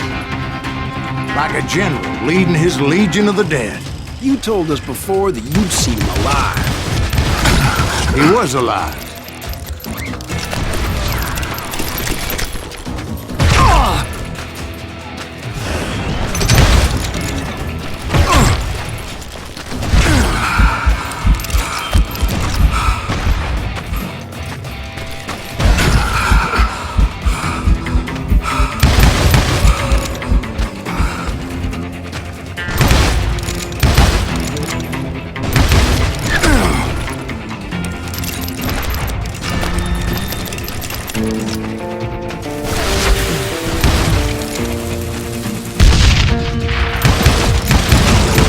Then I heard a voice call to me from afar. It was Robert Leroy Parker, a.k.a. Butch Cassidy, coming at me from out of the fog. Thanks for taking care of that bastard.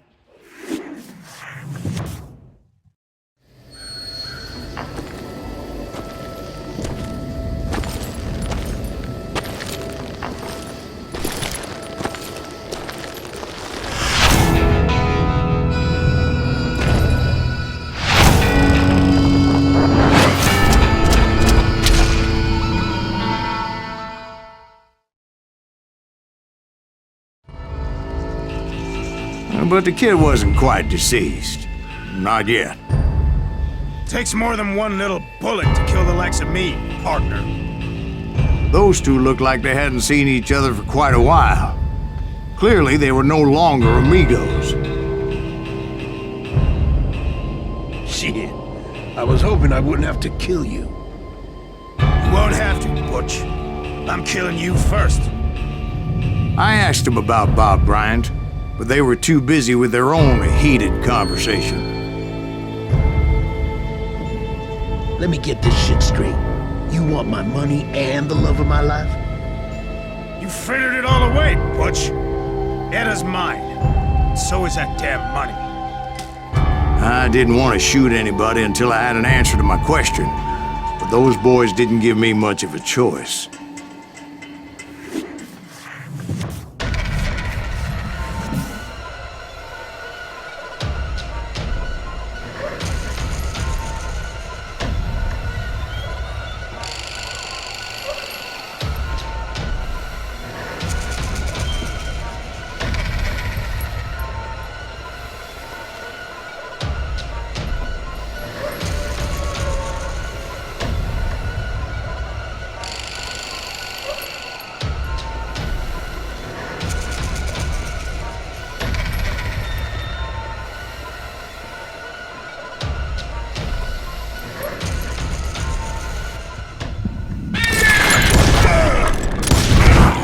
Butch Cassidy and the Sundance Kid died there in that cemetery not 6 months ago.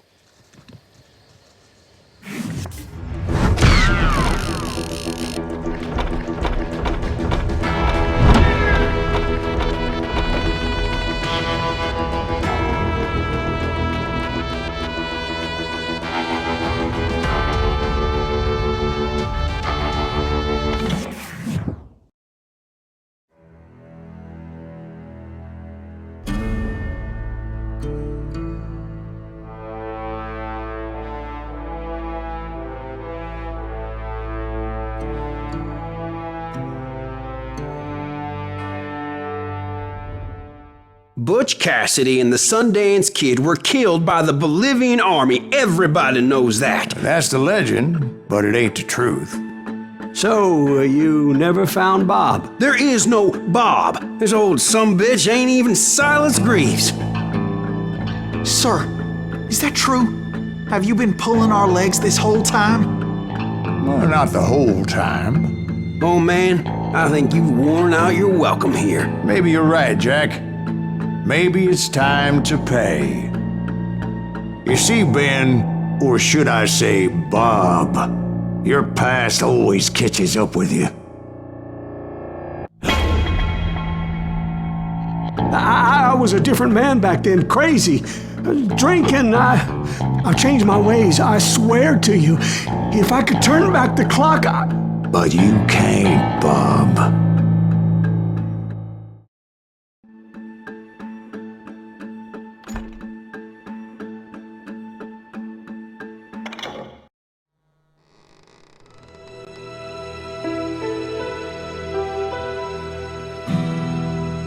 Why'd you toy with me like that? Telling those tales, knowing all along. Why not just lay your cards on the table? Here. I won't have it said that I left you with nothing. That's how you want it? So be it. Holy shit! Right, Molly, move against that wall. Go!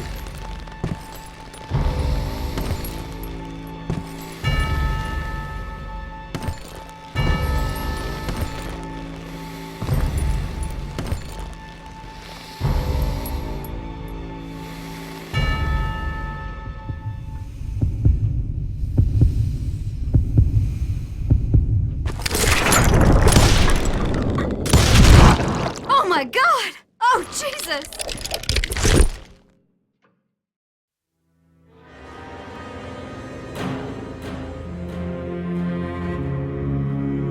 Did you know it was him all along?